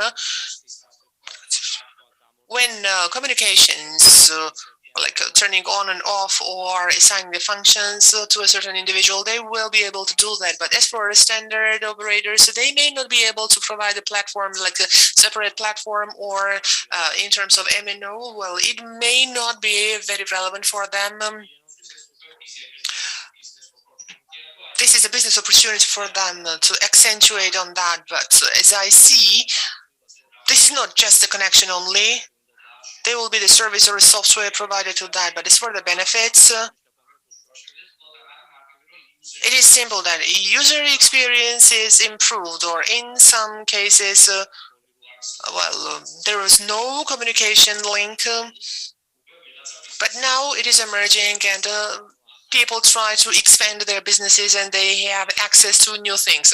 The easiest things that we can see, and we also have many niches in Georgia, let's say user experience will be improved if we do that, and they will have better access to certain things and access to technology and connections that will be more democratic, because this is the key in the modern world, and that is very important for building our future, and this is actually the main building block for our future development, because this is like, well, we try to predict so many things in the businesses, and in 10 years, we may have so many advancements and improvements and developments as well.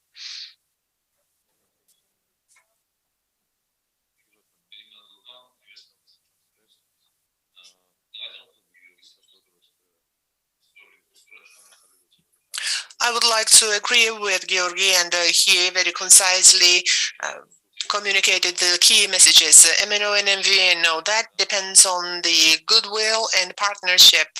If there is a mutual will, yes, fine, but unless there is mutual intentions, that will never happen. And existence of MVNO, that is beneficial for mobile operators, but also MVNO as well, and for the entire community, because as Georgi already mentioned, there are many cases MVNO creates a certain kind of customized segment-oriented services with its additional services that is targeted to some narrow audience. Why this is important? Because large operators, mobile operators, I mean, they are mostly focused on the large masses of population, and we have 3 providers that cover the entire Georgia. There's a very good saturation with SIM cards, and I think everybody in Georgia has a cell phone, and everybody is using the services. But their objective is mass production. They are focused on the masses of people, and they do it quite well. And these kind of customized services may not be ideal for everyone, but we need to create the services for particular segments. As Georgi said, let's say for students, for businesses, for, let's say, tourism. Like different people who may come for some time, or Georgian immigrants.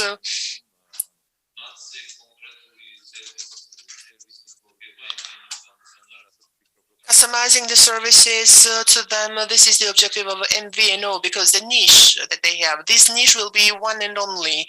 And well, unlike MNOs, because they are targeting everyone.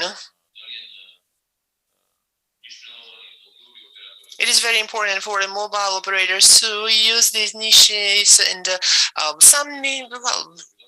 in fact, the requests or demand that we have on the market, or that is not on the market right now, but these new demands may be generated tomorrow, because if the service is developed, there will be more demand, and so not everybody will be able to use it, because the mobile operators may not be able to do that, because they are focused on the large masses of population, and they do it good. But as for customization, MNOs don't do that. It will be difficult, and it will be quite complicated for them to create certain services for particular users and to have specific targets. And that is actually what the MNOs should be doing, MVNOs. As for MVNO types, there are many different types of MVNOs, and we know that well, some conditional groupings, like 4 or 5 types of MVNOs we have. But even in this case, it is possible to navigate, and this can be quite flexible. In Georgia, there is no virtual mobile operator, but there's an active negotiation with all the providers.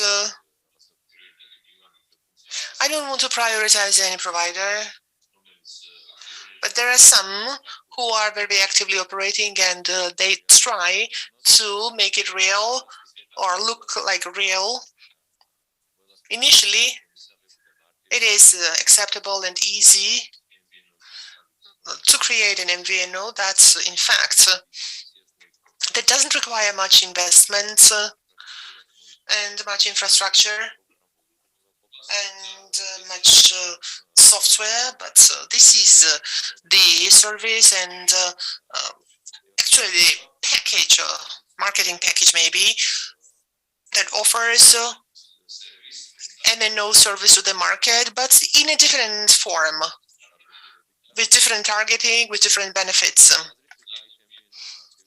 Light MVNO is quite easy for the market, and I see readiness. And this can be for tomorrow, maybe, the reality. Full MVNO can sound quite more interesting, and although we know that it requires much energy and many investments, but I think if not tomorrow, at least it will happen the day after tomorrow, because by establishing full MVNOs, MVNOs will be independent from MNOs, and they will be more flexible on the market, and they can offer specific services to specific niches, and they can offer specific products that will be beneficial for the end users and that will be beneficial for the MVNOs and MNOs as well. That can be a certain kind of headache to be focused on specific niches, because this is not the strength of the MNO. It cannot be the strength of MNO, because MNO is doing its job, for example, to take care of the network infrastructure expansion and quality enhancement, new technologies, because we are now talking about 5G, and that is a very relevant topic in Georgia. But as for utilizing or targeting the smaller targets, that is something very specific, and MVNO's objective will be to be focused on these narrow segments, to reach out to the smaller audience and to offer them the customized products, because MVNOs will be better to do that. We have many cases beyond Georgia, internationally, and Georgi already spoke about that quite effectively. Thank you very much, Rati. Yes, you made right emphasis and important emphasis.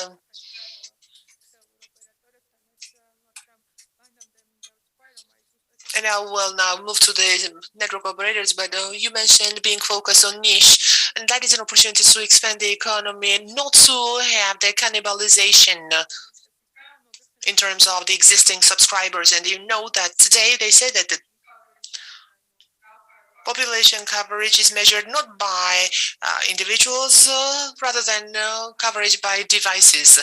This is how we expand the operations in the niches.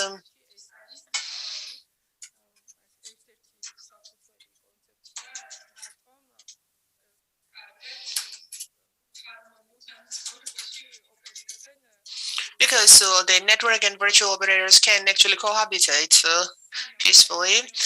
But before I move to the next issue, this is the network operator. Before I do that, just some background information, the practices of European countries. This is what we will be discussing. Eka, I think you will do that briefly, right, sir?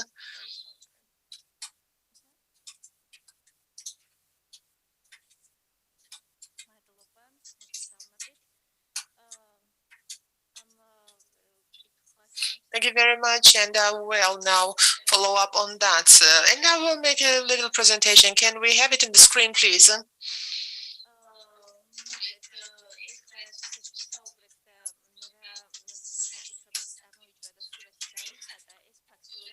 The picture that we see now, the current picture that we have now in front of us, so that is a part of the global picture that we have worldwide in terms of MVNO.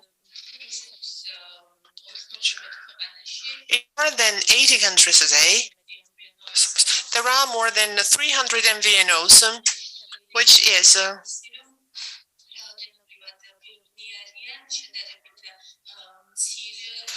they are many, but we have smaller operators.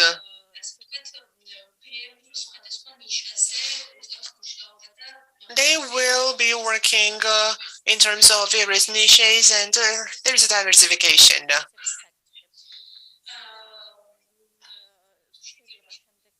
Can we go to the next page, please?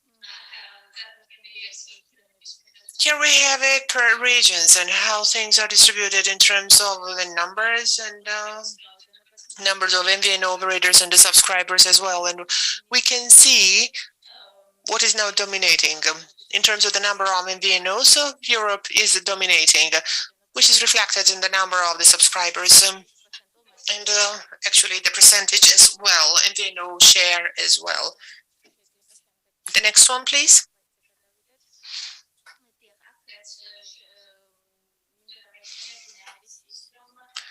What I wanted to show, the share and how the MVNO share is changing worldwide.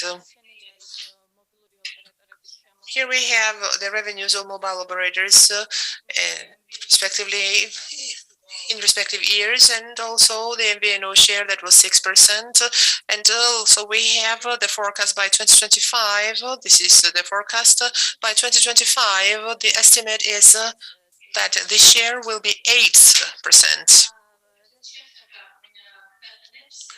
Now, as for the countries, I have several countries where we have the largest number of MVNOs. This is the US with the highest figure. They have the most number of MVNOs. What I wanted to say,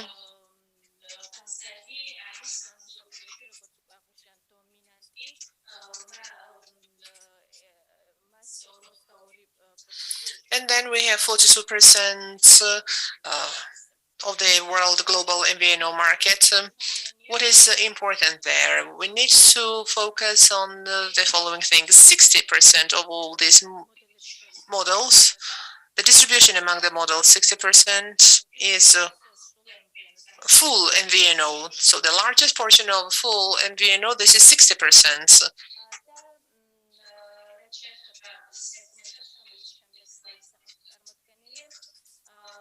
As for the next slide here, we already talked about the segments, and I will stop on that for a long time. But what is important here, to see the dynamics, to see the development that we see in this respect. This is the forecast as they see the dynamics of development.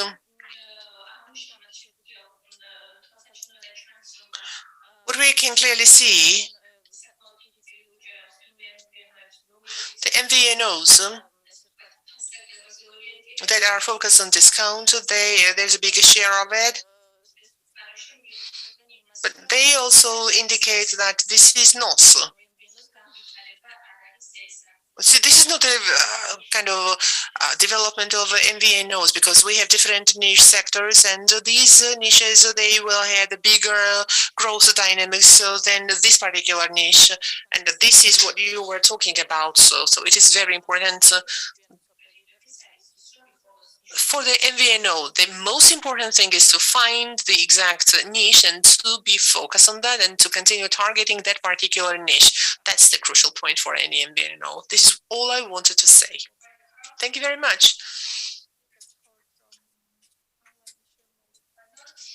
Maybe we can invite Alan.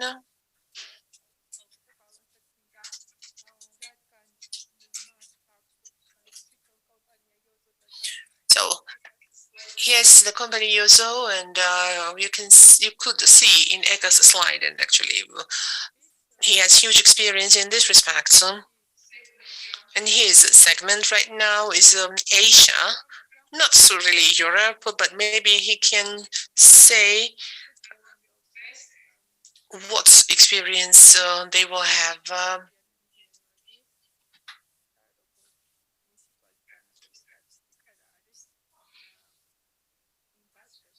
And now we can see the statistics in the market, what the observation is in the markets that you are represented on.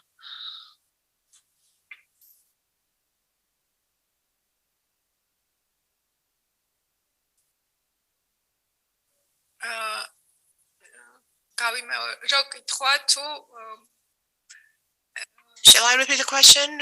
Yes, please.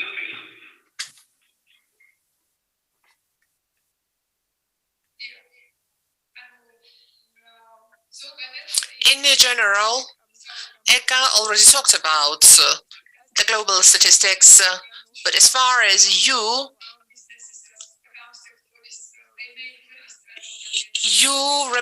are actually the enablers of these segments, you and your company, and you are familiar with the markets in Asia. And recently, Eka participated in the Forum of Asia that was really very developed. And maybe you could see your reflection. What is your vision? Statistics. What about the statistics and development and dynamics of the market? What you can say about that, please? Yes, I agree. I also want to say that it's not only in Asia. Also, if you look at the Americas, there's a huge growth going on at the moment. I think every football club by now in Brazil is actually an MVNO as well. As I mentioned before, many governments, many countries are opening up for digital transformation and digital economy in their countries. And as part of that, they know that this cannot always be a top-down. So it cannot always be from the government. And then the 3-4 MNOs that normally, mobile operators that normally are in a country, but it has to come from the bottom up as well. So we have seen a big growth. MNO has been popular over the years, but throughout the last 5 years, it has definitely grown. And extra fuel has been added because of the pandemic.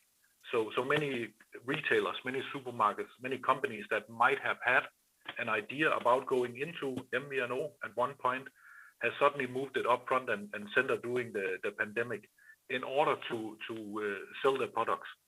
And we have to remember when we talk about niche and about not always competing on pricing, many of the MVNOs that launched today and have launched for the last 5 years are actually not focused on telephony. So they don't see this as a big business on selling data and selling voice or SMS. They merely see it as a transport on how they can sell what they already have in their business. So, for example, supermarkets will say, we will introduce a loyalty program where people will get points every time they shop. And as part of that, you can get, mobile data or SMS. And in reverse, they will also sell mobile data and voice, and hoping that people will spend more in their shops. And that is what we've seen during the pandemic and the digital transformation, that these both SMEs and large enterprises, big brands as well, has said now it's time that we go mobile, and we want to stay in control ourselves. So we have to remember that MVNOs can come in different sizes, as we talked about before, and they can target a niche. But some of these also have big brands behind them. So they are leveraging on their brand. Maybe they have a distribution already. But it's clear that the digital transformation that is happening now is pushing MVNO launch. In the enterprise sector, on the M2M side, where MVNOs have been active for many years, it's even more that we see this growth, because the large enterprises may not be in favor of having a traditional mobile operator as not as a partner, but as the endpoint, the last mile, and actually thereby indirectly controlling their supply chain or controlling their business. So today they can either in the countries that have 5G and who have provided private networks go that route. That's a huge setup for a company that doesn't know much about telecom. But it's much easier for them to launch as an MVNO. So an MVNO can be someone that caters to ethnic minorities, as we talked about in the previous round, but it can also be big enterprises who are using MVNO as a way to control their own business, because they know their customers. And they don't want operators to be part of that, to be in control. And at the same time, when we talked about full MVNOs before, one of the issues about being a thin MVNO or medium MVNO is that you don't have too much control. At any time, the mobile operator will actually be in control, and they will benefit from the data that you gather from your customers. While if you are full MVNO and you have the necessary technical elements set up like HLR and databases, you as a company or an MVNO get all that user data in return, which you can use to cost optimize or upsell what you have in your company. Some of the statistics where we see the discount shown before, we've seen that. I think it might be statistics from GSMA, which is not updated over the last 3 years on MVNOs. because there has been this tremendous shift in a focus on the niche and not so much on the pricing.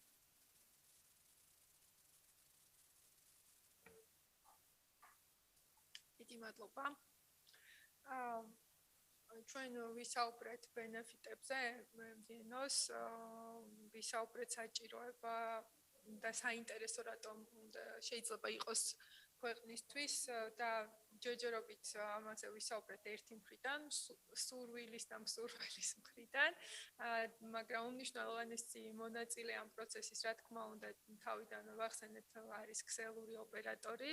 შესაბამისად, მაგთიკომის წარმომადგენლებს მინდა ვთხოვო, გითხრან მათ გამოცდილებაზე იმ თვალსაზრისით, რომ როგორ ხედავდნენ experience and how they envisage that. And so what about their vision about the MVNO, and what about the entry of MVNOs in the Georgian telecom market, and what they think about the model, and will it be price competitive? So what models you think? Because you already have the many years of experience, and what models you can think of in terms of the mobile communications, you are well experienced, and maybe you can, Nikon Levan or yes, Nicholas will start. Greetings, but we cannot see you actually. We can hear you, but not see you. Can you see me now?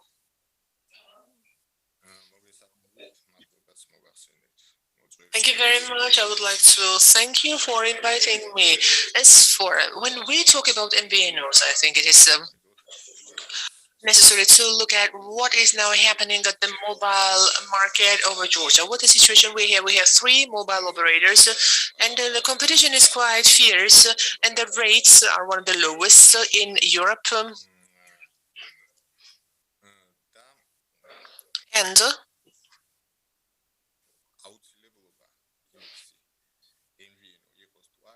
the necessity, well, to have or MVNO or not to have MVNO, we can say that if there is an MVNO, or what would be the niche, or how the companies should cooperate, that should be the subject of an agreement. There should not be any coercive or mandatory regulations. No, there should be actually the conventional approach of 2 parties, and it should be based on the discussion about how it may bring profit or benefit to both of them. There have been many different directions or areas that are subsidized, and 2 out of 3, if they are incurring the losses, selecting a particular niche that may result in cannibalization, well, that may create a very bad environment in the country. Today now we are talking about the implementation or introduction of new technologies, and I promise that many investments and big investments are needed for that, and therefore that should be taken into account as a whole, and this is how the decision should be made between the MVNO and MNO, and how and what kind of cooperation we should have. From our perspective, the most hindering and problematic issue in terms of MVNO is the mandatory or must carry or mandatory access regulation. And we saw that, we were talking about the partnership relations and commercial interests as a foundation for all this. We have already discussed and announced it publicly that we are ready. That's a public statement. We are ready to cooperate with any stakeholder and any interested party, but not as like under pressure or coercively or mandatorily. No, just as a partner, and to find some niches that may bring additional benefits to MNO and to MVNO, to both of them. And if it does not create any problems that I have already mentioned above, because we don't want to ruin the market. We don't want to create any hindrances or interruptions on the market. This is our main direction or main focus. We are open to talk to any potential MVNO. We are ready to cooperate, and we will try to find a niche and additional opportunities together. And so we may have the cooperation between us, and whether it is a full or light MVNO or a medium MVNO or what will be the accent, these are the future steps. So therefore, we will agree on that, and based on what would be the niche that we reach an agreement on, and I think, well, just to make sure that there are no hindrances and not to have any kind of incorrect expectations. We need to have, we need to consider the regulation about the must carry or mandatory access. Well, it can be.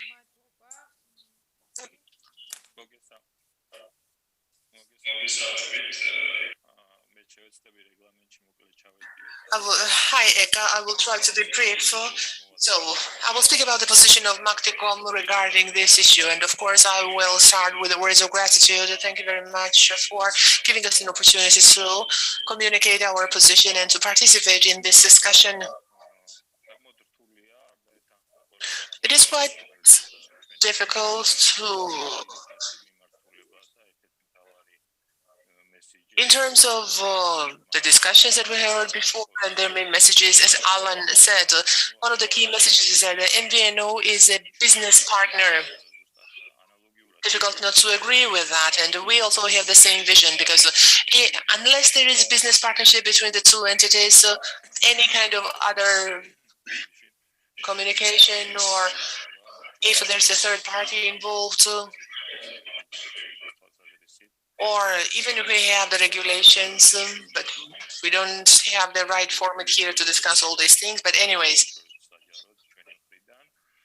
this is what we would like to say publicly. So there will be no prospects for development unless there is the partnership attitude. And our main approach is that it would be great if the GNCC revises the decision.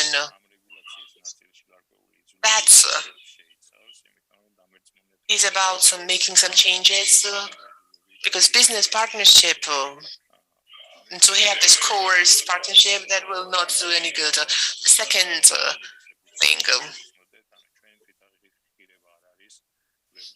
it is not just our caprice, or it is not just our intention to fight against the regulations, or it doesn't mean that we are afraid of any kind of competition. No, we just don't want to have a case that would create some wrong expectations on the market, and this will be something that would not be generated by the business interest, that will be generated artificially. And this is why we are ready and we are open. And by the way, we are having active negotiations with different entities, and if we can find some free niche, and if we can find mutually beneficial business interests in this particular niche, and that will benefit both of us, then well, of course, there will be no other things needed. And I don't think there will be some hindering factors in this respect.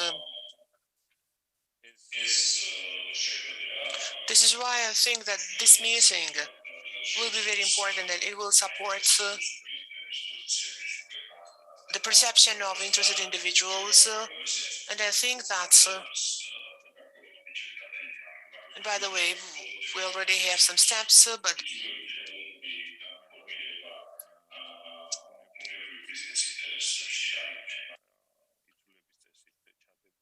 of course, well, we need to have business interests free from any artificial interference, and we would welcome this kind of arrangement. And if there are any other additional questions, we'll be more than happy to continue our discussion. Thank you very much, Levan. Yes, indeed. We may ask you for some more interventions, but now, Eka, we are now talking about the regulations. We mentioned that a couple of times. Could you please briefly elaborate on that? For the participants, well, panelists are aware of that, but maybe we can discuss the preconditions of the regulation and where we stand now and what it is about. I think we are very close to the messages that we heard from the companies.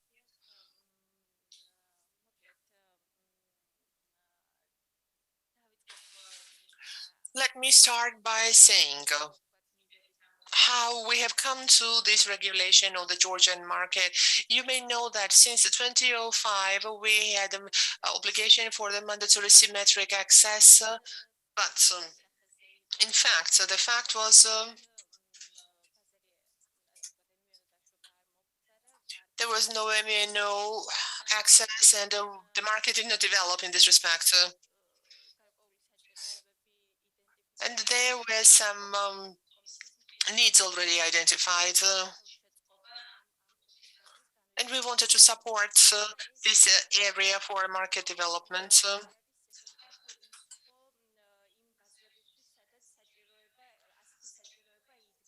And some markets already faced this need. And we know that there was a need in some markets, but the market failed to develop the way it was supposed to develop in other countries. And then they decided to have the preliminary market regulation method. So the market was regulated with this ex ante. And in Georgia, as far as there were some difficulties and hindrances and barriers on this market, the Commission took steps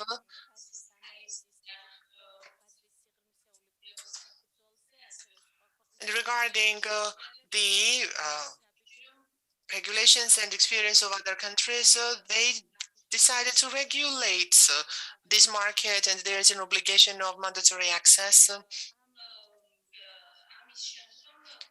After this, things developed in a way that it was mandatory for the operators to publish the access offer. And then we started working on that. And that took more time. And at the same time, the good thing was during this period that from the side of MNOs, there was a readiness and they agreed that maybe we can have access in the commercial mode for the MVNOs. Also, they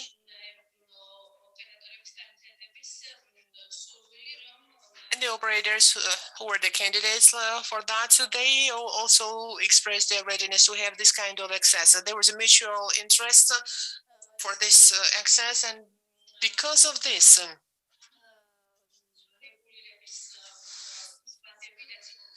regulation timeframes that were set already, that was extended. And both parties with this were able to have this kind of agreement, and they may have mutually beneficial and interesting terms and conditions in regards to the access with commercial terms, and they agreed to have it this way. So there would be no need for ex-ante regulation. They agreed on that. So the Commission decided to expand the time frames, and during these time frames, it was supposed to make it all clear, and they were ready to take steps for the practical access for the MVNOs. That's it, what I wanted to say very briefly about it. Thank you very much, Eka.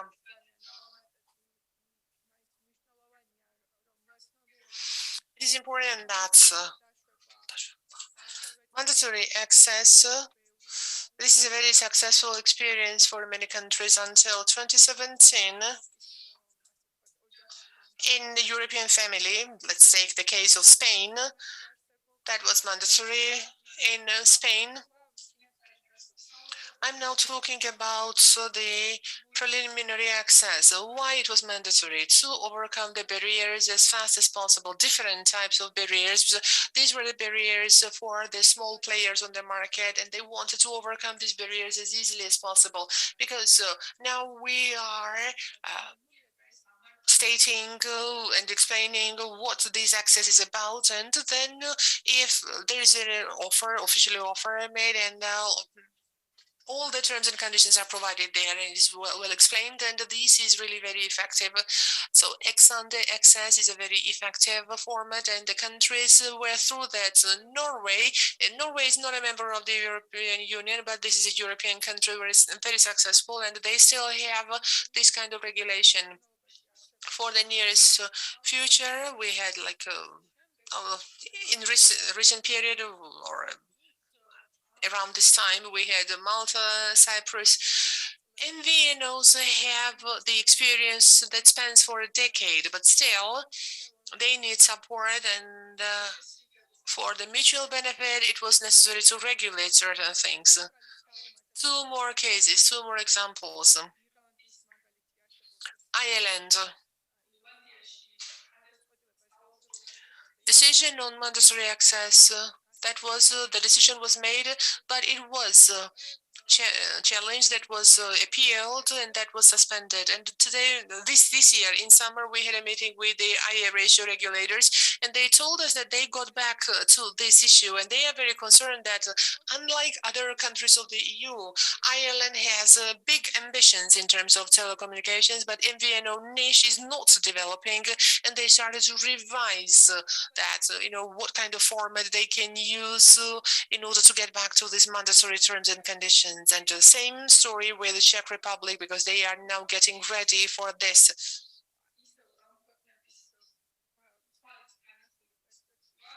The perspectives, and this is a niche that could be explored. Another interesting indicator is the market share. This is the telecom market share, and how this is distributed in the country's economy. In case of Georgia, we can say that there is a big perspective based on the examples of the countries with a similar economy, or let's say the pricing strategy, or let's say the mobile services. They may have the similar situation, and they have twice as much telecom sector as compared to Georgia. And yes, of course, there is so much perspective. This sector is very prosperous, and this is why we decided to have this kind of approach to support and facilitate that formally. But in summer, there was a good change, and the change was quite favorable and promising. And we heard the desire and willingness from Macticom, and the two other operators said that they have readiness for the access. But of course, we have to decide on what kind of partnership future we can have from the business perspective. We can also regulate that within the scope of other legislative frameworks. And France, for example, they did not introduce ex-ante regulations in advance, but there was ex-post mode.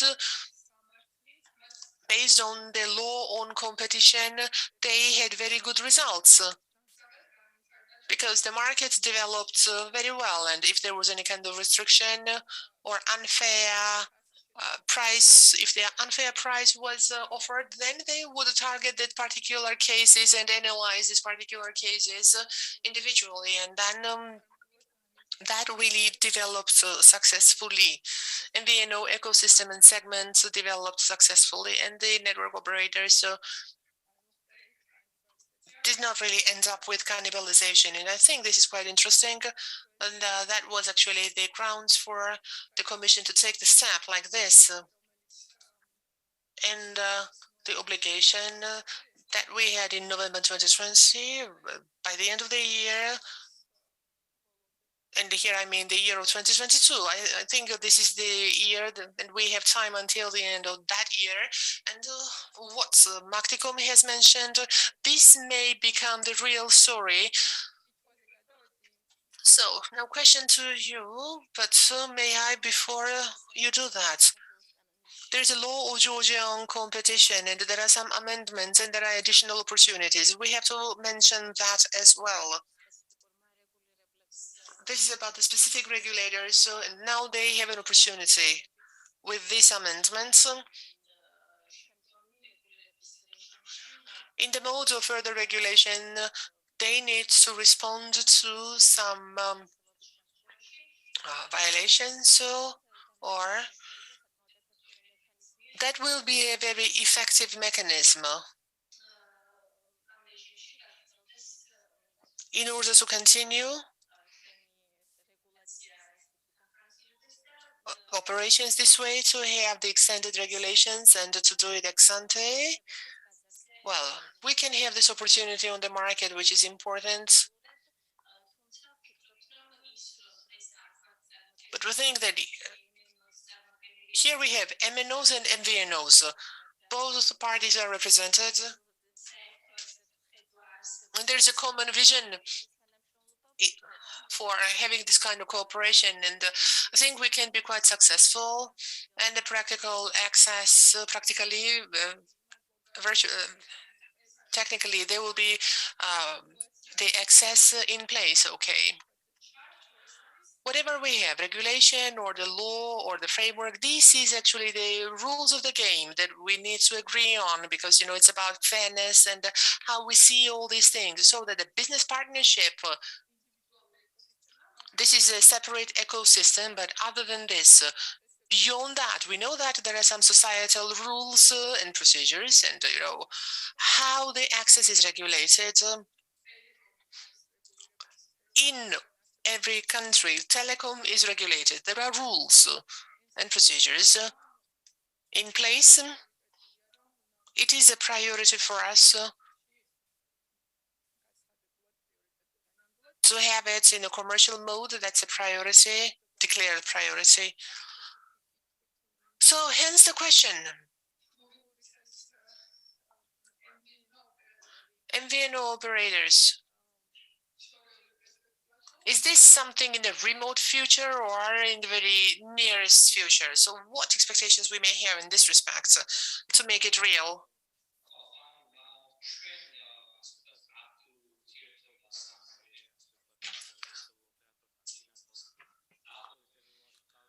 We started to cooperate with the MNOs last year, February. Macticom was the one to respond to us. And then we had many meetings.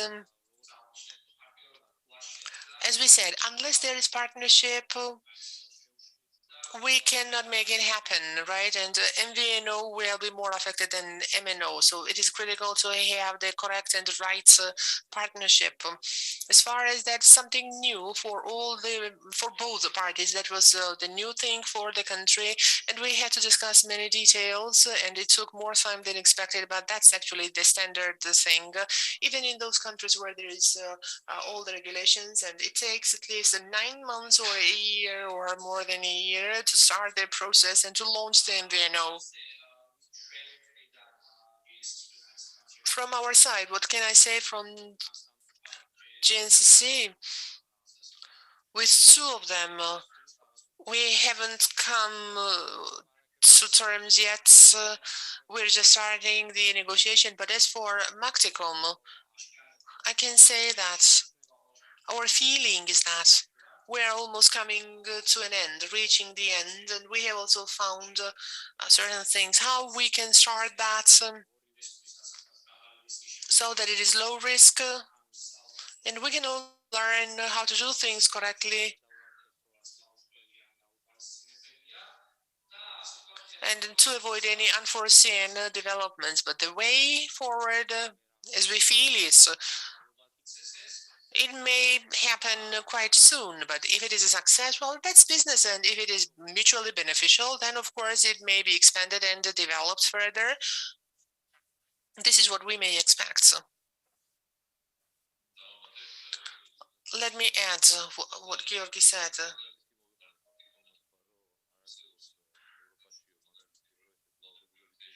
There was no case in Europe to have this kind of obligations in terms of continuing this process. But well, I agree with Macticom, and we need to have a goodwill. There are thousands of ways,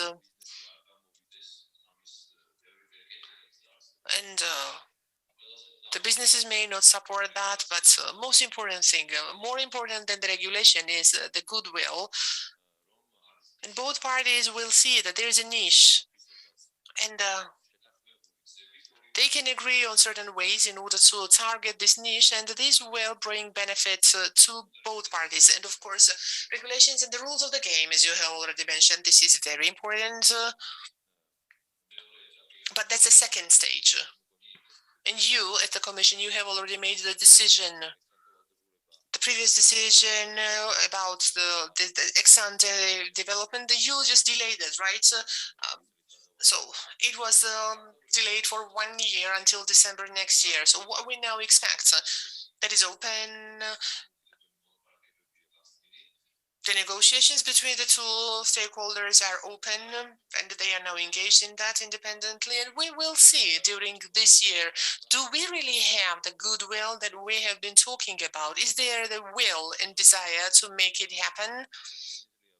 And I can say, Georgi, as Georgi, you said, we are working with all the providers, but I try to avoid that. Well, speaking about that, but I really have to get back to Macticom. And Macticom is the company that follows us in our negotiations most adequately. And it is my perception, independent of Georgi's considerations, it is my personal opinion that yes, they have readiness.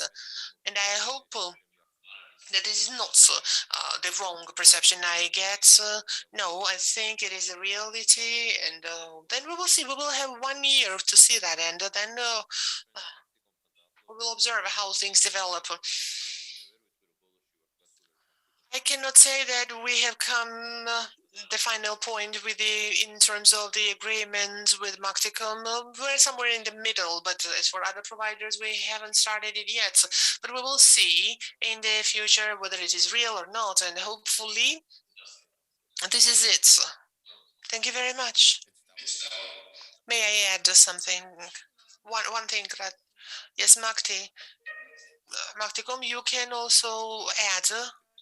If you would like to follow up on that, maybe you can also intervene. But what I would like to say, as far as from last year, we have had a positive leap up until now. And for the next IGF, we will really have this opportunity. Or okay, Makti, would you like to say something? Yes, please, Eka. Just a few statements I would like to add to follow up what was mentioned. Basically, I agree, but I would like to highlight the circumstance. I don't want anyone to think that it only depends on their goodwill, and this goodwill may be demonstrated or not demonstrated. No, this goodwill is based on how good the idea is, how good the business idea is communicated by the partner. The main challenge is that to have the agreement on the business idea that will be mutually beneficial for both parties. So the will and the desire, that depends on this particular circumstance. This is not just a subjective opinion that I think it is good. And no, this should not be the basis of the decision. No. So main thing, the main challenge for both parties is that we need to see and find the right business model, adequate business model that will empower each other and that will be mutually beneficial. This is what I wanted to add. If I may. Can you hear me? Yes, we can hear you. Great. I would like to repeat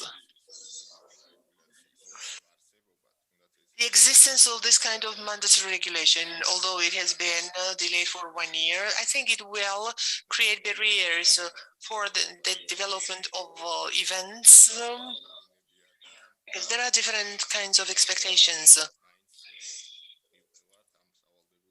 In fact, it leads us to a certain mandatory regulations. You have listed the countries, some countries where the regulations are mandatory, but these countries are not the members of the EU. In Spain, they had regulations until 2017, but let me say that this regulation was revoked because the revenues were cut by 70%. Therefore, what we were now talking about, we need to select the right way, and we need to target everything to the Georgian market, and we need to study specifically the situation in Georgia, in the country, and act accordingly, not to damage the situation that we have created so far, because we still need to develop the new technologies, and we will have to make big investments. In case of mandatory access, another thing is a cyber attack. And we need to be concerned about the cyber attacks as well. So these are the different components of the same thing that we need to consider. Yes, agreed.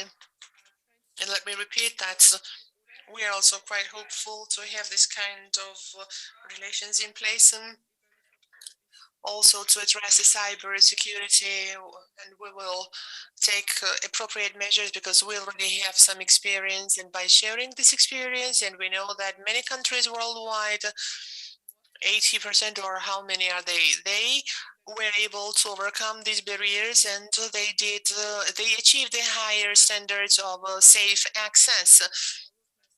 And all the networks, virtual or others, so they already have experience and knowledge. And from our side, we continue working on that. And this is what I wanted to say. In terms of the competencies, we continue our work because that is very relevant. Also, the competencies regarding the free access and safe access, secure access, or in terms of the products, we want to have. We really want to share the experience, and we will be concerned about how we can facilitate and provide our support to ensure the safe access. And thank you very much. And let's wait until the end of the year. And as stated in our decision, we will make changes. And when these relations are successful, we will revise our resolutions or the decisions. I really wanted to speak about the new technologies and 5Gs and the role of the MVNO, but I think we have already discussed that. And as far as we don't really have a time, and as Usha said, there is. So we can end now on this positive note, and I would like to thank all the participants. And now we have Q&A, right? I think I have seen many questions already, right? Yes, indeed. Konstantin Stalinsky is interested. In your opinion, 3 operators, what share of the market they will lose if we have MVNOs? And in 4 or 5 years, so what would be their loss of market share? Shall I ask all the questions all together? I will try to address that. I think we have already addressed that. The main vision, the basic vision is that we have done some consultation document with the UI. The experience they found is that accessing the niche and targeting the niche, and the whole idea is that we don't want that to happen. We don't want anyone to lose the market share. We want to expand the economy. We want to expand the share of the sector in the economy. And the share, which is calculated based on the subscribers and population, maybe we can expand that, because now what they calculate, they count things based on the potential devices. I think we can expand the market, and Georgi Andrade and Mr. Allen were talking about different models, and in these models we consider that there will be the growth, not cannibalization in our sector.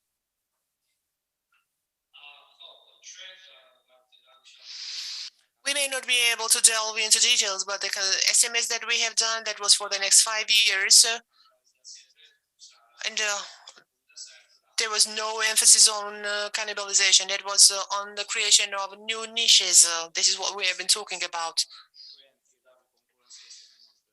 We cannot directly compete with MNOs because we just support their economy of scale. We buy resources from them, and then we're just reselling them. Therefore, unless there are some other intentions, if the MVNO is going to engage in the healthy operations, well, I think it will be difficult to have the cannibalization cases in Georgia. There were some countries, because they decreased the prices and there was a slight cannibalization. It was about 6% or 7% cannibalization rate.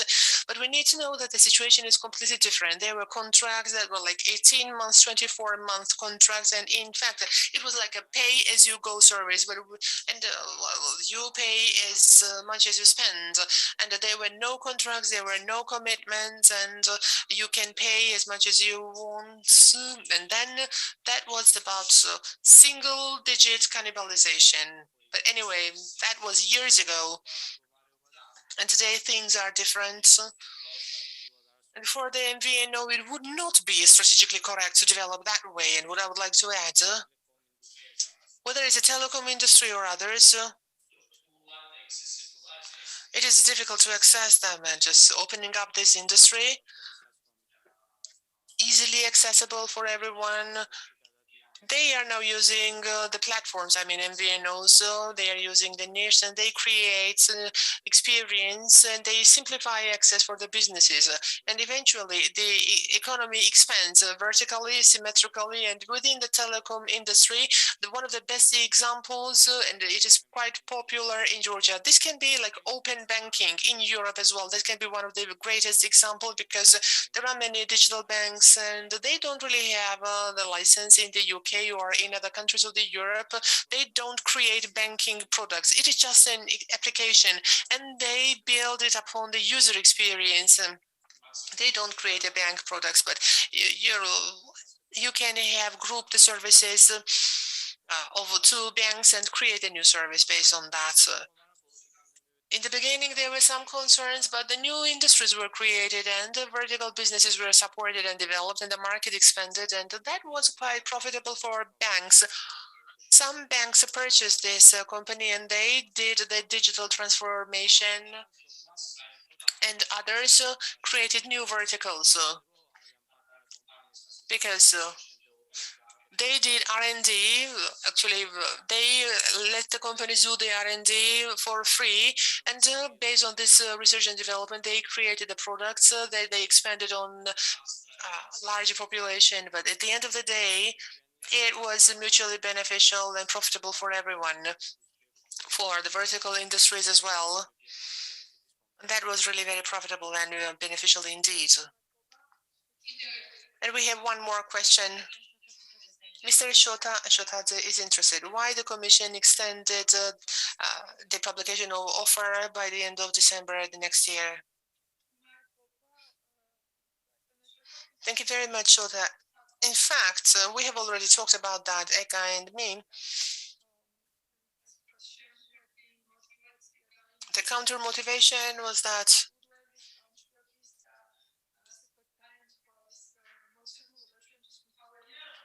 so we looked at what other stakeholders were concerned with, but whatever decision we make, that should be somehow harmonized with the rules of the game. And we saw that for the success, it is necessary to have some little time in terms of the commercial mode,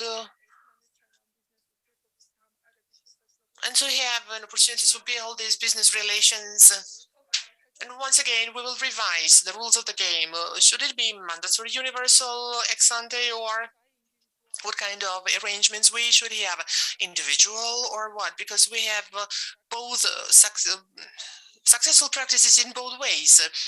And also we can look at the law on competition, and also there is ex ante. Well, it is suspended right now, but anyway, there's a law on competition and private relations that creates the legislative frameworks for this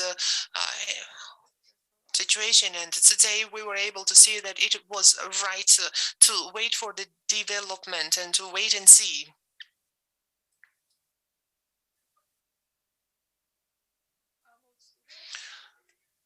Is this all, or?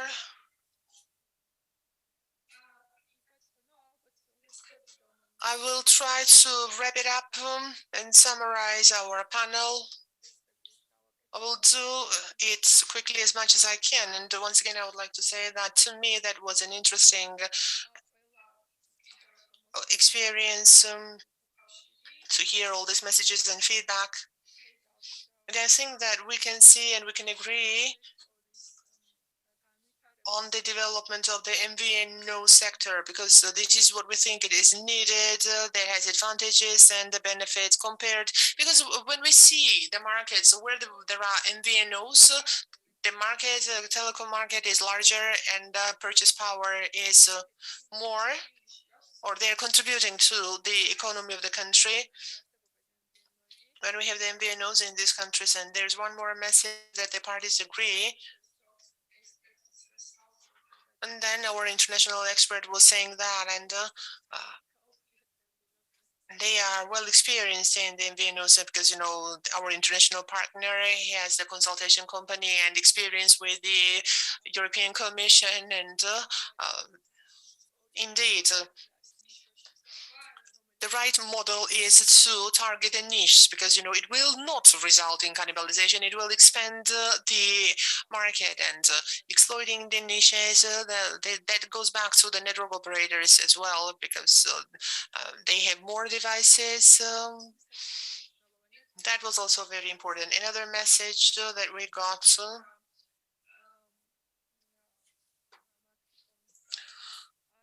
What we heard from Macticom as well, to continue things in a commercial mode, and we actually have the same attitudes here. And for us, for the regulator, it is important to say that other participants of the market, well, maybe they can also follow that idea. And I would like to thank IGF, because in this format, and we know that this sector is pretty much interested in this format, and the key message for me and for everybody who we have here today, this topic is the reality in the nearest future. We just need to come up with the right business model to build business and partner relations. And to all the parties or stakeholders, business operators, or anyone, if they are willing, if they think that they can use their knowledge and experience and somehow to work in the area of MVNOs, and then in terms of the 5G or further generations, they really bring benefit for the MVNO ecosystem, because, you know, they may develop faster, because MVNOs are very important players for developing and expanding the infrastructure. And there was the forum last year, and that was about specifically 5G MVNO, but I think that will be the subject for the IGF next year. I think that's it, and we can call it a day now. I would like to thank everyone. Thank you.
Greetings. First of all, I would like to start with words of gratitude.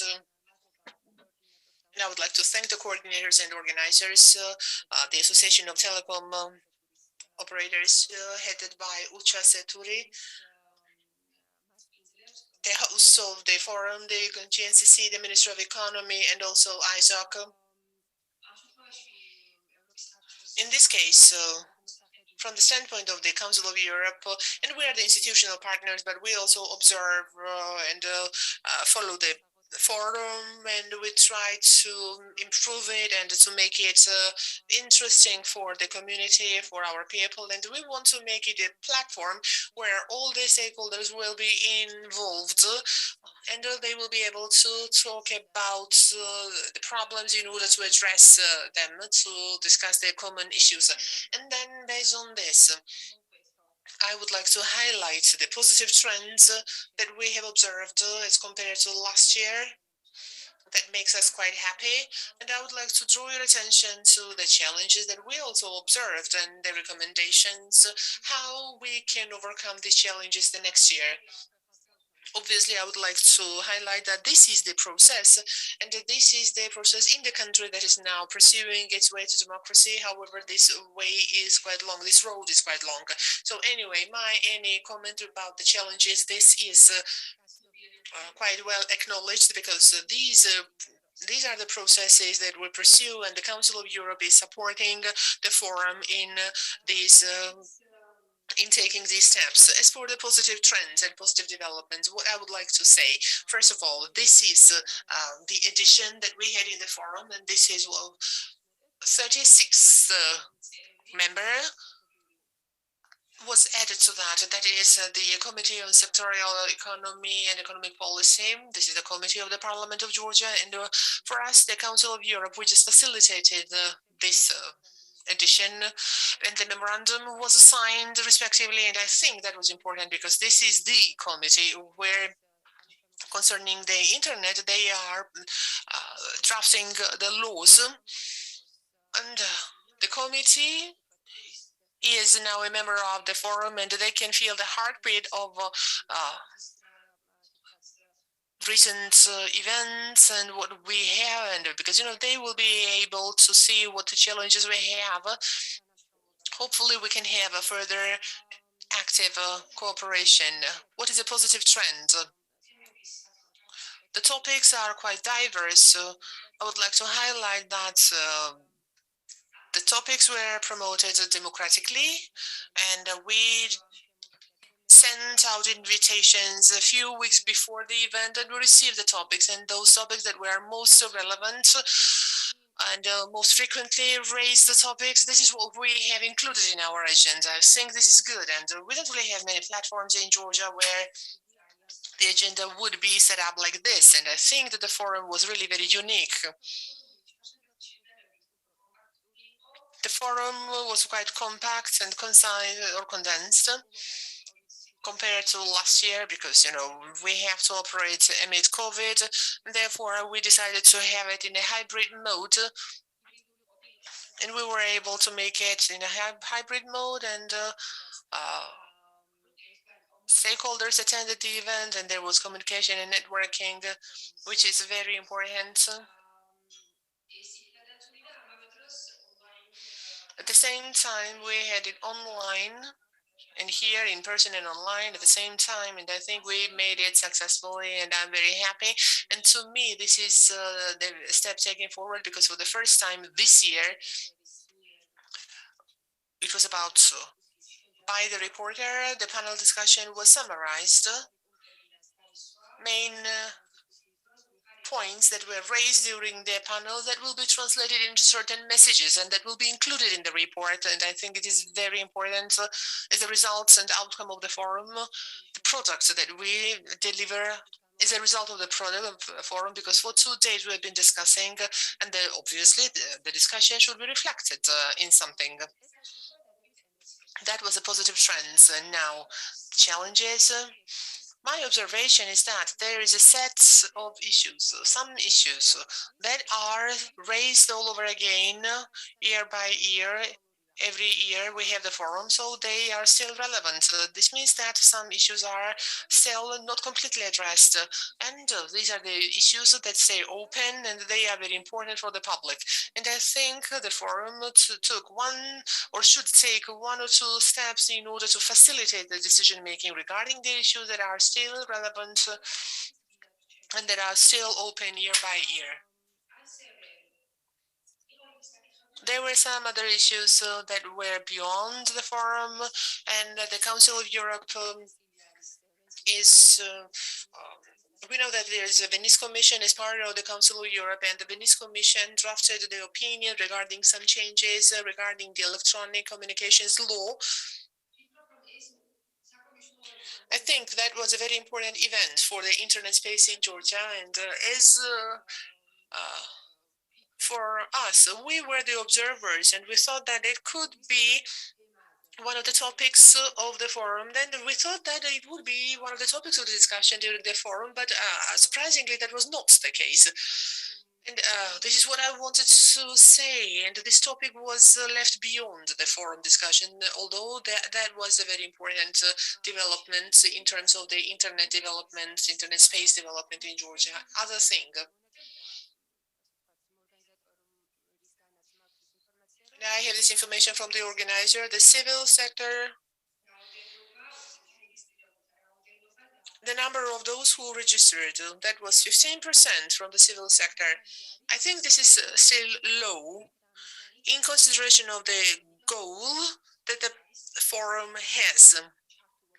The forum is engagement of various stakeholders. I think that in this respect, there is some space already that could be explored, and I would like to encourage the forum organizers to engage the civil society more actively. And if there is an active engagement of the civil society, maybe the spectrum of topics can expand, and maybe we can hear more interesting discussion. And I will now go to the next challenge.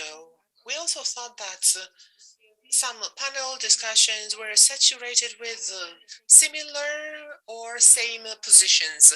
What was missing? That was a discussion and alternative opinion, which is always very interesting to have a discussion or argument, or because this is the final mission of the forum, to have different alternative opinions expressed, because this helps us to see the problem.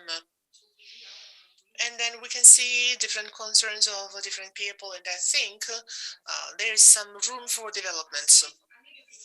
There were some panels that were also saturated with the description of products by some companies, their own products, because they were not contributing with some new development or some new opinions. And I think that is not quite desirable or preferred. And for the audience, that may not be interesting. Well, this is just a detail, but maybe next year we can address that as well. Another challenge that we have, the topics during the panel discussion, that was quite extensive and general. And all the speakers would discuss a certain issue from different perspective.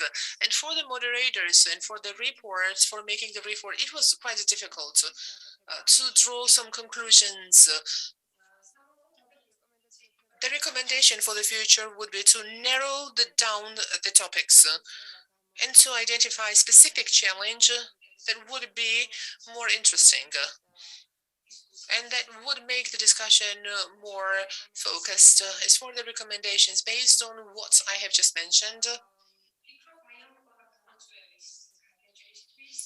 in order to address all the challenges, it would be great if the forum is planned a few months before its actual date, a few months ahead. And as for the agenda or other organizational issues, maybe we can start working on that just months ahead of time, at least 6 months. Because I think this is a very big process and there are so many stakeholders involved, and obviously there are so many things that need to be agreed.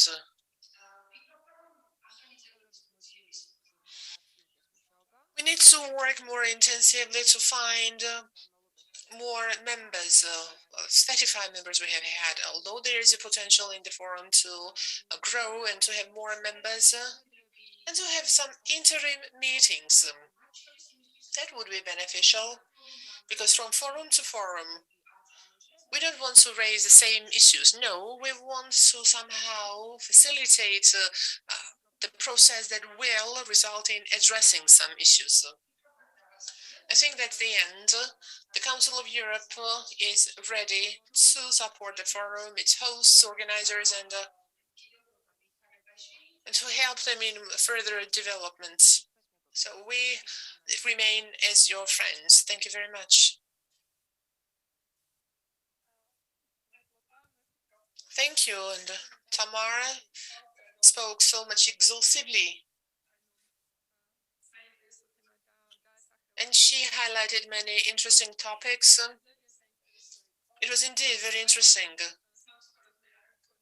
Unfortunately, I didn't have time to do the good observation for myself, but what I can promise, together with Mr. Ucha, we will be the member of the Global IGF and we will bring the positive experience and we will try to share. And that's my motivation. And by the way, thank you very much, Council of Europe, for giving us this opportunity. And we will bring this positive experience. What was positive here? That's the second time that I'm now taking part, and the first time it was completely online. And although we did that hybrid today, still there's so much difference. Still, you cannot see the entire audience, but still it's quite different. And by the way, it is very important to have it interactive and not to have solely focused on one person speaks and the other person speaks. No, we really want to make it more interactive.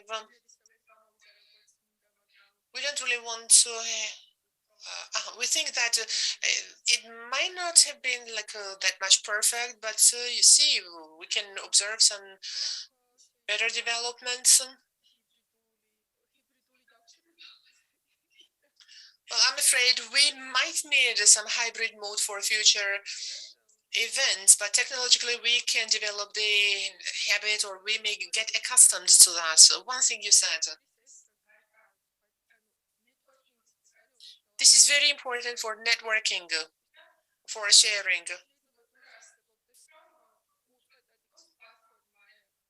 Is it possible to have the IGF digital platform online or ongoing platform to register and to have a space for every participant?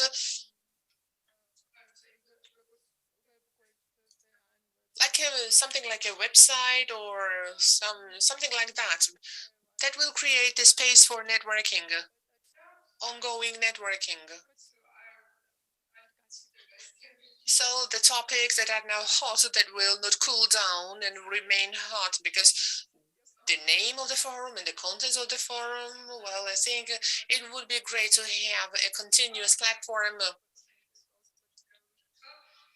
What else?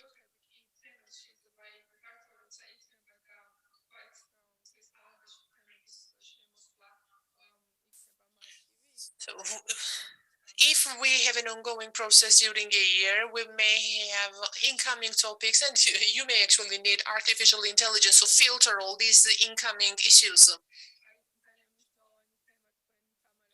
Important thing that you have just mentioned.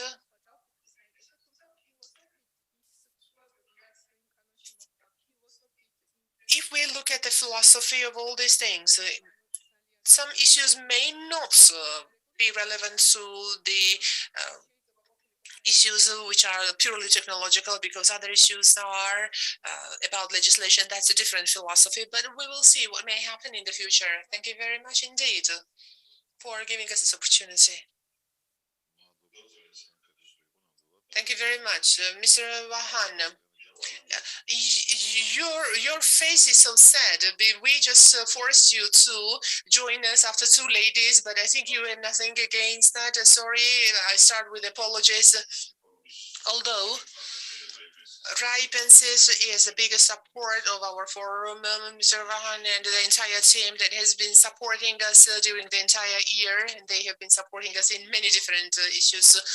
And based on the contents of the session, the RIPES, this is a very specific thing, and they are I-STAR in internet governance.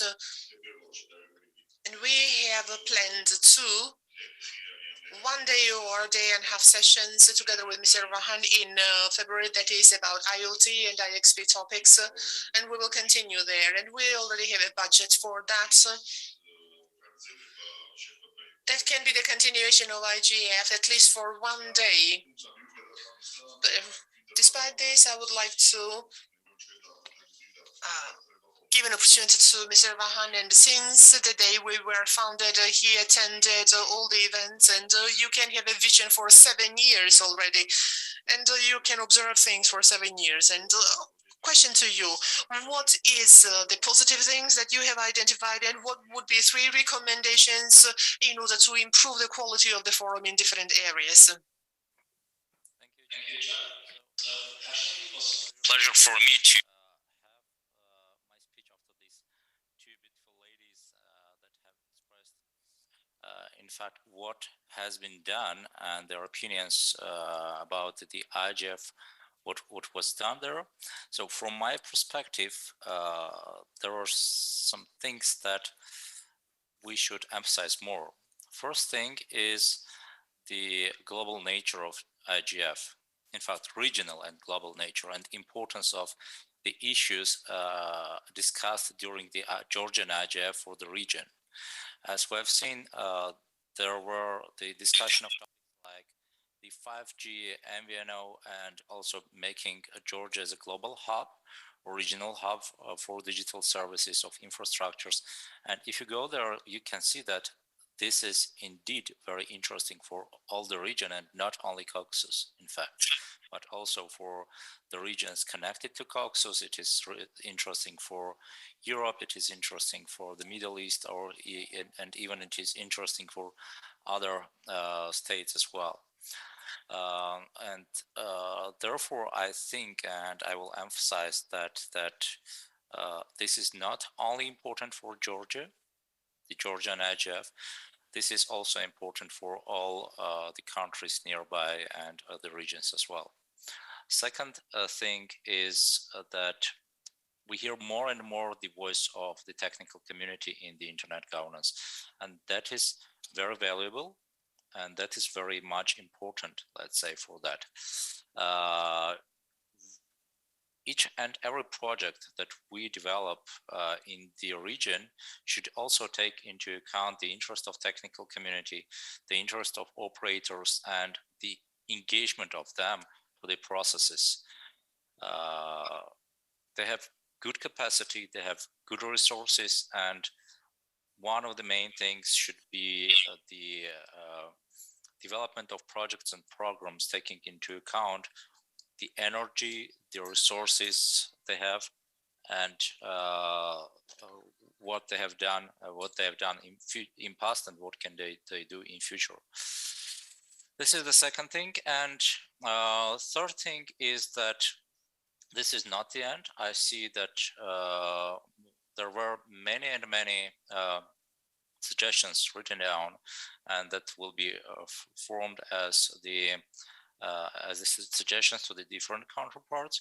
But it is not only the suggestions for the next year IGF, for the upcoming activities, etc. As Lucia mentioned, we will have another activities to support the IGF decisions, to support the technical community in Georgia and the development of Georgian ICT sector. In January, February, we will have also the Internet Measurement Day with the support of Georgia National Communications Commission and Small and Medium Operators Association of Georgia. We are working also with the ministry and with the technical community itself.